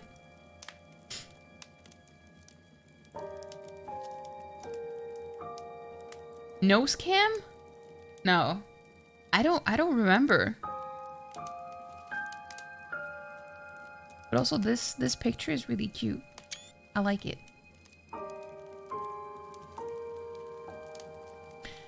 I speak from the heart. If I want Yor to expose everything about herself, I should expose myself to her too. At least, that's how I feel. Exposing ourselves to each other. Yes, that's the showing skin thing that Yor once brought up. Or the thing that Palm likes doing, I guess. No, but isn't it nose cam or something?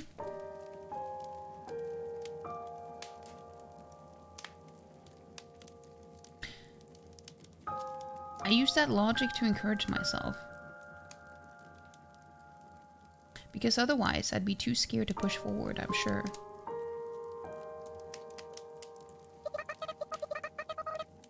I've always hated this town. I've always wanted to go home. I tell myself that even if I can't string my thoughts in a coherent order, if I just say everything I need to say, she'll understand how I feel. Also, I've always felt bad not knowing why ghosts even exist. So with Pacific and Anya's help, I've tried to leave the town. Though for some reason, I don't really remember what happened back then. Just diving in briefly before bed. Hope you have a good rest of stream. All the blood. Thank you so much for being here, Chris. I hope you have a lovely night and sleep well. And an even better Saturday out of you. You're the heckin' cutie. All of you. You're too ugly. Don't say that, Palm. It's not okay.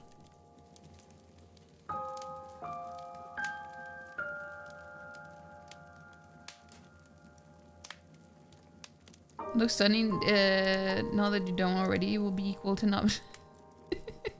I like how Black Hat's tried to over-explain her compliments. Thank you, Black Hats. I appreciate that. I've used this fake one many times, but it's been a while since last time I did it. I kind of just forgot that I had it. And then I like, oh wait, I had that one. You're working, so why are you working on a Saturday? No, that's not okay. Stop doing that. Stop doing that. Aw, damn. Well, I hope you sleep well then.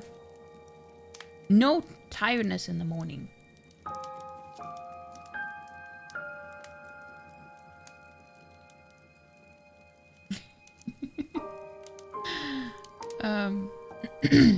But yeah, it's an especially vague memory of mine. Wait. Pacific and Anya were my friends back then too. We were trying to get to the outside world just like we are now. I'm pretty sure it was my desire to go home that motivated us back then. Yes, back then. To be honest, now that I have you, I feel like I don't need to go back to where I was before. As long as I've got you, and Pacifica, and Anya, I don't mind being here. Back then, I really wanted to go home. But now, I feel like I've got a place I belong here. But I haven't done anything. I shake my head.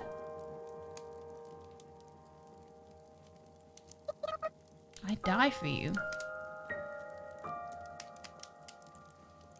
How can I say that with a straight face? Well, you can say it with a gay face. Just kidding. Just kidding. I don't want you to die, Sayoko. I can feel the blood rushing to my cheek at a moment late. I won't die. I'm a ghost after all. That's just a standard ghost joke. I tried to plaster on a smile to hide my embarrassment, but only end up with a half-twitching face.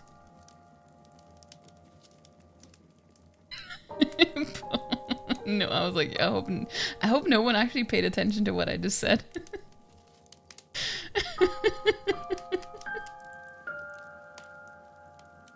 Even though it was pretty funny, I have to say. I give up and take a deep breath. The cold air stings my nose. I can feel tears welling up in my eyes. Me just ruining this moment with a joke. Typical. I killed those two. I shot them with my gun. Probably on purpose.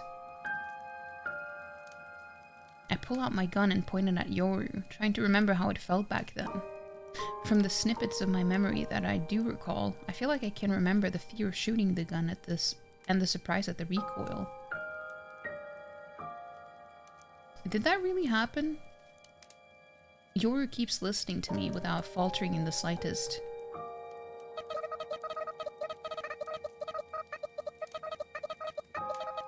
I targeted your nakedness. Sorry. Because you're worried people will take things the wrong way. It's 100% projecting because you overthink every comment others make, so you worry about it the other way around too. Hey, if I overthink things people say to me, it's usually as a joke. Because I'm very nitpicky. But I never actually assume that people have any hidden meanings necessarily. I like to make a joke out of it though. I don't know why I'm like that, but I do. Me creating content. See, Palm, this is how you should make content, because you know there's a lot of things that I could do to make content creation more like aimed towards a wider audience, and I guess make it also easier for myself, but I don't, because I make content that I would like to watch. And if I make something that I would not like to watch, then I feel like I'm a fake. I'm a fake, you know? I need to make content that I would like to that I would find funny and fun. You meant the gay joke? I know. But I just went on a tangent because it's actually kind of true. Even if it's more meant in a more general way, not necessarily that joke, but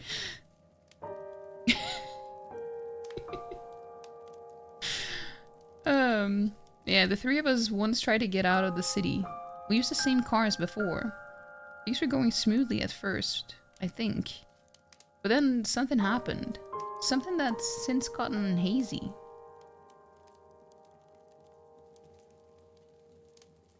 I want this without the text, so I can screenshot it. Despite all that happened back then, Pacific and Anya said they'll help me try again. And that's not all. They fuss over me so much. They even brought you into my life, Yoru. It's not that I want to go home.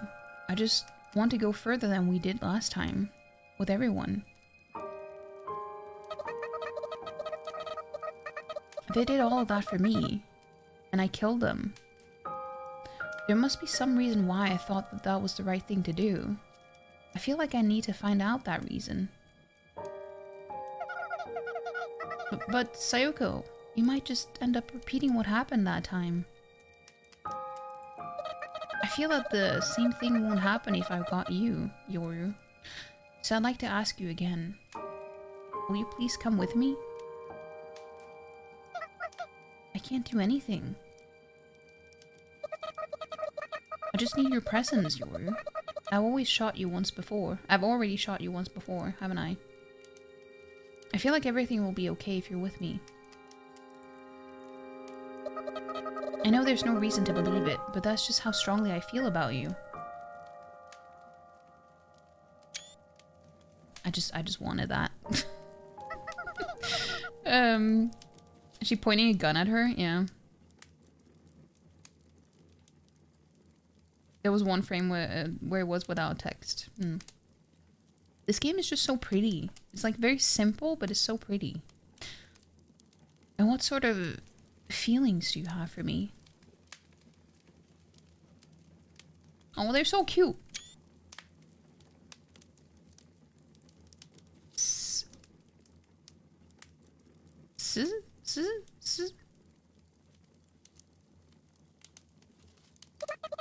Special. Yes, I feel like you're special to me, Yoru. Yes, that's right. She's so cute. Aww. I see. I'm special, huh? I'm happy to hear it. Thank you. I wasn't happy at all to be called special before, but when you say it, it makes my heart feel so warm, Sayoko.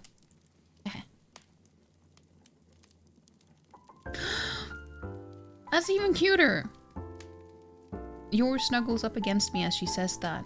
She seems so childish despite being quite a bit bigger than me. Oh, she certainly feels warm, like a child too.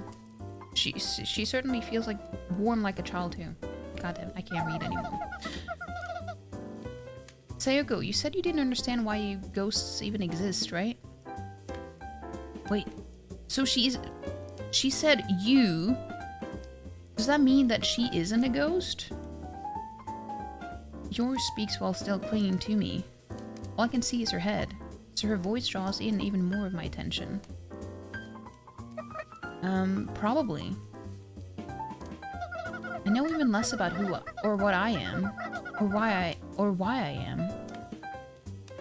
So we're similar in that regard. You wouldn't happen to know who I am either, would you, Sayoko? Sorry, I don't.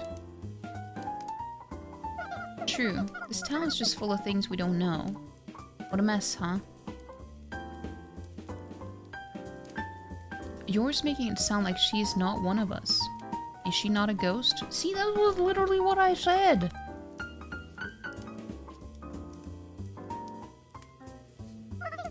So as a result, I was a little confused at first. Like, why do I have to be here? I was wondering if there was some way to quit this whole time. And that's when someone from the church approached me. Quit what exactly? Okay, this one is nice because I can crop out the text here without it being in the way of the picture. Quit what exactly? I think back to that story from the insane customer Anya talked about. This town is a prison. There's several jailers among us to observe. No, that can't be it. That's ridiculous. I really can't do anything. I'm not strong like you. I'm not cool like Pacifica. And I'm not handy like Anya. But she's good with people. But you were amazing just earlier today, weren't you? And apparently she has a hidden skill when it comes to computers, I guess. That was just because I knew what was going on. I was confident because I had prior knowledge. At first, I wasn't motivated to step in at all. That project was just in such bad taste. I figured it would be for the best if you just tore that thing to pieces, Sayoko, but it'll be a little out of character for you to say that, huh? Yours smiles and continues. I noticed that Alec really treasures that girl. I tried putting myself in his shoes and got really scared. And before I knew it, I set myself into motion without thinking. I don't think anyone could have done what you did without thinking, honestly. There's nothing amazing about applying knowledge you just so happen to have. Yes, there can be.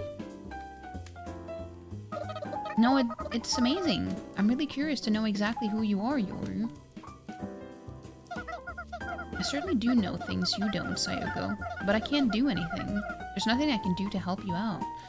And if I told you everything I know, I wouldn't make you happy, Sayoko. It wouldn't make you happy. You won't know that until you tell me. To tell the truth, I'm a teensy bit different than you and the other ghosts, Sayoko. I can tell you a little about this town, but there's no point. It wouldn't amount to anything. I listened intently to what you were saying, every single word of it. I try to swallow those words and process them, but I can't digest any of it. You've been better, you've been worse, you hope doing good, haven't seen you in ages. Stopped in Crunchy stream for a bit before bed last night, hoping you would show up. You just had to run for your life just now, since it's been cold and warm, then cold, and the bugs have been trying very hard to get inside. You have these things in this part of the state that are like orange ladybugs, but they're beetles and an invasive species. That's interesting though, because you guys had so much like ice and snow and freezing temperatures and all that stuff. Wouldn't think there would be a bunch of bugs outside right now. Been in Australia for the last month. You just got back on Wednesday. I'm going to say hi to Crunchy at some point last night, but you fell asleep. One just casually walked across your monitor and you tripped over your headphone and cord shard disk. No! It's just a little bug. I know that doesn't help, but it's like...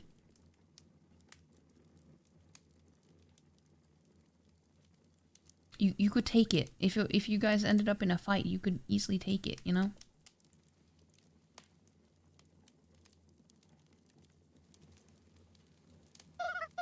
There are many things that I don't know either, like how the church noticed me. At first, I thought I'd eventually understand what I am, but in the end, I still don't know. But there were some good things though. I was too slow. Yoru stops clinging to me and looks me straight on. Again with the straight. You appeared out of the blue and rescued me. You sat next to me, and you even gave me a name as a present. How could I not be happy? I felt like I had no choice but to stick with you forever. As Yoru reminisces, her eyes sparkle with a passionate light. It's almost as if the bonfire isn't the only fire burning here. When you think about what the bonfire is supposed to, what it actually is, makes this very, very bizarre.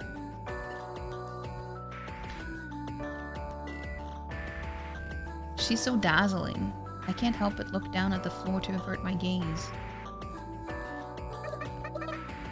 It wasn't that big a deal. I'll go with you, Sayoko, wherever you go. But what?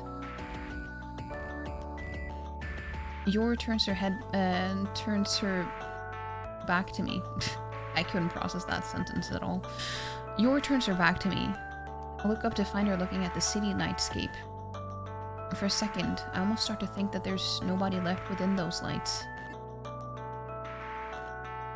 The city nightscape means completely different things to me and Yoru. It's a little sad to think about. She and I are different. The two of us are actually quite distant from each other, but only just so happen to be physically close right now. Just thinking about it like that makes me want to cry. You see, Sayoko, the truth is, there are things in this world that are more meaningless than you'd think. Some things are just nonsense that seem true, and you might just be getting your hopes up for nothing. I wish I could be Yoru, because then I could understand the reason for her tears. Is that still okay with you? Will you still stay with me? The question is surely an important one for both me and for Yoru. I wish I could put a stop to her tears on command. Of course I do. I walk around Yoru's back so I can see her face to face. Oh, that's so cute. I gaze right into her eyes. Of course. Oh, they're so cute. Look at them.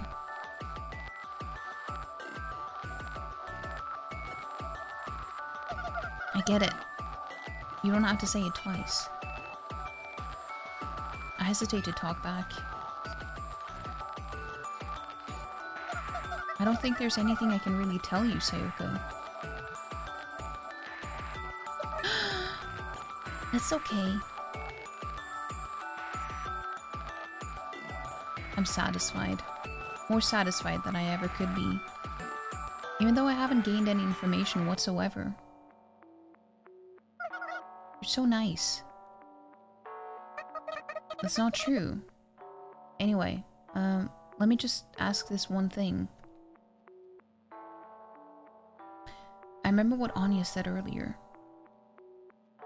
I'm free to come up with my own theories, aren't I? Yoru. I call her by her name. Her name's Yoru because I met her at night. It really is a dumb, lazy, weird name that I just came up with on the spot. But before I knew it, it's a name I've grown to love.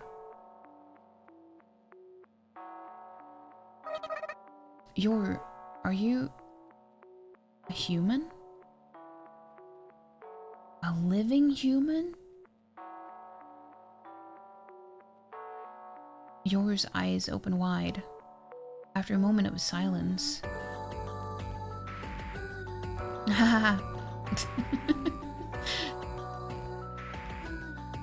Yoru laughs. A human? Well, there have been times when I've thought it'll be nice to be a human.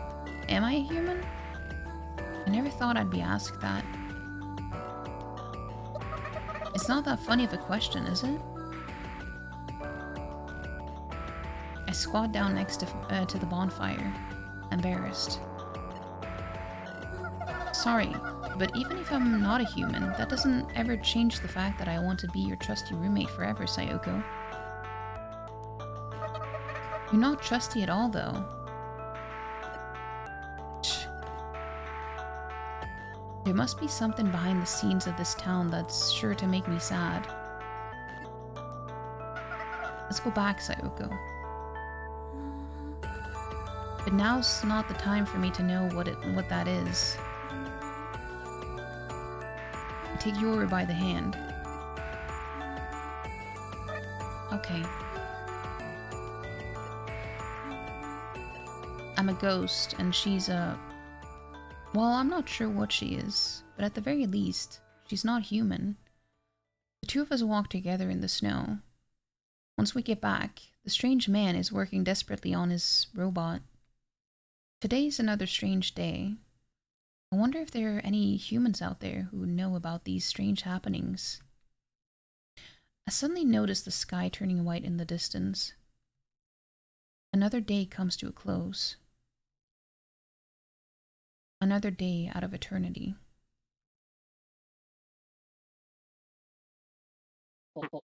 Okay, how's this? Please work. 1 second later, Alexei clacks the enter key on his keyboard. Hey, Kakistos, how you doing? I might get rated by what you consider good. Wait, that is so sweet. Thank you. How you doing though? It's nice to see you. I was lurking for a bit in your stream earlier when I was getting ready. How are you enjoying Hellblade?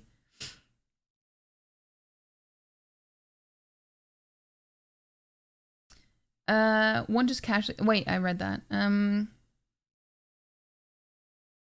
You're being so serious with me? I think the bug would win in a fight. You would lay down and die. No. Black cats, that's not true. That's not true. Believe in yourself, Black Cats. You can do it. If it really needs to be done, you can do it. But luckily, you don't have to do that. But, you know, in case. The bug. No. What am I playing? I'm playing a game called Ghostpia because Pia is my actual name. So I figured, you know, when I found this game, even though I'm not really a typical, I don't usually play games like this, visual novels, but I figured, you know, this will be extra fun. And I've really been enjoying this game a lot. So yeah, it's called Ghostpia, and it's a visual novel about ghosts in a ghost town.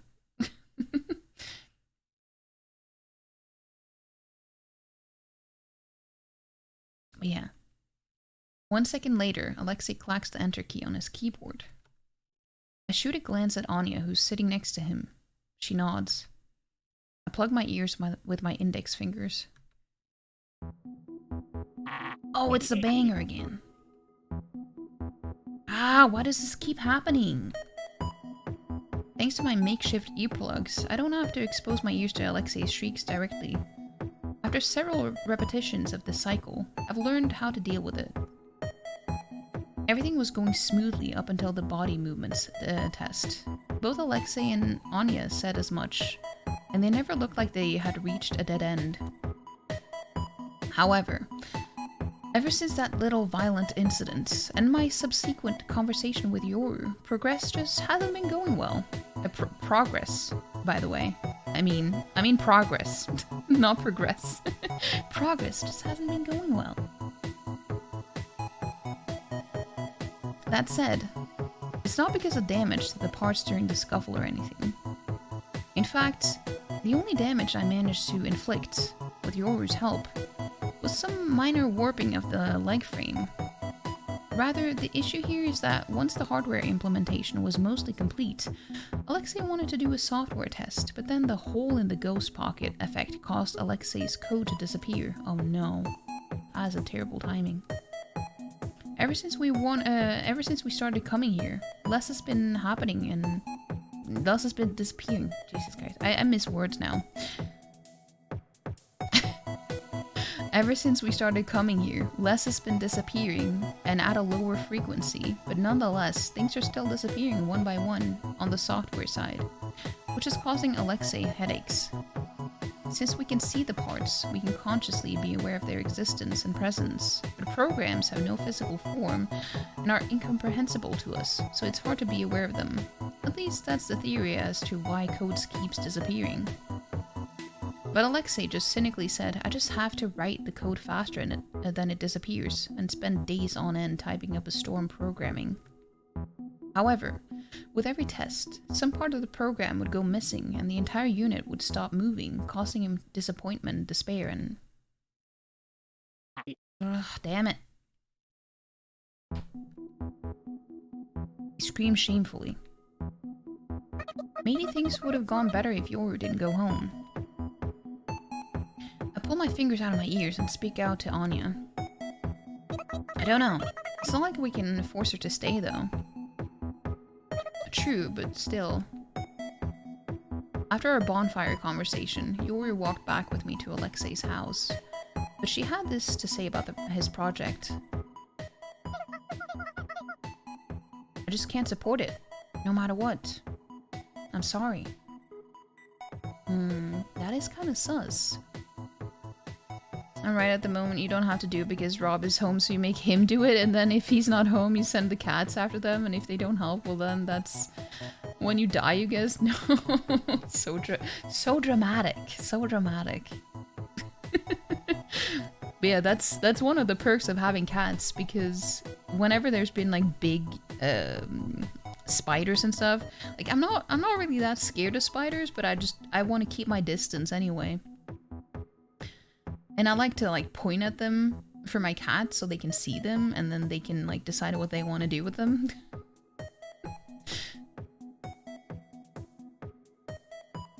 Yeah, I just can't support it no matter what. I'm sorry. She declined to help and instead went back home. I didn't stop her, of course. And that brings us to the present. The mood in the lab isn't good, but I'm optimistic. Somehow I just know they'll find a solution. Alexei's just that skilled of an engineer. That portable otaku card was a pretty high quality piece of tech after all. The front doorbell rings. That's the first time I've heard that sound from the inside. It feels more formal than doorbell at my place. I'll go answer it. Do it. Anya trots off to the entrance, leaving the hallway door open. For some reason, Anya's yelp gives me a deja vu. Alright. It's like when I first met Clara. Is she back?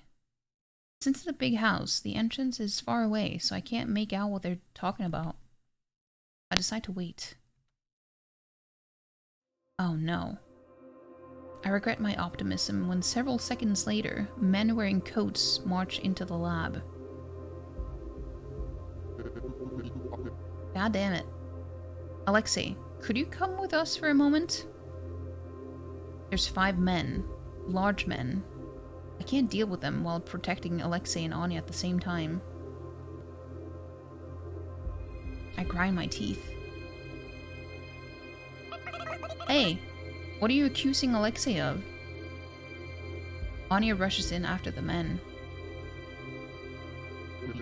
You are abusing technology in order to blaspheme God, are you not?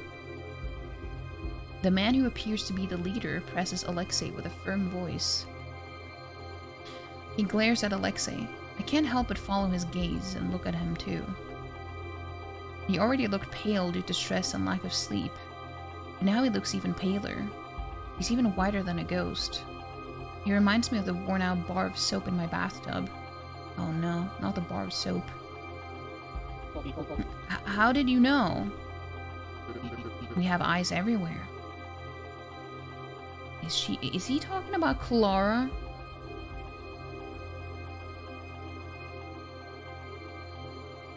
Anya jumps in front of the men as if to shield Alexei from those eyes. Hey, Alexei's free to research what he wants in his own free time, isn't he? I back her up without a moment's delay. That's right. What right does the church have to complain? The church must be stepping in due to my involvement. I thought things had calmed down lately, but maybe I've just been too careless. Either way, it's too late to regret it now. I will answer your questions in order. First, this man is technically an official follower of the church. While he's not a church-going believer, he's still our brother. And since he is our brother, we must have him adhere to our customs. Is that true? Yes, it is true. I am a follower. I understand. I'll come with you. These ladies... Alexei! Anya shouts. Alexei shuts up. The man quickly interjects in the ensuing silence. Do not take us for liars. As for your other question, this man's workplace, the movie theater, as well as the amusement park, are both subsidized by the church. The workers are also followers of the church, though this fact is not well known. I can hear Anya murmuring that she didn't know that. This man is both a follower of the church and was given employment by the church, and yet he associates with the ninja that opposes the church. We thus have a right to complain about his actions, do we not? Mr. Alexei, if I kill all of them... Alexei holds his hand out to refuse my suggestion. It's okay. I wasn't expecting the Inquisition, but this might be a test from God. Mr. Inquisitor, may I speak with the priest during my trial? The priest is a compassionate man. I'm sure he will listen to your words, no matter how asinine they may be. Okay, I see. Alexei approaches the men with his hands raised. Two of the men immediately frisk him. There's a gun in my pocket. If I prioritize annihilating the enemy, I have fair odds of overall success, though not without sacrifices. But it looks like this is Alexei's problem, if anything. If that's the case, then I've got no reason to needlessly kill these men. Well, I'll be back, eventually. In my moment of hesitation, the men quickly drag Alexei away. We stand stock still in shock in the silent room. He protected her, didn't he? Anya murmurs, "What do you..." I try to ask. Since my throat's dry, it comes out weird. What do you mean? He probably didn't want to draw attention to his creation by resisting or protesting. Otherwise, they might have destroyed her. That is true. That is true. Hold on, I just needed to...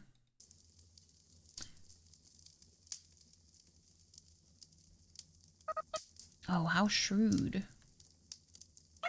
Yeah, he really is shrewd. You might say that he can't love or be loved, but I think he's got some character in that regard. Maybe you're right. I could really use some more confidence, though. Anya laughs, by the way. Anya laughs weakly before letting out a big sigh.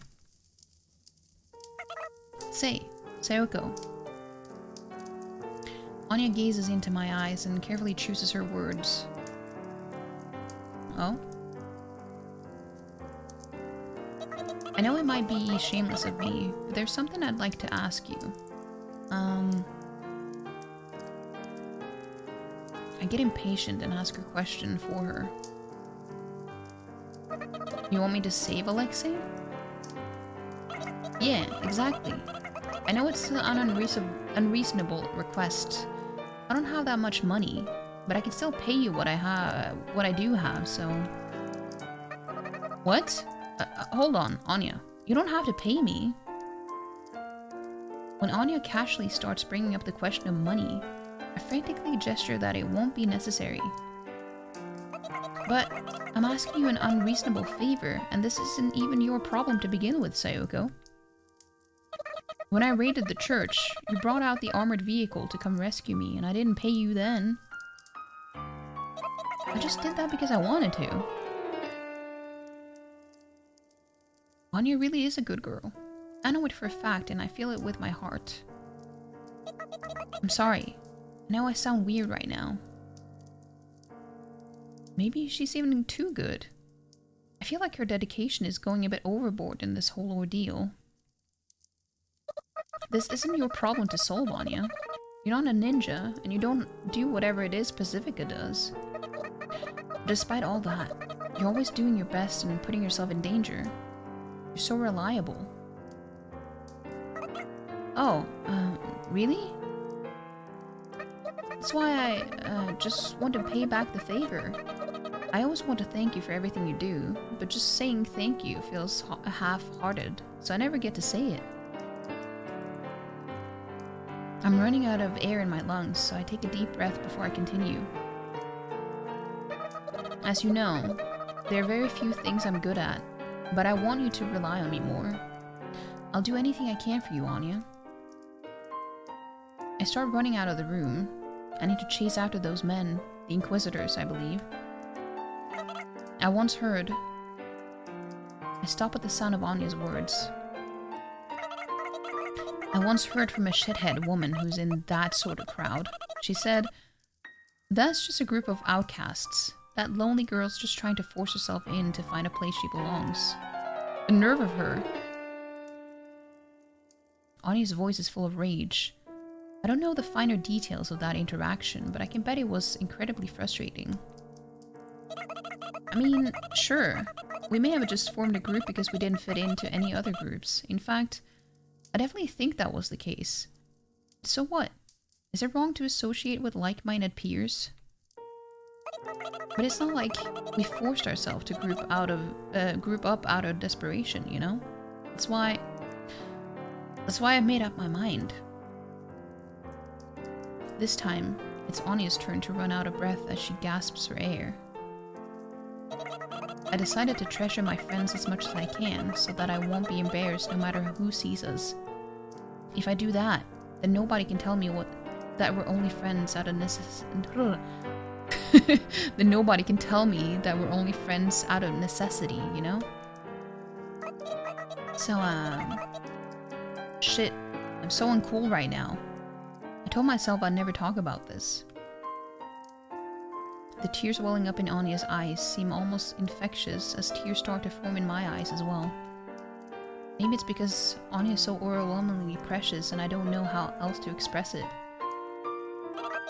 Why are you crying? Come on! You're crying too, Anya.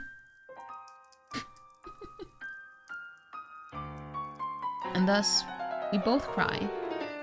I guess when it's just us two, without Pacifica or Yoru around, we're just a couple of crybabies. Weeping together like this feels so girly and dumb, and yet it's so satisfying. Hey, there's nothing wrong with anything being girly. Once the tears have mostly stopped, I give Anya a thumbs up and speak up. Oh. I'm off. I'm counting on you. Leave it to me. I sniff as I run. My nose stops dripping. I fling open the front door and dash into the snowy outdoors.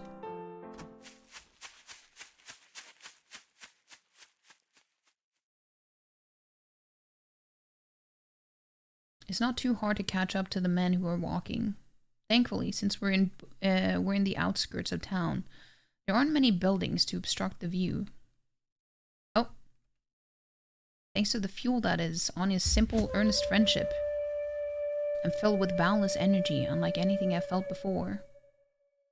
Basically, it feels a little comically overdramatic as I block the men's path all ninja-like. I hand over Alexei. You just quietly handed him over a moment ago. Please understand, I'll be okay. Let's just say The situation has changed. I point my gun at the lead inquisitor. We're off to a good start. So you changed your mind, I see. Do you intend to take this man back, even if it requires the use of force? Well, I suppose you could say that. The Inquisitor takes a black, rectangular object out of his pocket. I can't help but gasp. No sudden movements. I recognize what it is the Inquisitor took out. A transceiver. Do it. I don't know what came first. The sound or the impact. I pull the trigger out of shock. The recoil hits my whole upper body harder than I expected, causing me to take a few steps back. Why? I thought I had braced my legs better than that. I get a bad feeling as I look over my shoulder behind me. There's red blood spattered all over the pure white snow. I don't even want to think about it, but I feel my abdomen a little lower than my solar plexus. Oh, come on. They got me. I've been shot. But nobody in front of me even has a gun out. I'm confused for just a second, and I start to process what had happened with surprising composure. I've been sniped. They got a sniper. Shit! Screwed up! I scream out loud in an attempt to maintain endogenous opioid levels in my brain. Pain from a gunshot wound doesn't come immediately. It'll intensify as soon as I let my guard down, so I need to keep myself at a natural high. If you call yourself a sniper, don't aim for the guts. Go for a headshot. One shot, one kill. I shout like an idiot as I use the calm part of my mind to churn out thoughts at high speed. So that's why the Inquisitor is acting so smug. I suppose he's already planned out countermeasures for a ninja like me. If the sniper's been watching me this whole time, then they probably saw me climb to the top of a building like some sort of action hero too. How embarrassing. They probably had themselves a chuckle looking at me. I wish I could smack them right now, but I don't even know where they are. As I think those thoughts, the snow at my feet bursts into the air. I guess that was a warning shot. As in, I can always shoot you again. I make sure that I've still got a grip on my gun, but I'm not sure I can keep holding it for more than a few dozen seconds. My gut's been bleeding and worse than I thought. If I make any moves, I'll only reach my time limit that much quicker. I hate to admit it, but there's no way that I can win. Go, ninja, go! I'll be okay. Alexei's hair-raising shriek snaps me back to my senses. He's right. I need to get moving. I back away, keeping my sights set on the Inquisitor, even if for just formality's sake. Once I've gotten enough distance, I turn around. I back away, keeping my sights set on the Inquisitor, even if just for— oh wait.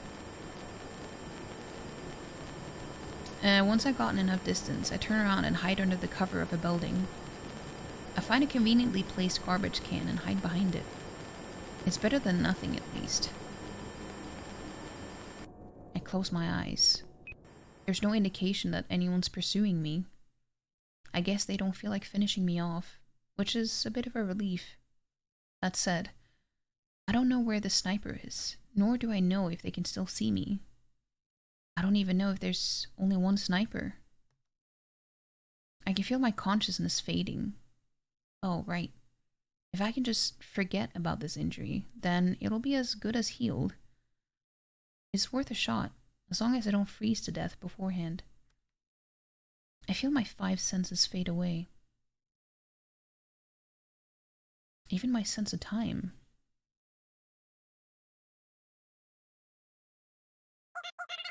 Miss Ninja? Miss Ninja, are you okay? My consciousness suddenly snaps back to reality. Again with the Eminem. I recognize that grating, saccharine voice. It's Clara.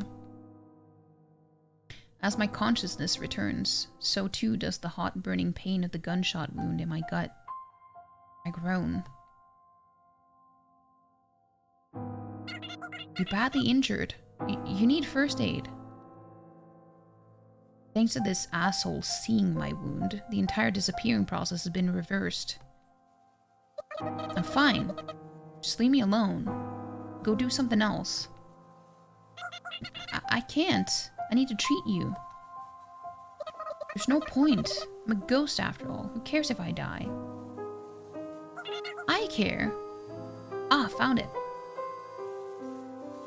After finding bandages or something in her bag, Clara sits down next to me and leans over to inspect my wound. Her sugary scent frustrates me. Clara, why do you care so much about us? It's not like you need to. There's tons of other people out there who love you. There's no deep meaning behind those words. I just want to get through to her that there's no point in her getting close to me. But the priest told me to. Oh, of course he did. It was probably some sermon about the importance of friendship or something. What did he say? He said that I was the only one who could save your souls. He said he expected great things from me. I almost write it off as foolish nonsense before I make a sudden realization. I focus my hazy consciousness and reflect on the words Clara said. Clara, why did you go to Alexei's house? Because the priest told me that you guys were all up to something at the movie projectionist's house.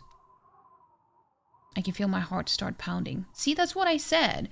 I told you guys. I said that she was the one who brought them there.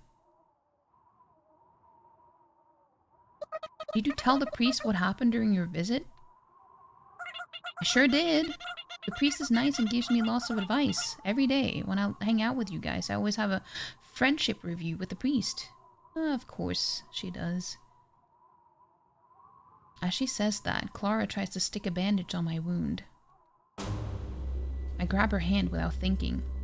The bandage flutters down to the ground. You consciously did all of that, and yet you still don't understand what it is you've done? Are you kidding me? Why did Clara approach us?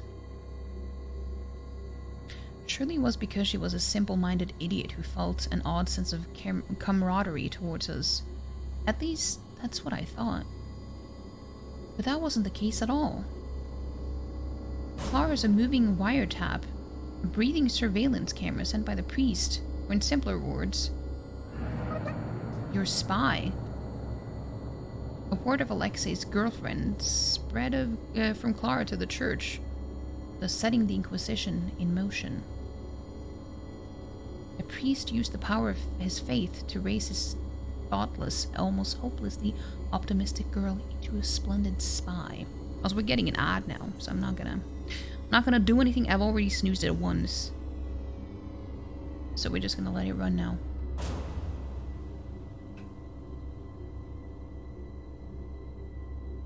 Dramatic, yes. Unnecessary, also yes, but true as well. I don't know about that, Black Cats.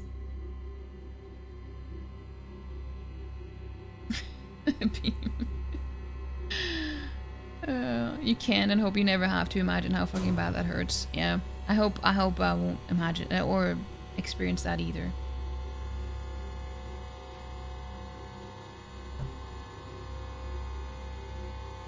It does not seem like a good time. I have to admit though, playing a game like this when I'm prepared and have enough water to drink, it makes it easier to like stream for a long time, because I'm just terrible at getting enough to drink. But with this game, seeing as I have to read so much, it's like I don't have to be reminded of it, because I need it more often, so I'm gonna drink more often.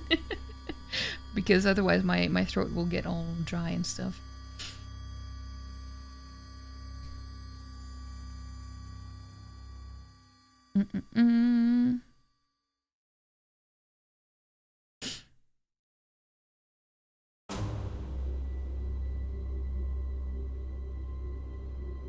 Yeah, I'm just checking my phone while the ads are running.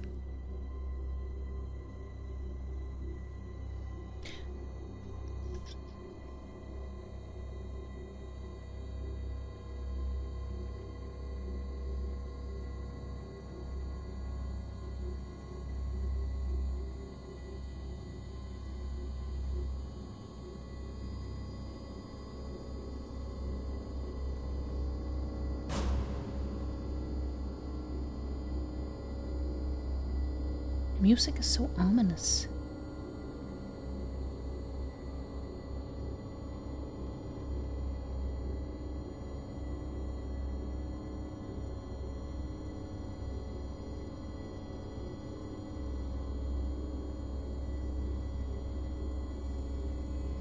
You never... A.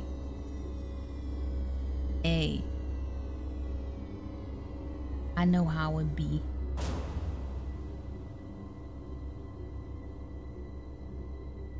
I know how it be.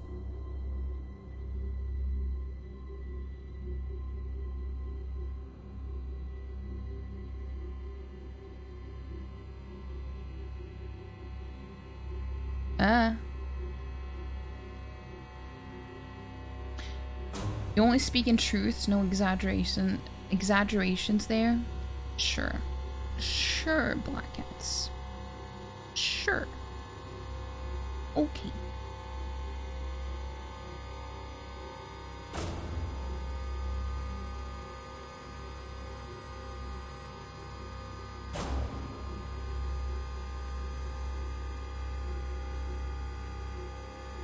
Yeah, we're back from the ads.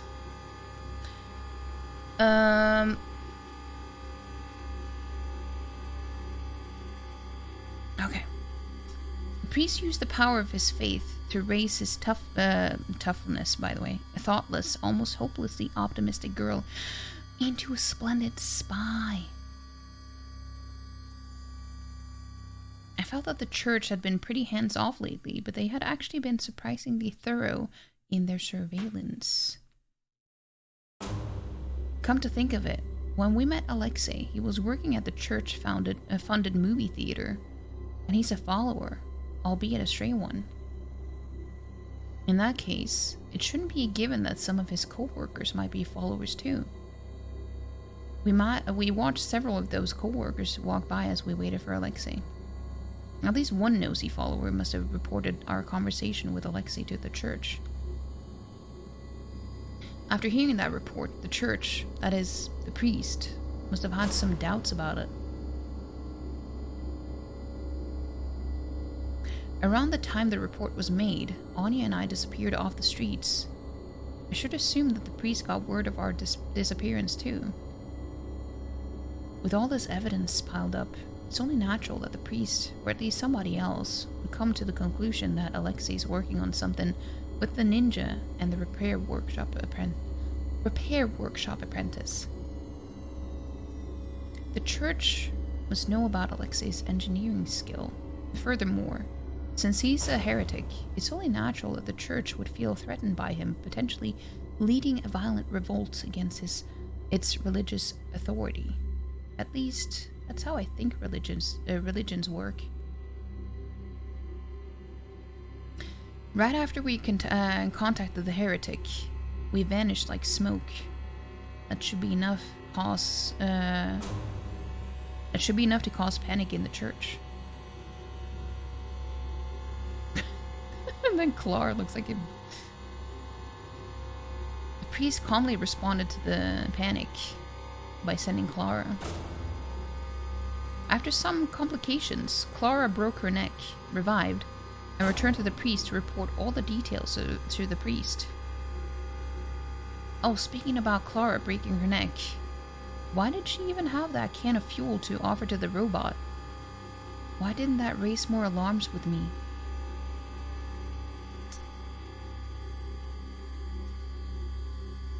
This priest knows something about the outside world.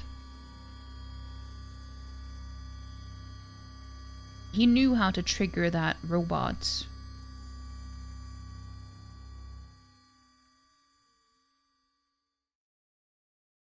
There's so much going on here.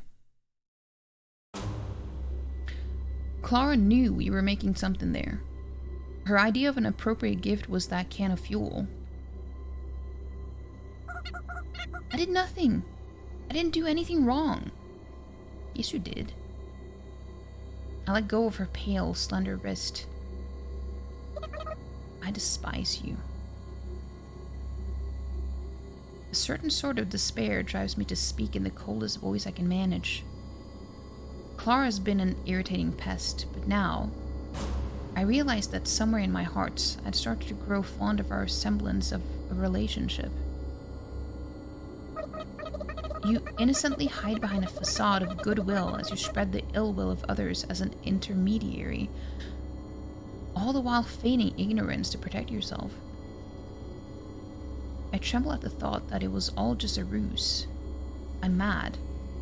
Maybe a little sad too. You're disgusting. Filthy. You're far worse than the priest himself. To berate myself for my own stupidity, I have to act as coldly as possible. To do what I need to do. I don't know. I don't know what you're talking about. Just the other day, I came to help because I was worried about you, remember? I'm not a spy. No, you knew. You just pretended not to. You've been pulling the wool over our eyes so your shepherd could praise you like a good little sheep.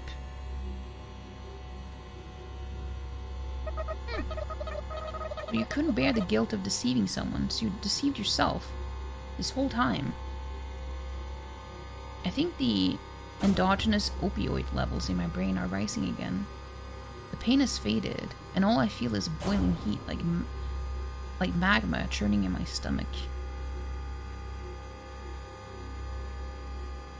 Clara cries pathetically, her nose dripping, but I don't feel a thing watching her. I proceed with execution. The execution of a relationship. I feel like something similar has happened before. In this town, nobody dies. But if you kill a relationship, they're dead to you. Don't you dare show your face in front of me or my friends ever again. I'm never talking to you with you again. I won't hurt you. I'll just ignore you. No information for spies. Clara tries to say something, but I cut her off. Go away. But I tried so hard. Go away. When I shout, sparks start to fly in my eyes. Maybe I strained myself too much. I can't even hear Clara sobbing anymore, so maybe I'm starting to lose my hearing too. Soon enough, not even my sense of time can drag me down. My consciousness disappears.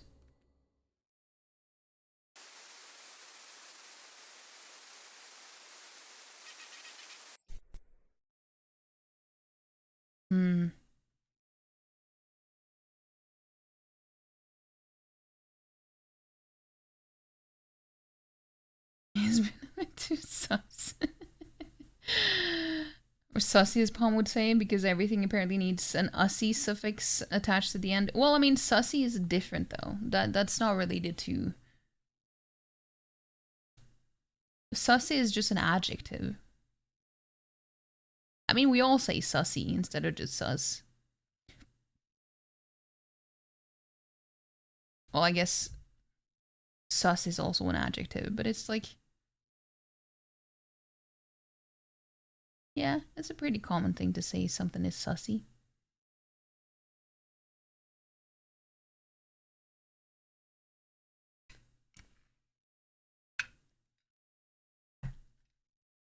I feel so downhearted. But more than that, I'm driven by a sense of duty. So I reach for the doorknob, only to realize the door's locked. Until I break it down, and I'm free to go inside. After a tragic defeat and my separation from Clara, I end up right back where I started at Alexei's house. After a tragic wait. What? Oh yeah. I slip out of the hallway and head into the familiar living room and enter the lab. Sorry, Anya. I got sniped, so I was thinking of getting a bulletproof vest this time.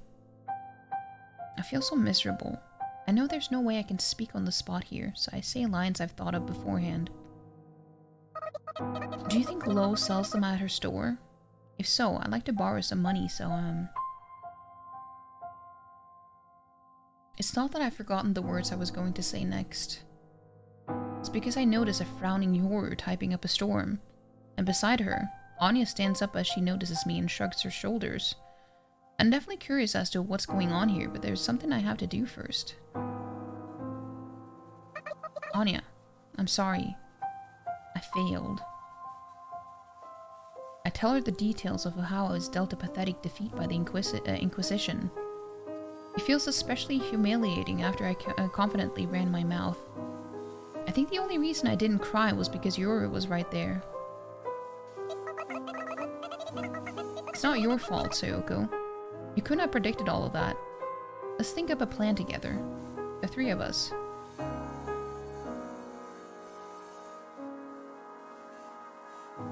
Sussy is already a thing, but you know what makes you think of it anytime something ends with that now? Yeah, I mean, I guess that's true. Honestly, I think more, well, yeah. Both Palm and Rods are the ones who make me, like, that I associate that with. Anya looks towards Yoru, our third member. I join her, but Yoru doesn't look away from the monitor for even a moment as she types away at Alexei's keyboard. I can't help but find her focus ghastly. Yoru, what are you doing? Chatting? Chatting with who? With Alex Pride and Joy. Oh, come on. If you keep saying things like that, I'll put out her motherboard. Would you believe that Yoru edited Alex's unfinished personality data and perfected it? That said, since her body's gone, she's just running in the computer. So it's like she has no body, but she has a soul? I guess you could say that. Yoru's talking with her soul, and apparently she, Sayoko, this girl keeps begging to go see Alexei. But why? I'm curious to see what sort of conversation they are having, so I peek at the display over Yoru's shoulder. Oof. It's quite different from what you'd usually expect from an email or a chat client. It's a black screen with a continuous string of green text that's not even broken down into paragraphs. It's so plain. It's vomit-inducing. I can't read this. It's not that I can't read any of it. I can barely make out what Yoru's typing in, but the messages that are apparently hers look like patterns of incomprehensible symbols. Ahahaha, don't sweat it. I can't read it either. She said Alec must be allowed to continue working on me. With my intelligence, it should be simple to persuade the church. Prepare my physical body at once. Huh.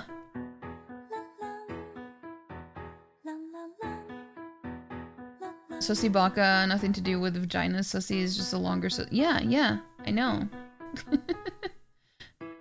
You didn't, we know. We know you didn't invent it.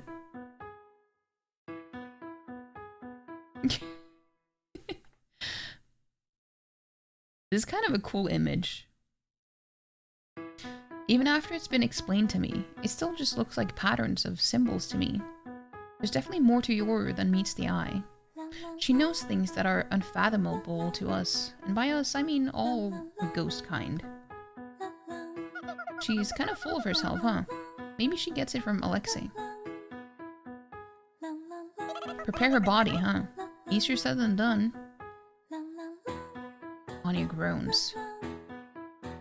I ruminate once more on the fact that Alexei created a consciousness, a whole personality, within the confines of a computer. It's kind of dizzying. There's an artificial consciousness that can think, feel, and desire just like me, casually sitting there as if it's no big deal. Things have always been like this. Almost sinfully revolutionary things just casually existing in our presence. But if we were to simply unplug the computer and destroy it on a whim, her consciousness would surely break too. Her existence would end as suddenly as it had begun. How fragile. But there's something nostalgic, something precious about that fragility. I'm sure Yoru is the only one who can understand what she wants. Say, Yoru. Sorry, I don't think I can do it. I don't think I can do it either. It looks like the personality data drivers. Wait! Hey, welcome in, welcome in.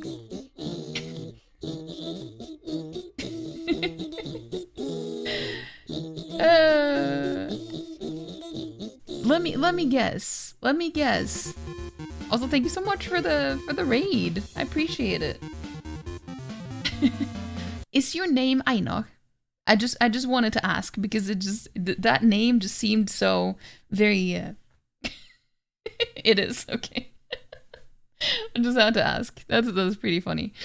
Welcome in. Thank you so much for the raid. How was your stream? What were you playing? Wait, I can see that. Wait, what is Serious Sam? I've never heard of that before. Super creative. No, but it's funny. I like it. Oi no. Yeah. Also, welcome back, Kistos. How you doing? But yeah, so welcome in. If you are new here, which I'm guessing most of you are, my name is Pia.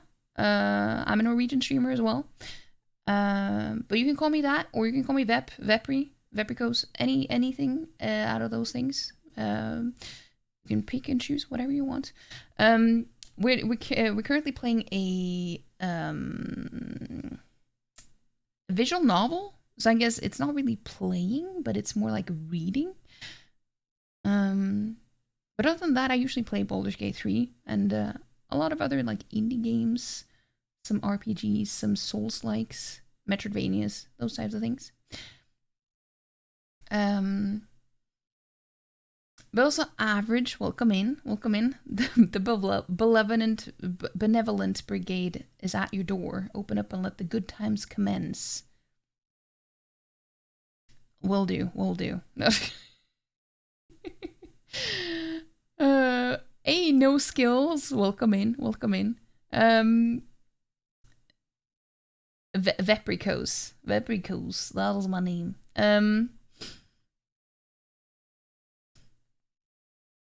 We're insane. Wait, hold on. Would you definitely make it a huge part of your lexicon? Yeah. I mean, at least on Twitch.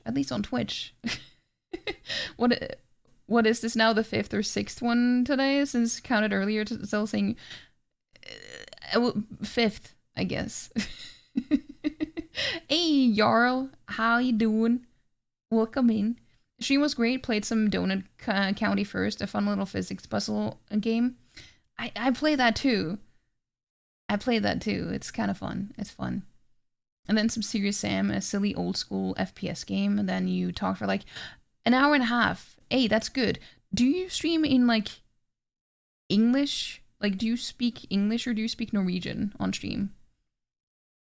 Yeah, we tend to do that quite a lot here as well.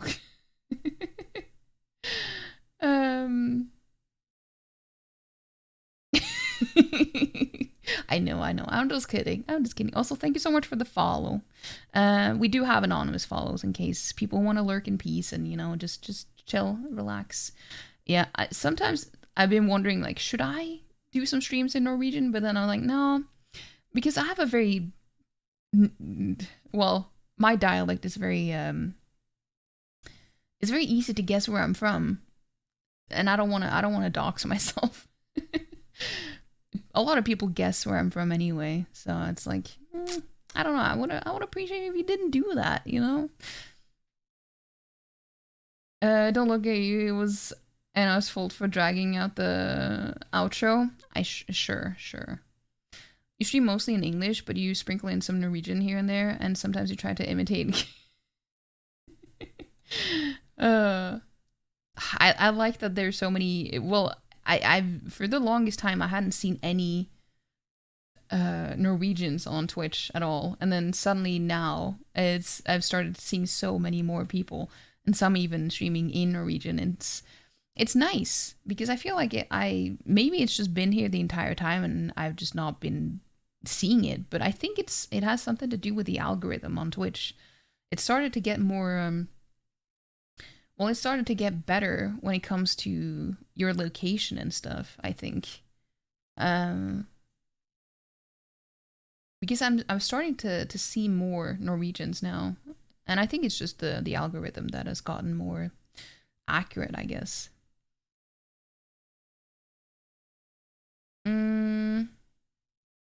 Wait. It's not. You use it multiple times a stream, every stream. That is true, Black Cats. That is true.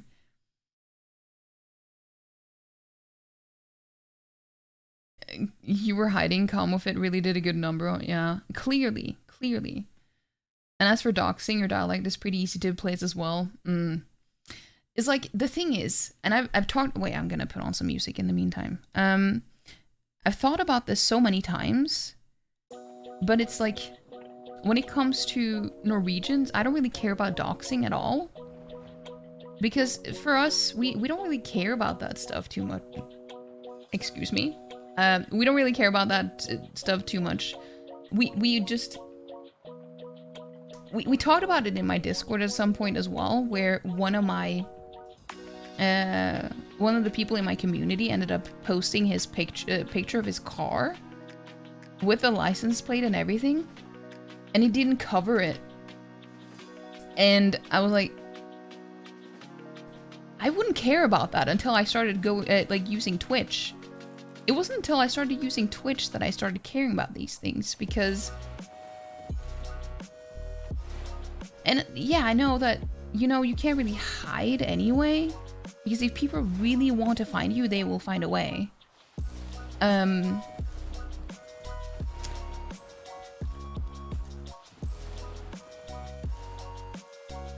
But yeah, and Norwegians, we don't really care about these things. It's more about other people in different countries who are more, I don't know, tend to violate people's privacy. I don't know.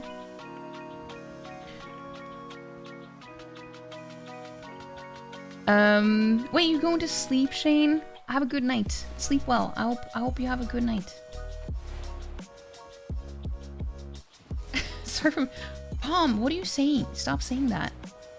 Stop saying that.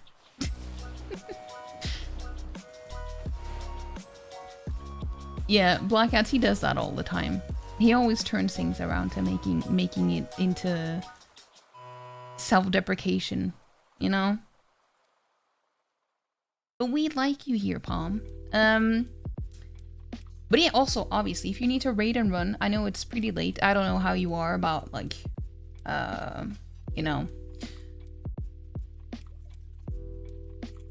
sleep schedule and stuff, especially during weekends, but I mean, I don't really care about that stuff, but I know a lot of people get up early anyway. But yeah, if you need to raid and run, feel free to do so.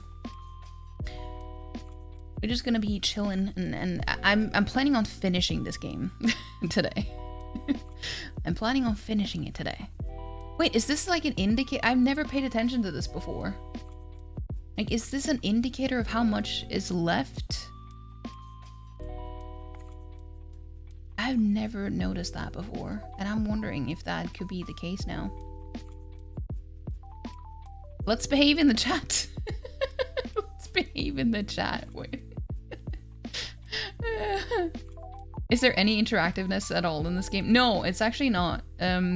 I only picked it because of my name. It has the same name as me.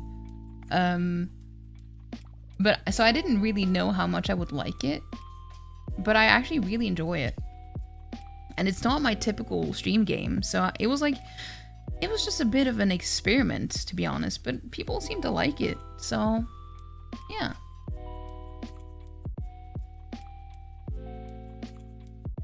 Yeah, we're gonna get back to the game. No, I didn't mean to do that. You could have just clicked play and let it roll. That is, if it were an option. You can. It can auto play, if you wanted to. But no, you can't make any choices. You can just let it run.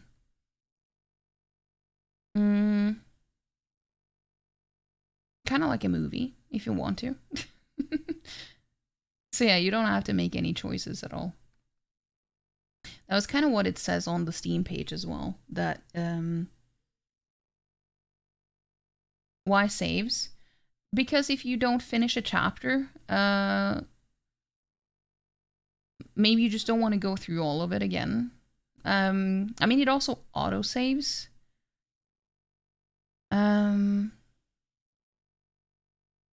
But yeah, I think it's just if you stop the game and you don't want to spend time fast forwarding or something.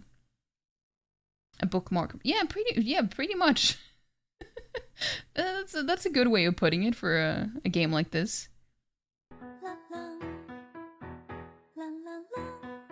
Yeah, this is like the end of the game, but it's called ghostpia Season 1. So that means that it's most likely not gonna end here. But Season 2 hasn't come out yet. So I'm definitely gonna continue playing this when the next season comes out. It's a very interesting story. And I do have it on I made sure to do it like every Thursday, like once per week, so that people could like catch up on YouTube or something if they wanted to. I think some people have done that too. Sorry, I don't think I can do it either. It looks like the personality data drivers are missing. Several internal parts must have disappeared when Mr. Alec was taken away too. I'm at a dead end here. There's nothing I can do about what's disappeared. Is that so? I really do want to do something for her, Sayoko. I swear. I don't know if you recommended me this, can't remember, but you need to check out Bear's Restaurant. I don't think you did recommend that to me, but I have seen it. No, wait. No, I'm confusing that with a different bear game. Wasn't there like a game with a bear that had an inn or something? Yeah, no, I don't think I know of that game. What type of game is it? Yeah, I really do want to do something for Sayoko, I swear. So there are things that even Yoru can't do, huh? She's not omnipotent. There's some jars she just can't open after all. Wait, no. I should stop judging every little thing Yoru does. It's so petty. If only we could enable her to do as she wants.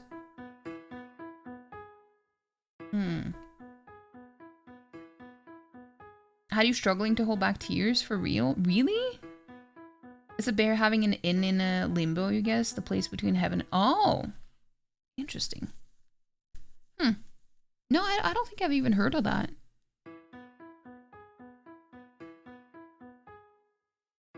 Because there was a game that came out, like... Was it last year or something? That was about a bear who had an inn, but it was called something else. But I don't think that was in limbo either. And it seemed more cute than, like... It didn't seem too deep, but I don't know. But I know better than anyone else just how fast that body of hers can move. If we could successfully install her into her body, she should be able to free Alexei with brute force. But as long as she can't move, she's helpless. Personally, I was planning on preparing for a second charge as soon as possible. But I guess deciding what to do with her should take priority. I'm useless when it comes to solving these sorts of problems. I suddenly feel so worn out, so I take a seat on a nearby box. Well, she was just shot in the stomach, so, you know. Whoa. I jump up when I hear a beeping sound. Oh, it's the cleaning robot. The thing Alexei and Anya worked together to create. I thought I had broken it, but Anya assures me it's okay. Just to make sure, we watch for a few seconds after a red light turns green, and then... Eureka! Yoru suddenly shouts. She then starts pounding away at the keyboard even harder. Anya and I rush over to the monitor to see what she's typing. You should just go inside that vacuum cleaner. Oh! After a moment, that incomprehensible pattern of characters starts filling the screen again. Stop complaining! Yoru replies. The response comes a moment later. It's even longer this time. Having free will doesn't mean you will get everything you want for free, you know? Likewise, Yoru replies get stronger, by the way. Yoru's reply gets longer too. She gets a longer response with a shorter wait. Arguing in chat feels so unproductive. That's because it is. Anya murmurs. Whatever. I'm gonna do it whether you like it or not. You only know if your internet existence, which is the only place you're using it, and then a second, to be fair, you're just joking around too, but you can never tell when you're being serious and or joking back. Yeah. I feel that. Also, I think it's... Yeah, it's really windy outside. I can hear it through my headphones. The wind. You serve your customers their last memorable meals. Have them reminisce in memories of their past. That's just... Yeah, that... I can see how... Is it kind of like... Is it giving... Spiritfarer vibes, kind of? In a way? That's just how you imagine hacking looked like back in the 90s. Yeah. After typing that message, Laura takes her eyes off of the monitor and turns to us. The monitor behind her fills with a response, then another, and yet another before Laura finally speaks up, as if to drown out the text. Wait, are you seriously gonna stuff that shitty personality of hers into this vacuum cleaner? I'm fed up with her, so I think I will. It's got way fewer parts than a humanoid robot, and it'll take out the hassle of bipedal walking, so that's 2 bugs with 1 stone. I mean, sure, but that'll still take a hell of a long time. Well, don't worry about that. I'm sure I can get it done before it's time to eat, which is why I want to ditch this slow keyboard and use a more direct input device.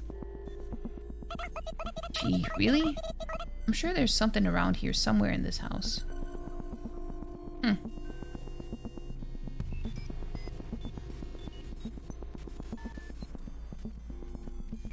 Kinda, but not really, because ultimately it's about protagonist and the bear's origin.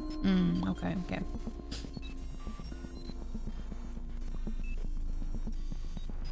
You don't know who you are or how you ended up as the waiter for the bear in this restaurant?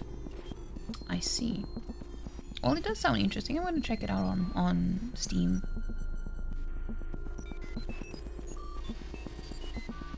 And once this starts unfolding, that's when the muscles start tightening around. Oh, that's nice though. When a game can make you feel that way.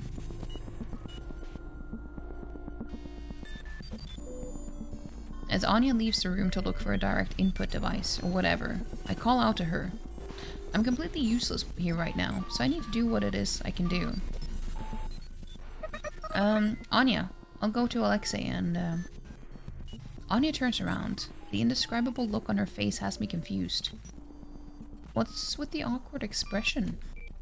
It must be because I failed to meet her expectations after all. I'm sorry. I'm sure you've suffered a lot because of me. I'm so sorry. I shouldn't get ahead of myself like that. It's so tacky of me. What? No, I'm the one who should apologize. I failed to save Alexei. I need to try again. No, you don't have to go. Not now, at least. I tried to put in a but only for Anya to keep going with full control over the conversation. You must be tired from all the action, right? You should rest. You look exhausted. Besides, I agree with yours thinking. We'll see how that pans out soon enough. We'll see? Yes, so let's just watch Yoru and make sure she doesn't slack off.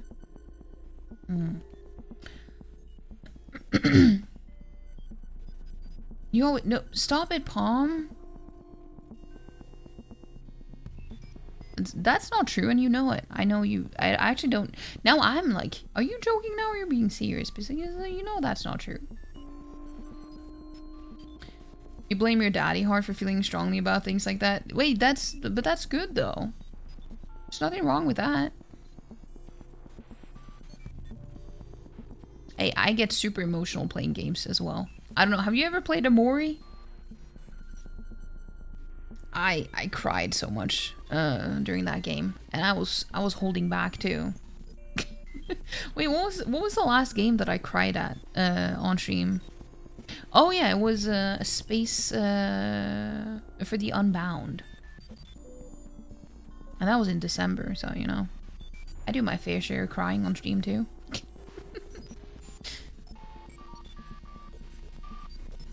It's on your list, Amori? You should.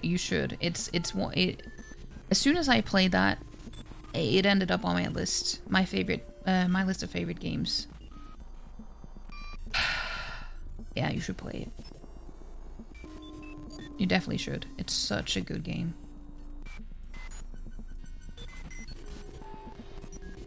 You started it, you and your pal, but it was kind of the wrong game to play with your bro when he came to visit you in China. Yeah, that is that. I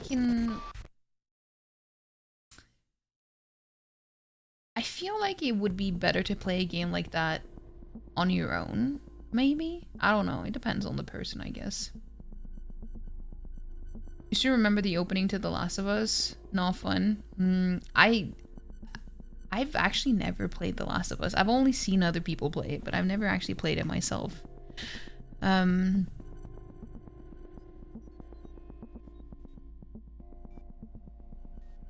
Yeah, I'm a little concerned about how Anya said we'll see, but I decided not to go against her. I decide to sit down in a nearby chair and blankly watch as Yoru types on the keyboard. I should be feeling tense right now, but for some reason, I let out a yawn. There's not really much I can do to help here, is there? I don't think there is, at least. Okay, done. Oh? I wake up at the sound of Yoru's voice. Uh-oh. I fell asleep. My body feels so powerless, as if my batteries had run out.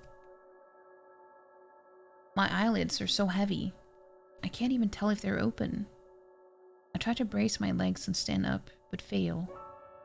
All I end up doing is letting out a groan. It's at that moment that I realize just how exhausted I am. Yoru speaks up when she hears the noise. Anya calls out to me and reaches out her hand. Thank you.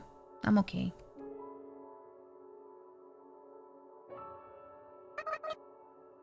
Thank you, I'm okay. I can't even speak clearly. How embarrassing. I notice someone staying behind Anya, looking down at me. Is that Pacifica? I strain my barely openable eyes. No, it doesn't look like Pacifica. She doesn't have black hair, and this person's an adult. It's someone I know. It's the robot. The person suddenly smiles. I recognize that smile. After all, I've seen it in a movie. It's her, the beloved woman Alexei was trying to create. I gasp. My head slowly starts to wake up, and like magic, my drowsiness disappears. Yes, that's her. But not exactly. To be more specific. The hell? I get up and stare at... I get up and stare with lights before my eyes.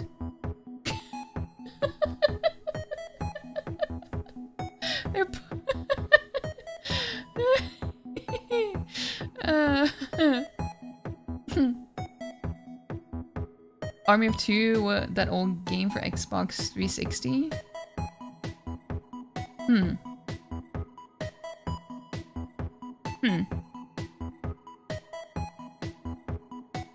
I don't know what game that is, but it sounds familiar.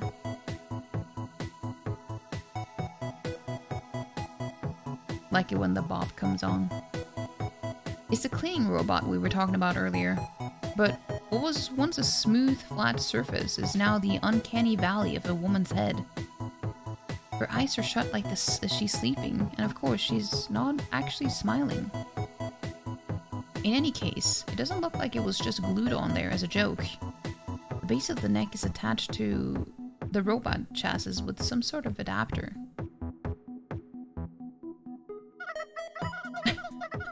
The head parts hadn't disappeared, so I figured it'll be a waste not to use them. The neck also uses standardized parts, so attaching it was doable, but that doesn't mean it wasn't tough. I was able to manage with Anya's help. We're done. Yor looks a little tired, all tangled up in some mysterious cable, but her eyes glitter as she lets out a victory roar. I'm so tired. All that's left is to do is to turn her on. That was a weird sentence. All that's left to do is to turn her on. Well, I mean, that is also a weird thing to say about a robot, but you know. Also not, I guess. I don't know. Done? What about debugging? Anya asks with concern in her voice. She sounds a little tired too. Yor did say she got Anya's help. Nobody debugs anymore. Nobody debugs anymore. That's what all the cool developers say.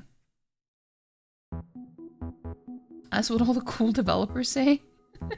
Is that why we all end up with early access bugged out games? Because no one debugs anymore? I believe it. The cool part is debatable though. They definitely don't. Looks like a lot has happened while I was asleep. I must have been out for a long time.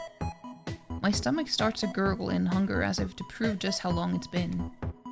I'm sure I can get it done before it's time to eat. Okie dokie. Let's start the installation. Yor loudly types on the keyboard, starting the installation.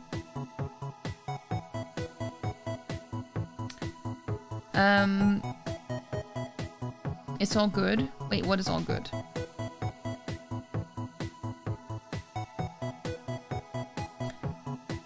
It was groundbreaking back in the day. It was one of the launch titles for PlayStation 3 and Xbox 360. You believe it's kind of like Gears of War, although more story-focused, you believe? That's how Bethesda makes games? Yeah, except they never actually fixed the bugs, I guess. I never had a PlayStation 3. I had PlayStation 1, 2, and I have a 4, but I never had 3, and I've never had Xbox.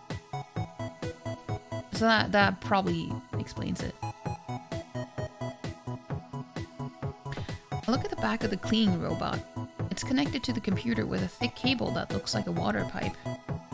Several lights of different colors flicker on and off on the cleaning robot before all the lights shut off. Beep, beep. It's that same beep I heard earlier. Beep, beep, beep, beep, beep. Now that's a new one. This time it let out a bunch of short, rapid beep beep beeps. It's a little annoying. But despite all the noise, her head's still asleep. Looks like everything's going just peachy. See? You can trust me. After Yor says that, the beeping changes to a more musical pattern. And then suddenly...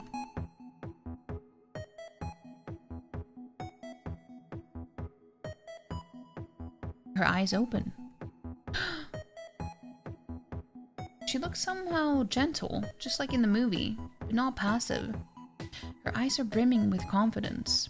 Even someone with a hazy memory like me can tell that her image is a perfect reproduction. She has the youthful looks only available to women on the cusp of adulthood. But she also has a certain sort of refined dignity that makes you want to protect her. Anyone who sees her would have the word fascinating burned into their minds, regardless of the details of what exactly they'd find fascinating about her. She's so fascinating, it's almost destructive. As a result, the state of her body below the neck is such a pity. Suddenly she loses her complexion and nearly tears her own head off. Looks like she's finally realized what's happened to her. She's been fused to a vacuum cleaner. Hey, I'd be upset about that too, not gonna lie. Bugged out games, you had to mention it the same night as you gave Graven a shot. That game was glitched beyond recognition, but it was fun though. You got kicked from the server approximately 10 times each and encountered game-breaking bugs all the time. But you managed to bypass them by tricking the game.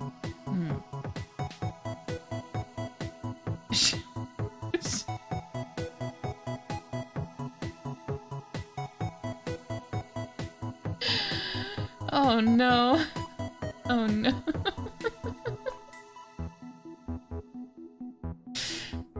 Hey, I understand. I'm seeing. I bought a new vacuum cleaner the other day, and it's so difficult to not make any sucking jokes about it. I'm not. It's very difficult.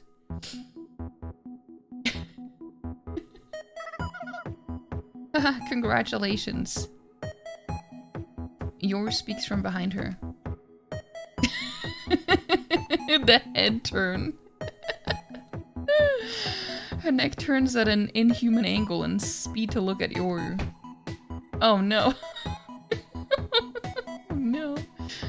She knocked her whole mouth and eyes and nose out of her face.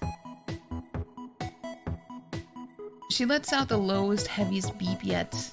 She then tackles Yoru with a force that no cleaning robot should ever need.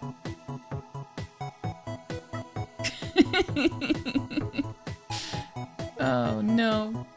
As Yoru lies sprawled out helplessly on the floor. Wait. Oh, what was that achievement? I missed it. And here's the finished product. Witness her final form.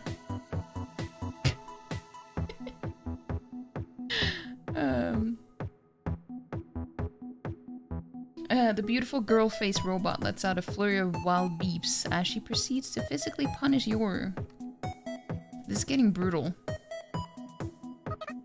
So she can't talk, huh? She's not built to.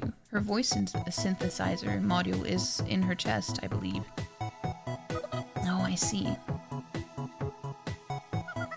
Hey, stop talking and help me out. Ow, ow, ow. Well, you're just reaping what you sowed. I mean, I get how she feels, but let's leave it at that for now. The joke basically told itself at this point. I guess, you know, I guess that's true.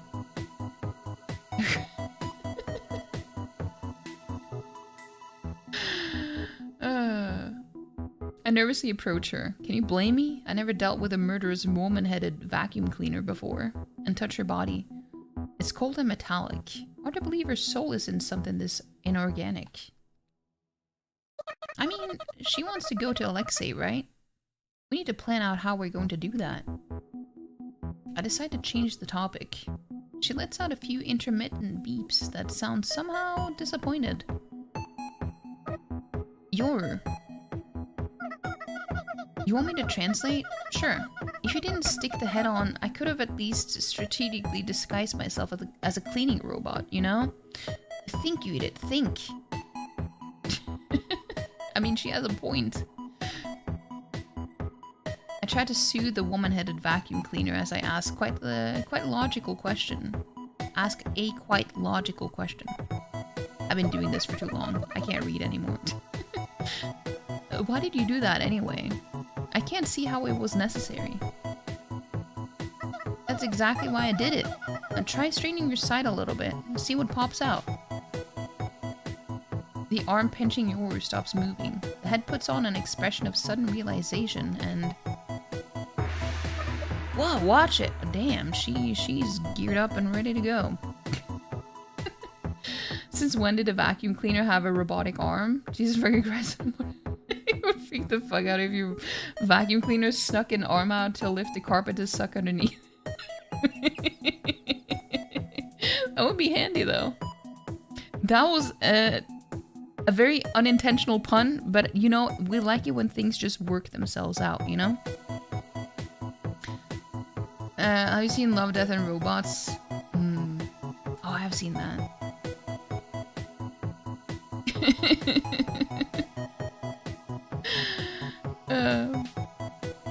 Yeah, it's something.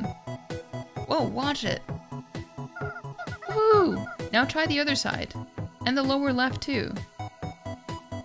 Well, you better hope she's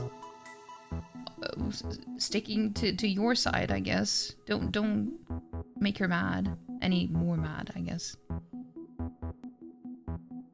Your cheers. The robot beeps in response as arms armed with arms pop out of the vacuum cleaner chassis, each weapon more dangerous than the last.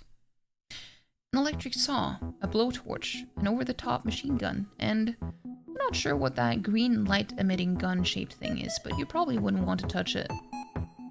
What the hell did this girl do? Didn't you make that thing, Anya? Yeah, I did install the self-defense weapons, but the processors...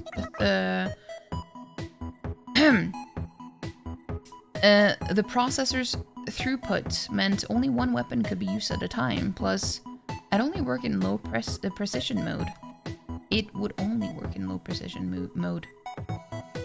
That's why I gave it a flamethrower, since those don't exactly need precision, Anya adds in a whisper. I figured it'll be good enough for self-defense. I mean, its main function is cleaning after all, but the situation has clearly changed. True, true.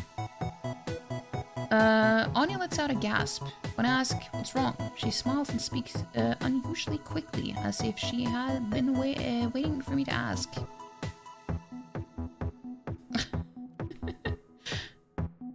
The technologically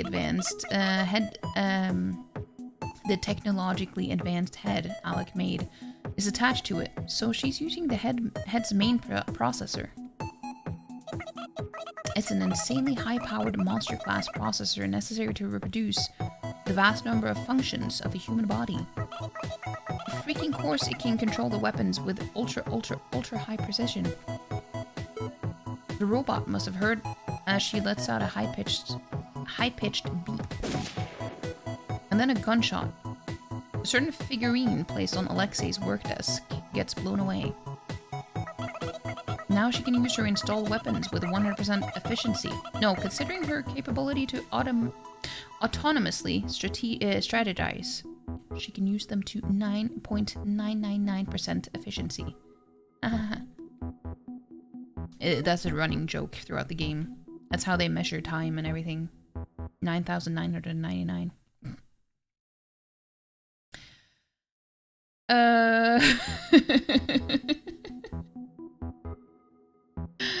Season 2, episode 1, when all the household robots lose their shit. Robin? Hey! Supporting as long as you can? Once. Wait, what do you mean? But thank you. Maybe I should, there's too many different melodies going on at once. Thank you so much for the 4 months, Robin. I appreciate it. How are you doing? Thank you so much. Thank you so much for the sub. I appreciate it. Oh, your budget may get cut in retire. Oh, I'm sorry to hear that. I'm sorry to hear that. Hopefully not, though. Hopefully not. Cue just like your Japanese animes clip from Metal Gear Solid.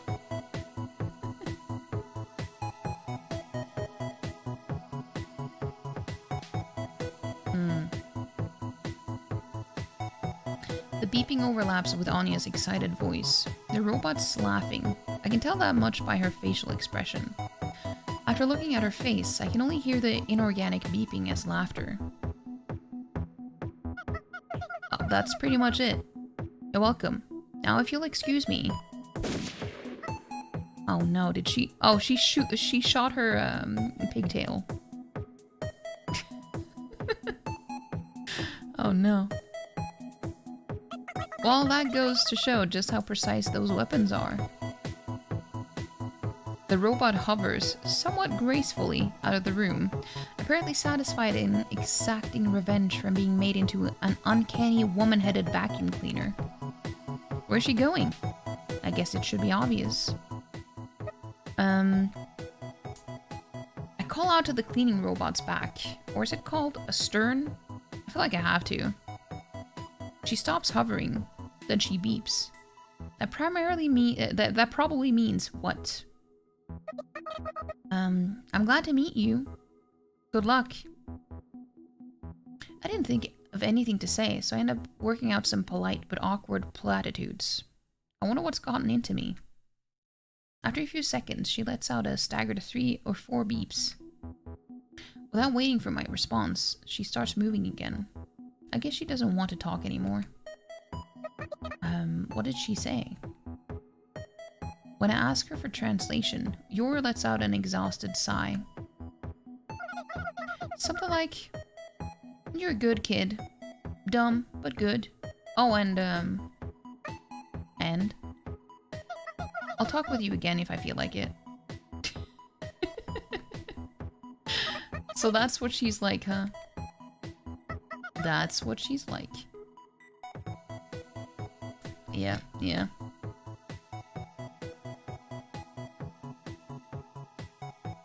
You'll figure it out over the next month or so. I hope it ends up being in your favor, though.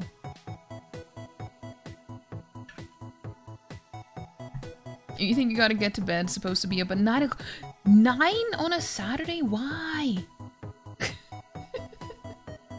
Are you working? But yeah, yeah, it is 2 a.m. But yeah, thank you so much for being here, though. I hope you have a good night and sleep well, and also have a good weekend ahead of you. Yeah, it's, I was hoping that I would finish this game today.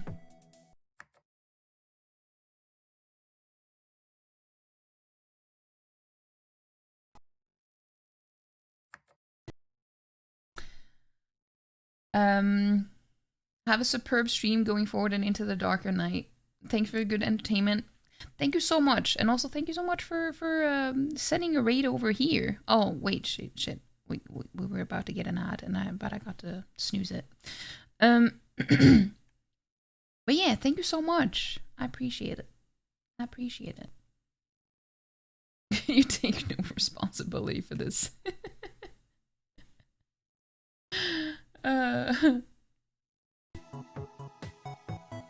She's kind of rude, huh? It's like she's on a high horse. A high hovering horse. But even so, that just goes to show you that she's got an individual personality, at least. And I think that's important to note. Okay, so do we follow her? Anya speaks up as I'm thinking to myself. Yeah, that seems like the proper thing to do. Well, after we wake up this girl, that is. Anya says that with a bit of a chuckle. I look at the floor to find Yor sleeping on the floor that, until just recently, had a robot to clean up after it. She must be deathly tired. She did look sleepy now that I think about it. Maybe we should wait a bit first. Sorry, but I'm not as gentle with Yor as you are, Anya.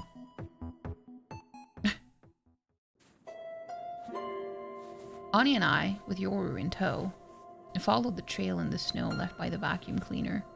The excess force of anti-gravity leaves a faint single line in stark contrast to the footsteps left by bipedal walking. She must be heavy, huh? I think she's a normal weight. It's fine.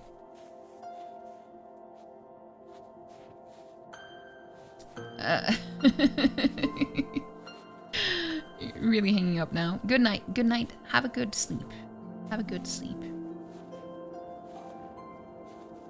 You overreacting? Be well now? Hey, what are you talking about? Yor was so tired, I was unable to wake her up no matter how hard I tried. That's why I'm carrying her as we walk. But if you think about it, this might be for the best. Considering the difference in stamina between me and Anya, it'll probably be too hard for her. Anyway, it really feels like that vacuum cleaner has gotten ahead in life, huh? Ahead in life? I know it's not exactly the right phrase, but that thing was originally going to be scrapped. Huh? But it's so amazing. I may have mentioned this before, but Alec and I made that thing. I think I remember hearing that. You see, a famous rich person came to our workshop and commissioned a one-off vacuum cleaner. The offer was pretty generous, so due to certain circumstances, we ended up outsourcing the software to Alec. Had you met Alexei at all before that point? Nope. I don't have many personal connections, and his personality is like the embodiment of everything wrong with engineers, you know? I was a little worried if it'll be okay to work with him, but I figured he does do his job properly. Alexei certainly is a serious worker at heart, I think. He did go to work on time while we were at his house, but that might have just been a cover so that the church wouldn't find out. He was so skilled. It came as a shock, even to me. When you're that skilled, you can kind of let a few personality flaws slide, I guess. He eventually opened up to me a bit, so I teased him about how overly serious he was at first. Ani stops walking and looks at me directly. Then he had the gall to say, I realized I could take it easy if I just didn't look at you as a woman. So I hit him with a wrench. As you should. As you should. She gestured the motion of hitting something with a blunt object before letting out a cackle. He definitely is that sort of guy, huh? Yeah, so we finished the cleaning robot, but as you'd expect, the customer demanded a retake as soon as they saw it. They wanted more luxurious functionality, or a more chic design. A bunch of worthless complaining, basically. But business is business, so we asked if we could fix it with minimal adjustments, but... Anya, realizing that she had stopped walking, starts taking a few steps before continuing to talk, her eyes fixed ahead of her. Alec was there with us, and he suddenly burst into tears saying, how cruel can you be? Oof. Oof, indeed. Makes you think he's fragile, right? That's what I thought too. But then he said, how can you say that in front of her? Don't you care how she feels? He wasn't crying for himself. As we're having an ad. I snoozed the other one. So we're getting an ad. I think we got about 1 hour left of the game. That was more than I thought, but at the same time it's too little to save it for a different stream, so we're just gonna keep going. We're just gonna keep going.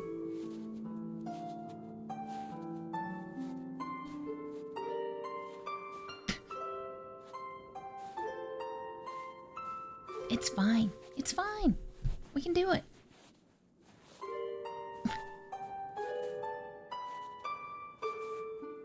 My voice is gonna be really tired tomorrow, though. But tomorrow we're just gonna be playing Baldur's Gate 3. I decided to stream tomorrow instead of Sunday.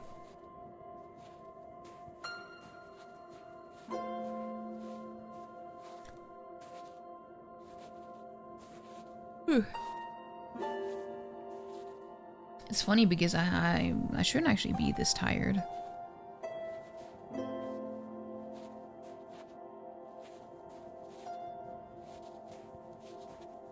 You scroll through a Let's Play and found where I was? Okay.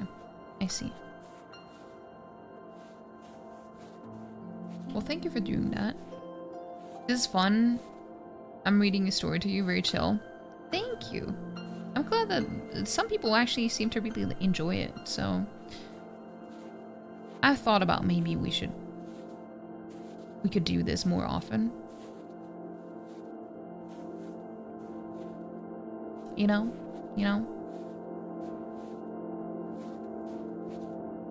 I do like it.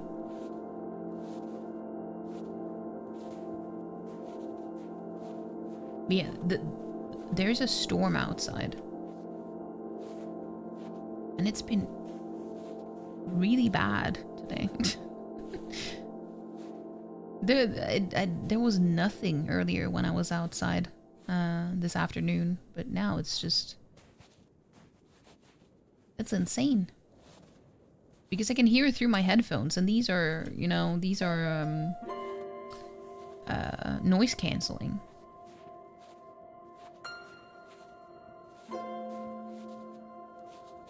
But the music is nice as well, though, in the game. I really enjoy the music. It's good. It's good.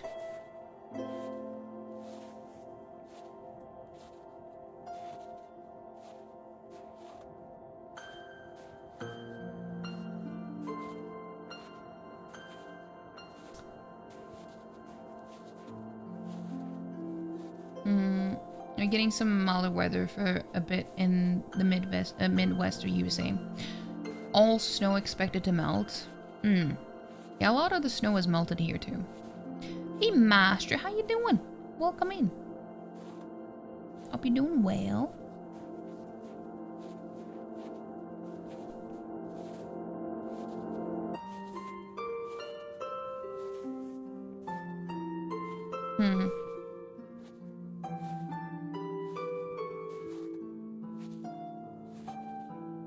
Hold on. Yeah, the ads are over now. The ads are over, so we can get back to the game. You're doing good. I'm glad. It's good to hear.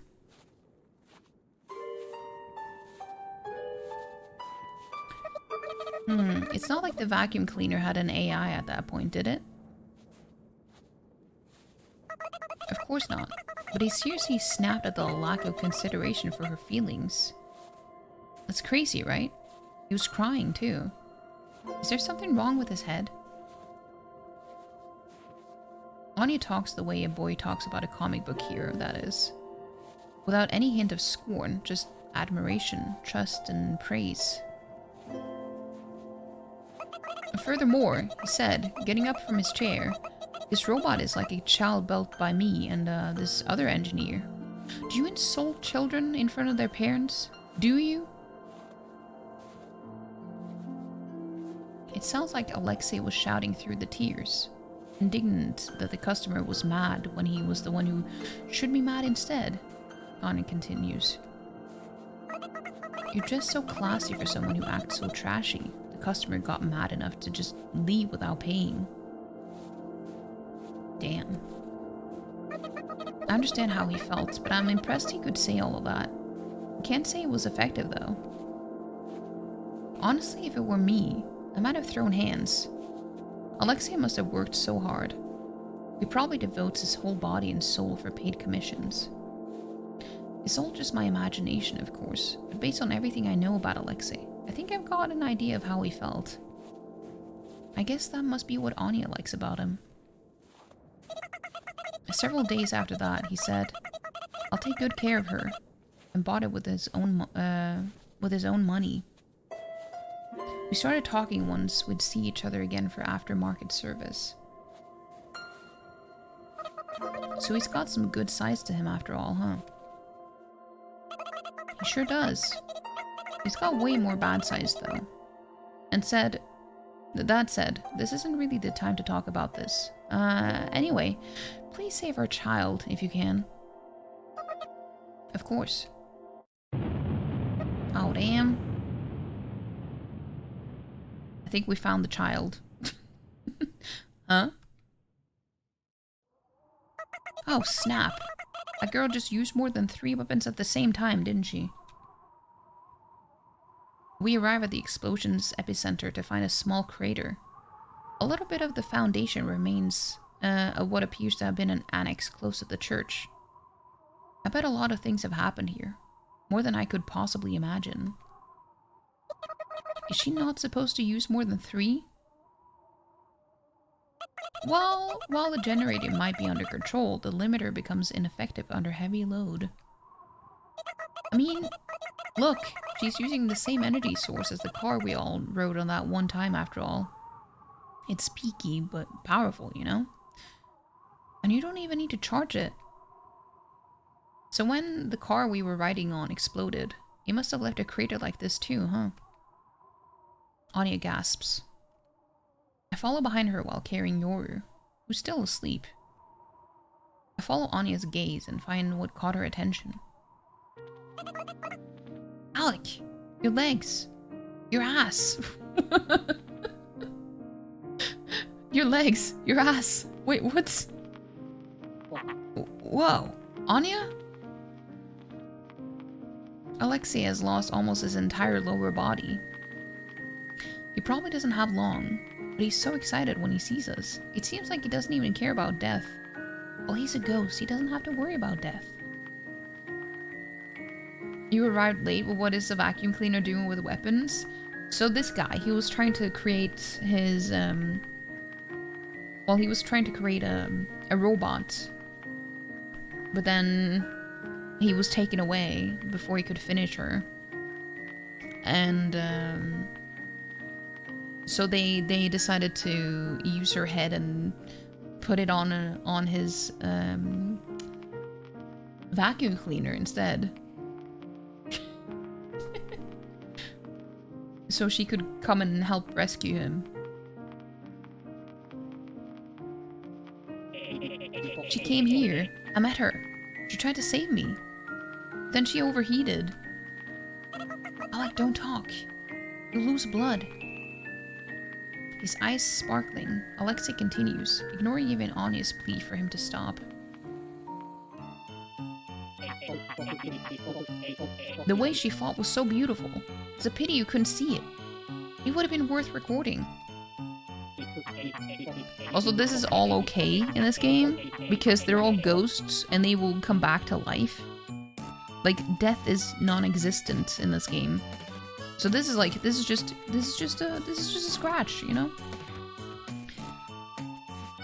It's such a shame I can't sell it on disc. By the time the Inquisitors fired their first shots, she had already swept up 2 of them.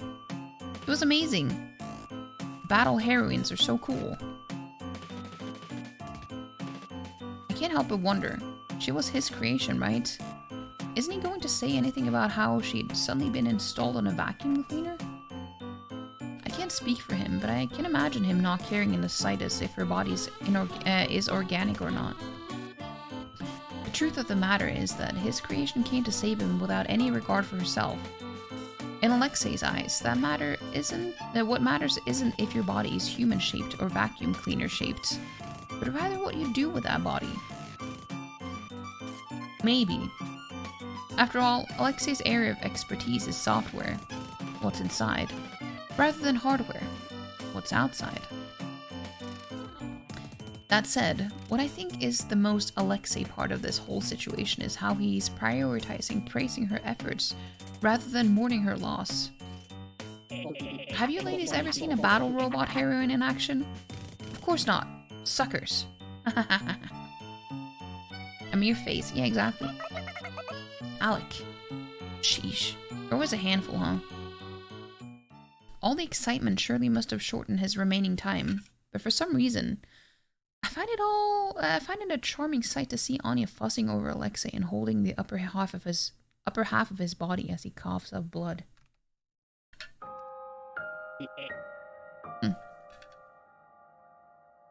I'm scared. Scared? What could possibly scare someone like you, Alec? I'm scared. Of death. It's hard to make out the words Alexei squeezes out. On closer inspection, his already pale face is getting even paler. At this point, he's almost like a corpse that forgot he was dead. Don't worry. He'll come back soon. You don't know that. What if I'm the only one who doesn't revive? That's so... Look, you'll be fine. I died myself a while back, but I'm back, see? I'm scared. Please give me some comfort. This is getting kind of awkward. I really don't like the way he said that. I'm also starting to get tired of carrying Yoru. We finally we finished what we came here to do, so I wish Alec would just hurry up and kick the bucket already. Men want women to be a mother figure for them, especially in times of weakness. If Anya acts like a mother now, this could be her big chance. Whoa, you're awake? The back is just so comfortable, Sayoko. Yoru clings tightly to my back as she says that. I decide to leave Alexei alone until he dies, so I watch and pray that Anya can be a proper mother figure, or whatever. You can't just sit on the sidelines, Sayoko. Knowing Anya, she needs your advice. Huh? Oh, Anya, be a good mother. Be open-minded. What is this conversation? Huh? Mother? What are you talking about? They say if you act motherly when a man is weak, he'll fall for you. Oh no. For those who you who are men in chat, would you say that this is accurate or not?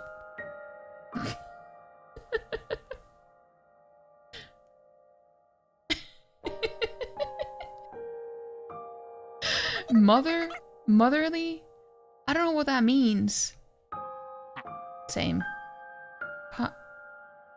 Alexei murmurs something, but his voice is too weak. Anya asks him to repeat himself, and he speaks up a little more clearly. Hey, Jean! Mother is hopefully not the one you'd fall for. No, hopefully not. You've been lurking and had to say something? Yeah. I hope you're doing well, though, Jean.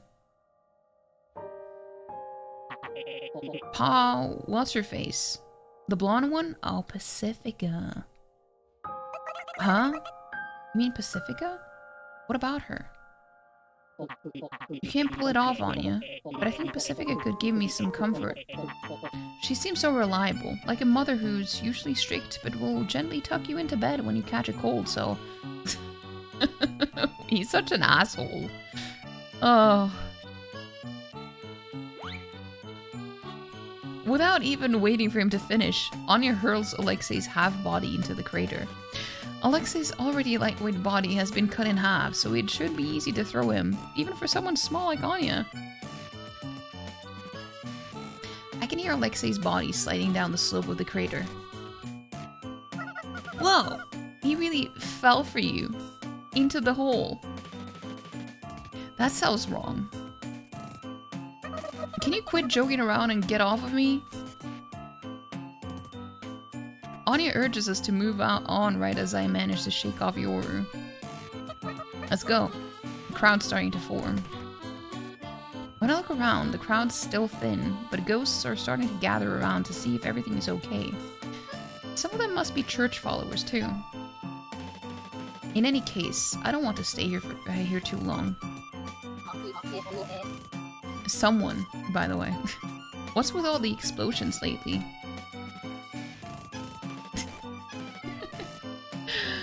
You fell for a nurse when you were vulnerable, so maybe? Toss into the crater, yeah. He's awful. Since he first appeared in the game, he's been awful.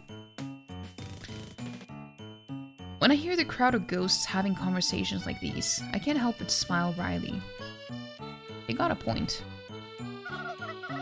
Are we going to call Pacifica? Do you want to call her? Anya's threatening response lacks her usual blend of friendliness and charm as she glares at Yoru with the sharpness of a knife. Shock causes Yoru to take a step back and mumble, which is quite a precious sight for me to see. Wait, no, I shouldn't just watch. Sorry, Anya, I'll be sure to kill Yoru for you later. She'll get her just desserts. I'm so sorry about that. consider prostrating myself before Anya's facial expression suddenly slackens.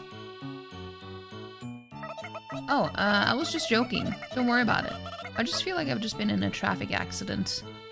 But you feel the same way, don't you? Yoru says, oh, okay, and starts giggling again. So I slap her ass before we follow after Anya, who's already starting to walk off. Okay. Pacific is not the motherly type. No, I never really considered her the motherly type either, if I'm being honest, but...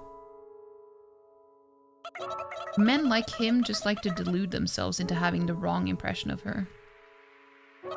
He doesn't have a discerning eye, huh?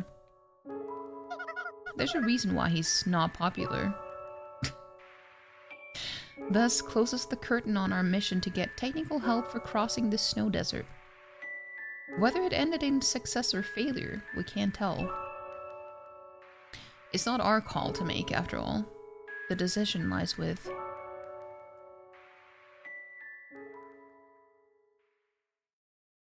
whomst.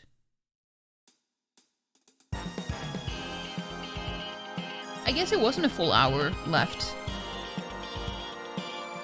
Well, there's gonna be something after the credits as well, but it usually doesn't take that long.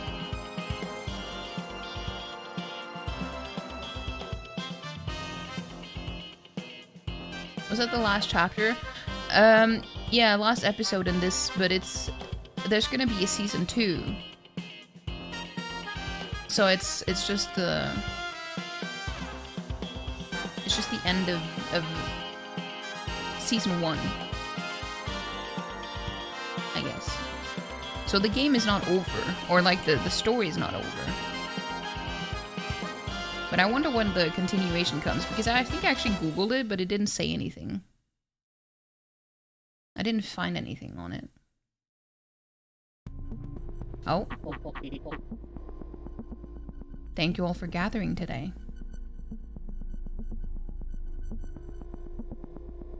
Alexei's house looks like a mess. Probably because of the automatic cleaning robot's gone. The workshop's even more of a mess than when we first came here.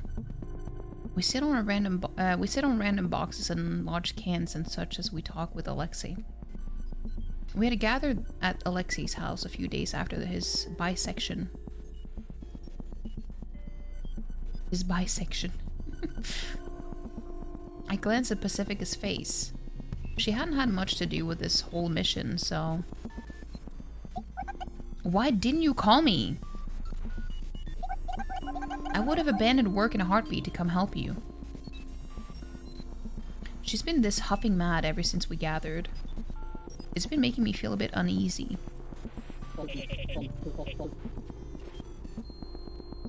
Is this mostly in the form of an interactive manga? It's a visual novel. But yeah, you don't make any decisions. It's just the story. You ladies helped me. Now it's my turn to help you. Thank you, Alec. Don't mention it. I'm only doing what's expected of me. I steal another glance at Pacifica's face. To be honest, when Anya contacted us, she already told us that Alec was going to help. So this meeting is kind of like watching a movie after hearing spoilers. That's what it feels like anyway. Yeah, because the reason why we helped him with the robot that he was making was because that would speed things up so that he would help us.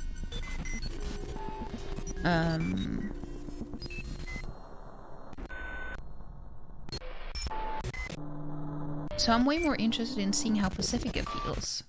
I can't help but wonder what her take on the matter is. So do you have a plan? Let's hear it. As Anya urges Alexei, it makes me feel like she truly is the moderator for this meeting. Despite all of the dumb things that have happened lately, she still does her best to give both us and Alexei proper care and respect. It's touching. Oh, right. I do have a plan. Want to hear it? I want to hear it. Yoru answers loudly. She initially seemed to have her doubts about Alexei, but it doesn't look that way anymore. She looks like the usual sociable Yoru.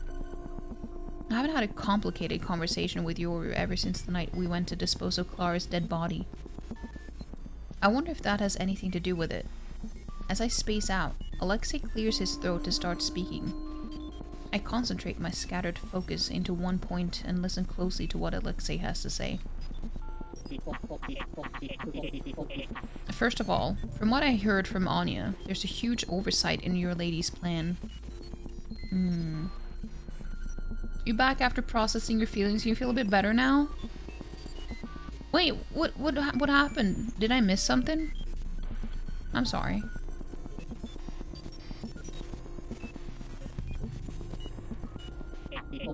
The part where you're going to somewhere without knowing where. Yeah, so they're trying to escape this whole city, this town of ghosts. And they've tried before, using a vehicle that ended up exploding. Yeah, the part where you're going somewhere without knowing where, that's no good. You're basically lowering your own chances of success. They don't know what's on the outside, though. We don't know where we're going, so what do you expect us to do? We don't have a map or a GPS, so we figured our only option was to go aimlessly. Pacifica answers with the tone of someone asked to add two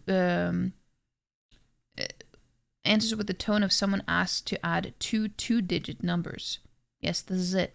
The reassuring feeling that Pacifica gives off. Just being in her presence makes me feel twice as powerful. Oh, really? Alexei grins, sticks out his index finger and points up. We all look at the ceiling. It's high up and has fancy lights, which makes me think, wow, this really is a nice house. That's it. I don't get what we're supposed to be looking at.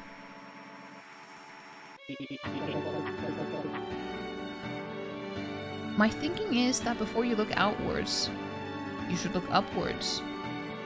Is he talking about God? Pacifica gasps. I still don't get it. Maybe I'm not concentrating hard enough. We'll launch a rocket. We'll launch a rocket. It's true that we have no maps, nor satellites to rely on in this town. Radio waves are also a non-starter. In that case, we just have to make maps of our own. We launch a rocket and get a bird's eye view. Once we know the surrounding terrain and distances, that's when we can finally stand at the starting line. Wow. I'm easily impressed, but I really do think it's impressive. He's got a point. We may have been a little too haphazard with our approach. Alexei's brain quickly noticed our plan's weak spot that was in our blind spot and gave a suggestion to rectify it. This might actually work. I'm honestly excited. So that's what you were thinking, huh? Pacifica speaks without any change in her tone at all. Alexei must have been expecting some sort of reaction too, as he just mumbles, yeah, in response. Meanwhile, hearing Pacifica's voice sends my inner monologue into overdrive. Building a rocket would be difficult, wouldn't it? But then again, they did manage to build a robot. Kind of. It's a good plan, I'd say. The air of tension instantly dissipates, and I realize that I've forgotten to breathe. Looks like Anya's the same way, as I can see her shoulders move as she takes a deep breath. There's no way a plan can fail if Alexei's thought it up and Pacifica's giving her approval. At least that's what I think. I'm sure Anya approves of the plan too. But that just leaves one person. Hey, what's with that look, Sayoko? It's a rocket we're talking about. Rockets are cool. They are. As long as they don't explode, that is. True. Well, you know what they say. Toast lands butter side down, so you gotta make sure the toast doesn't fall. Sure. I just did that this morning. Ah, oh yeah, that was a huge explosion, huh? Hey, stop jinxing it.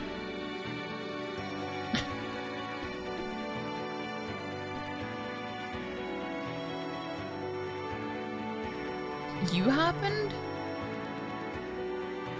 I would just like to say, on the positive side, normally whenever you're being over-emotional, it takes multiple days to work through. You followed your therapist's advice this time and talked yourself through and out of the unnecessary... That's good! We'd love to hear that, Black Cats. I'm glad to hear that. I'm glad to hear it worked. We're all unanimously in favor of Alexei's plan, but he says we need to regroup at a later date after he works out the finer details. We have no real reason to refuse, so we accept his proposal. Then he pretty much kicks us out, but it doesn't feel bad at all. As for why, there's a cafe we like to go to, so let's hold our next meeting over there. I've never been to a cafe before. Just come with us and check it out.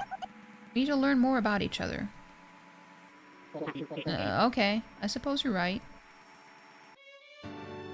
It's probably because I get to hear that conversation as we leave the house and some at the back of the line.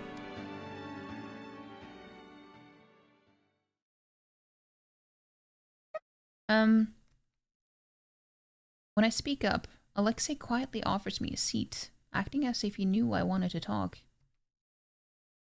I tell him that I want to keep it short, since Pacifica and the others are waiting for me outside. In response, he asks me what's wrong. Are you sure about this? Obviously, I'm referring to how the life Alexei was trying to bring into this world came to an abrupt end.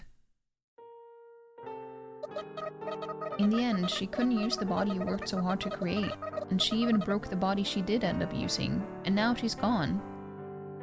I think we failed you, so I didn't expect you to help us. If you do think we failed and are still helping us out of a sense of obligation, then... Why so negative? Lol. Who are you? Me? Alexei laughs out loud after saying that. I'd rather not listen to his guffawing for another second, so I press him to continue.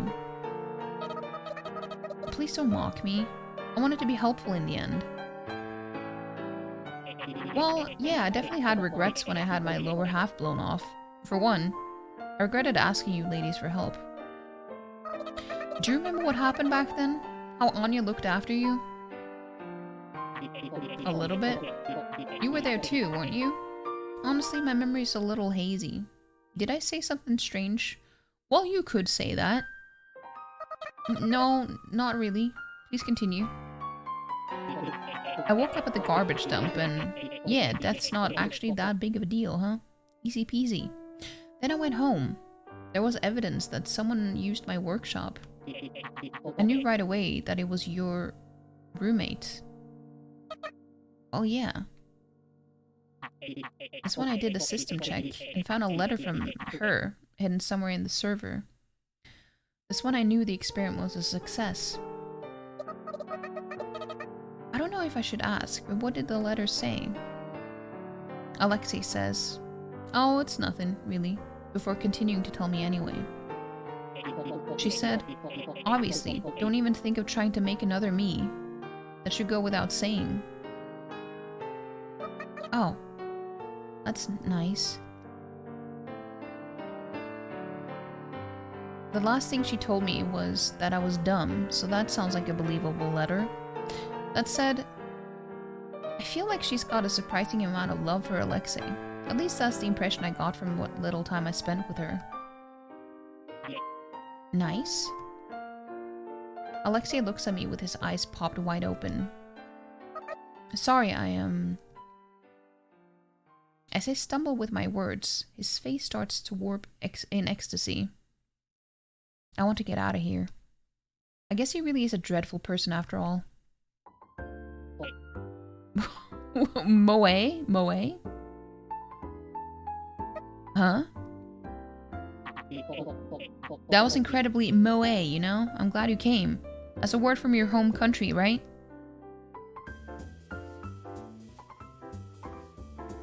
Is he trying to speak Japanese? You're gonna peep a movie now? Go do it, go do it. Also, hi Toonie! You can get a head pat. How you doing? How you doing? Hope you're doing well.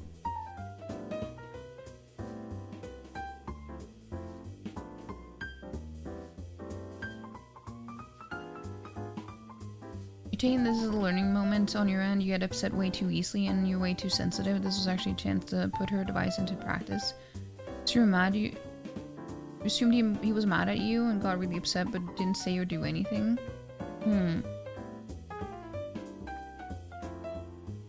I can't believe I missed all of that.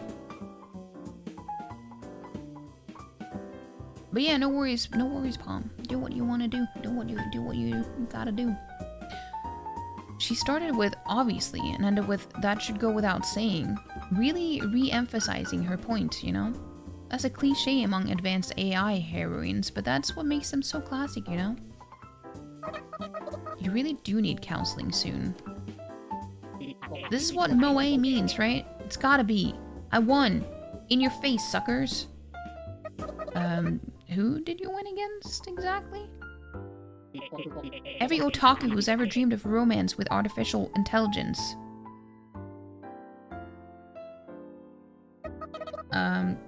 Congratulations. This is what the world was meant for.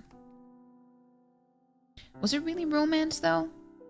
Maybe it was familial love or something. Then again, I can just imagine Yoru saying, what men perceive as romance isn't necessarily romance, while giving me a thumbs up. I see. Makes sense.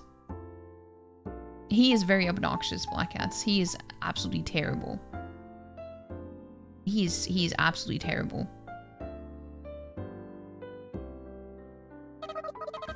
Are we going to remake her once things have calmed down? What kind of a jerk would see something like that and have the gall to think they could make a sequel? I let out a small sigh of relief. Alexei's motivations may be beyond my grasp, but at least he's not completely unreasonable. What I gained and lost here was both life and death. I was able to create both. I may have been excommunicated by the church, but it looks like I've been spared by God. For now. Despite his triumphant words, Alexei's face quickly darkens. I thought he had long since stopped caring about reproducing God's work. To create life is to have ambitions for the future. To create death is to obtain a certain sort of repose. As I created her, I thought that I could help out ghosts in that regard. I was conceited. Yes, he did indeed mention that when he was creating her. But now that I've lost her, I realize that death is sad. I can't ever see her again. I can't ever reclaim her. I can't even thank her for all she's done. It makes me want to... And hero? Wait, what? Is this supposed to be... It makes me want to be a hero? I don't know. But I'm not in enough pain to actually die.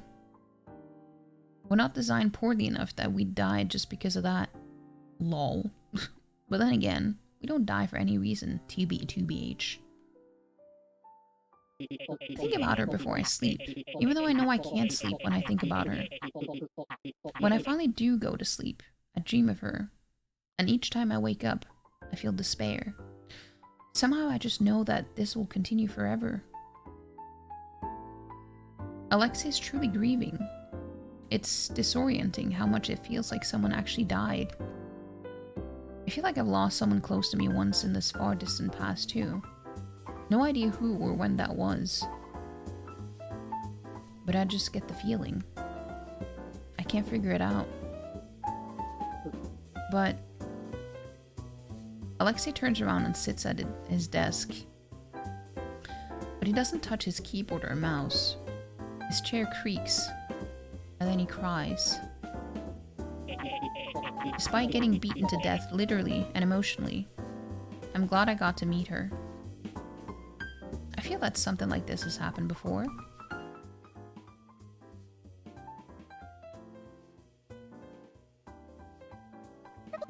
I'm just guessing here, as a woman just like her, but I'm pretty sure I did something similar back then too. Just as she was special to you, I feel like you were special to her. I'm sure she was glad she got to meet you. Or maybe I wanted to, but couldn't. Honestly, I wanted to talk with her again too. When she felt like it, that is. I don't think there's any need for me to say that though, so I'll leave it as a mental note. I should get going already. I head back to my friends with the sound of Alexei's sobs on my back. Once I get to the entrance... Sayoko! You really are such a good girl. Huh? Pacifica embraces me with tears welling in her eyes. What you said was so touching, Sayoko. So tear-jerking. What's your secret to delivering such iconic lines? Do you take notes or something? Anya gives me a round of applause. Alex said it was romance, but what men perceive as romance isn't necessarily romance, you know? You already said that. Huh? This conversation's getting out of hand, so I slip out of Pacifica's arms, kick open the front door, and rush outside. That feels a little bit unnecessary, though. Kicking down the door. Okay, let's go home already. Take off with the gang. Everyone turns around and starts running their mouths as they run after me. I'm not comfortable leading the group, so I let Pacifica take the lead. I stop in my tracks, close my eyes, and take a deep breath. The pitch black world spreading out behind my eyelids remind me of the specter of death looming around Alexei's house. I feel that what Alexei experienced was only one side of death. In death, there's those who are dearly departed. Now, in death, there's those who are the dearly departed, and those who the departed hold dear. Alexei is the latter. In fact, as long as he is a ghost, they can never truly become the former. The same goes for me. I think about the other side of death, the side I can never reach. But what if I could? I could have been shot to death when I went to go save Yoru, blown to bits in the car explosion when we tried to leave town, or impaled through the head by Renja's spider. Any one of those things could have been the end of me, or end for me. I wouldn't have been able to save anyone, but I wouldn't have to suffer anymore. Nothing could threaten me anymore. I can feel the darkness behind my eyelids sink into my heart. I've been caught in the allure of death and cannot escape its grasp. Death is all too peaceful. As someone who cannot die, the allure of death is spine-chilling. Could it be that I want... Sayoko!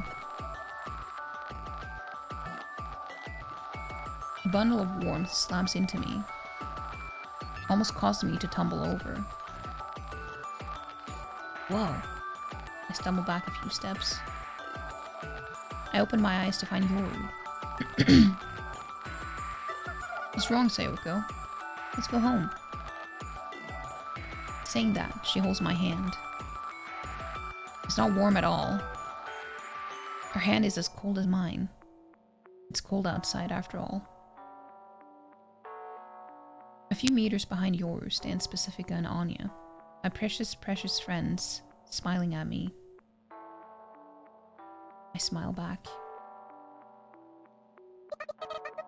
I'm a little sleepy and hungry. We laugh. Yoru pulls me by the hand as we leap into the laughter. Death is an attractive concept to me. peacefulness to death grabs my attention and won't let go. But I don't think I'm in any rush to die. I mean, just look at everything I have to cherish. That's just naturally how I feel. That's how I feel despite everything that I am. I really do feel that way. I'm happy that I can feel that way. I wish that I could feel this way forever. I wish. That's now my dream. In my dreams, I can get out. In my dreams, I can fit in.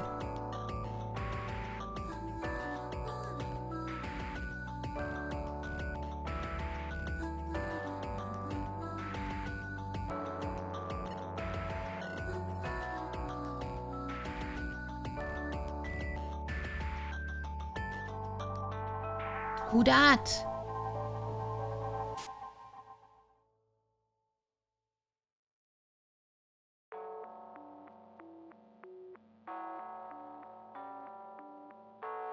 We finished it! We did it! We did it!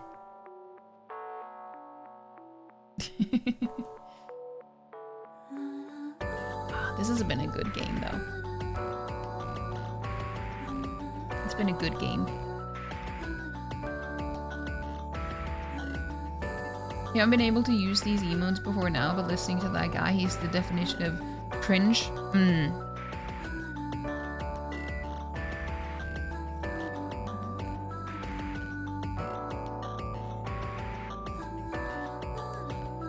gonna be watching Confessions 2010 from Japan, a psychological thriller of a grieving mother turned cold-blooded Avenger with a twisty master plan to pay back those who were responsible for her daughter.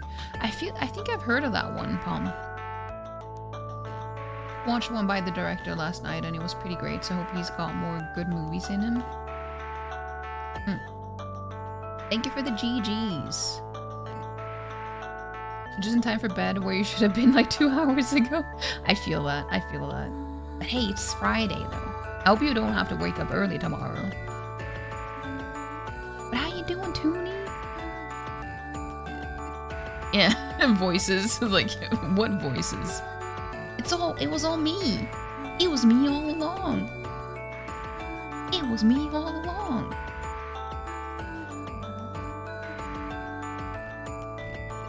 Cheering in episode 4.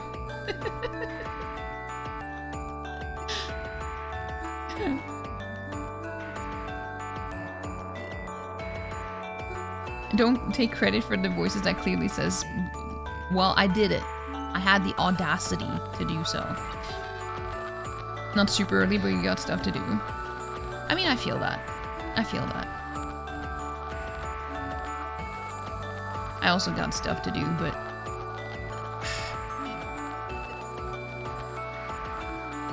yeah. It's Saturday. The one you saw last night was It Comes in Kuru, which was a cool possession movie, sorta. Pretty epic exorcism in it. I struggle really bad with watching movies that has exorcisms in them. I can't really do it. I watched a movie called It Comes To, but you can't talk about of course you did, Toonie. Of course you did. Catch you later. Thank you so much for the raid, Aina. I appreciate it. I hope you have a wonderful night and a good weekend ahead of you as well. Take care. Also, I'm gonna give you a follow. I can't do it right now because I have a cat sitting on the mouse. So I can't do anything, but I'll give you a follow. It was a Japanese exorcism and it was awesome. Yeah, you can see she's sitting here right on top of my mouse pad.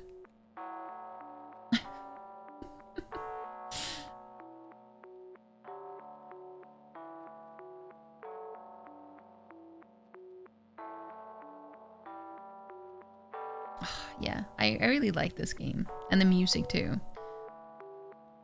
I'm gonna see if there's been any updates on the season 2.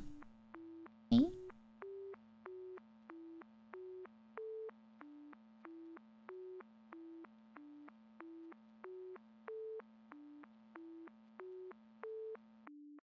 Yeah, the music has also been really good. It's been really good. It's been a long journey. But who would have thought I'd get this far? The train started in a land far, far away, heading even further. But all journeys must come to an end. I sit by myself in a small seat and clench my fist. I'll see you soon.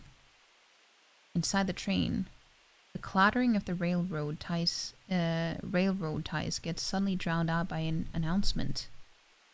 The announcement: the train will soon arrive at the next station, the terminal. I make sure I've got my single travel bag as I look out the window.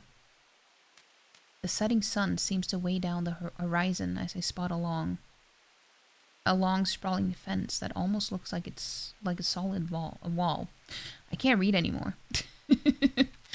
I've heard many times before that this town was surrounded by a fence, so I already knew about it. She's on the other side of that fence. Is this the person that we have in our memories? Just thinking about it makes my heart feel like it's on fire. I've had to sacrifice so many things in order to come here. That just makes the journey all the more valuable. It feels like the whole world has existed solely to lead up to this day. I think those thoughts as I watch the town's perimeter fence slowly approach. It's dark by the time I get out of the station. Or is that Sayoko coming to this town for someone specific? And that's why we're special? Because we didn't really belong here to begin with? We just came here for some reason? For someone? It's dark by the time I get out of the station. A cold breeze blows and I suddenly want to go home. This is a ghost town. It's certainly lonely enough to have earned that name.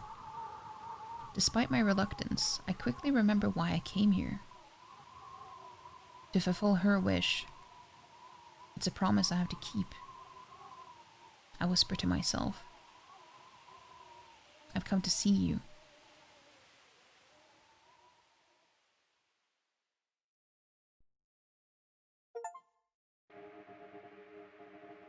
The day I looked at her and then saw her.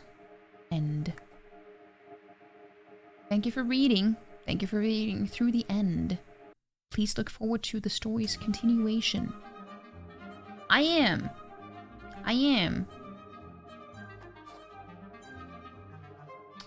You missed it? Start over. You can watch it on YouTube.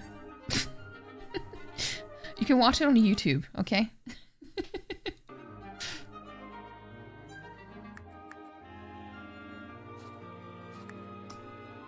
We did the thing. We did it. Hold on. I'm gonna open the music. There we go.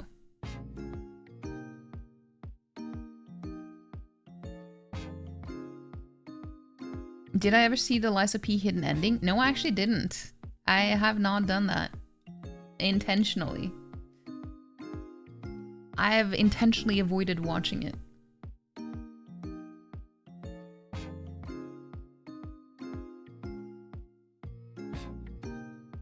Wait, 1 second. Wait. Oh, the GG one. Oh, thank you, Black Cats. That's cute. That is cute. Thank you. You're good now? ghostpia be like, yo dog, we heard you like epilogues, so we put an epilogue in your epilogue so you can epilogue while you epilogue. Yeah, that's... Yeah. Yeah. You think it's ghost butt massager? Makashira Himafu. I see. It's funny because fu, as in F-U, means just butt in Norwegian. I mean, butt has a lot of words, but it's like... It's a cutesy way of saying it. It's like playing air guitar, but with a butt, since you can't touch a ghost's butt. I see, I see. What a YouTube? It's a thing. But yeah, I am gonna upload this. I have uploaded all the other episodes to YouTube. All the other VODs from my playthrough of this game. So I recommend checking it out if you were interested in the story. I mean, obviously you're gonna get some spoilers, but I think all the different episodes were like different enough for them to like... I mean, you don't really get the context. So I don't feel like it's gonna be super spoilery. But it was really interesting. I really liked it. Sekiro. Ghost butt. Oh yeah, that one is cute. It was a well-researched name. I see, I see. But yeah, it's been fun though. And as I mentioned earlier, I'm gonna stream tomorrow instead of Sunday. So we're gonna be continuing playing Baldur's Gate 3 tomorrow, which I'm really looking forward to, because I haven't touched the game at all since no, that's not true. I actually played it a little bit off stream on my other character, but the only thing that I really did was barely nothing. It was barely nothing. So I tried out some dice and stuff. And YouTube and sucks, but could be. Could be. Yeah, I did not expect this to take this long, but we did it. We did it in the end. We did it in the end. You were literally about to say that it's Mimikyu in case it's hard to tell, but you also forget that people not on mobile can click on emotes to see what they're called. Yeah, but it doesn't have the name of Mimikyu on it. But yeah, I could also tell, even though I don't even know most Pokemon characters. I also did recognize it. We all know how. Speak for yourself. But yeah, let's see if we can find someone to raid. I'm actually surprised that my voice held out for as long as it did. Because this has been 7 hours. Almost 7 full hours of me just reading. So I am kind of impressed with myself. I'm impressed with myself.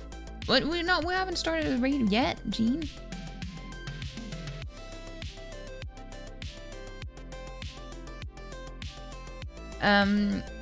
Is one of the top 10. What? Why? Why are you saying that? Top. Why would you say that, Palm? Don't ask me that. Gene, don't pin that. That's disgusting.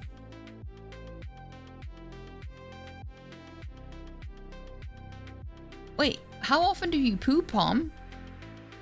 That's concerning if you need to do it that often.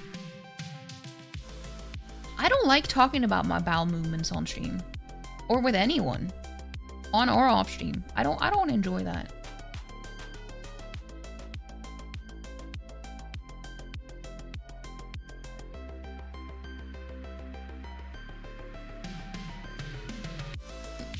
Thank you so much for being here, Black Cats. I appreciate it. Twice an hour? Damn. How could you have a life? I know who we're gonna raid. I know who we're gonna raid.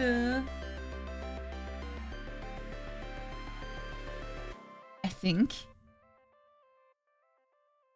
Just saying. I don't think so. I think. Yeah, I know who we're gonna raid.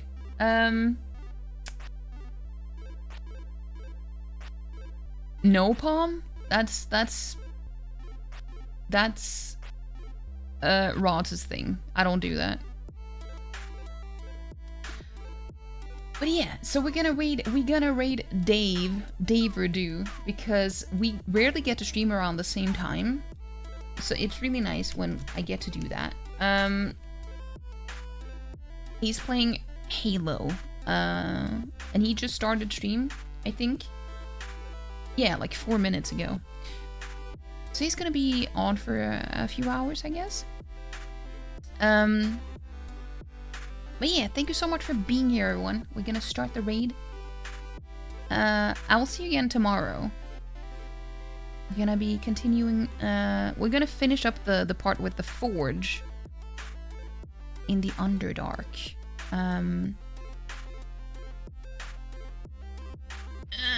I did something stupid with the chat.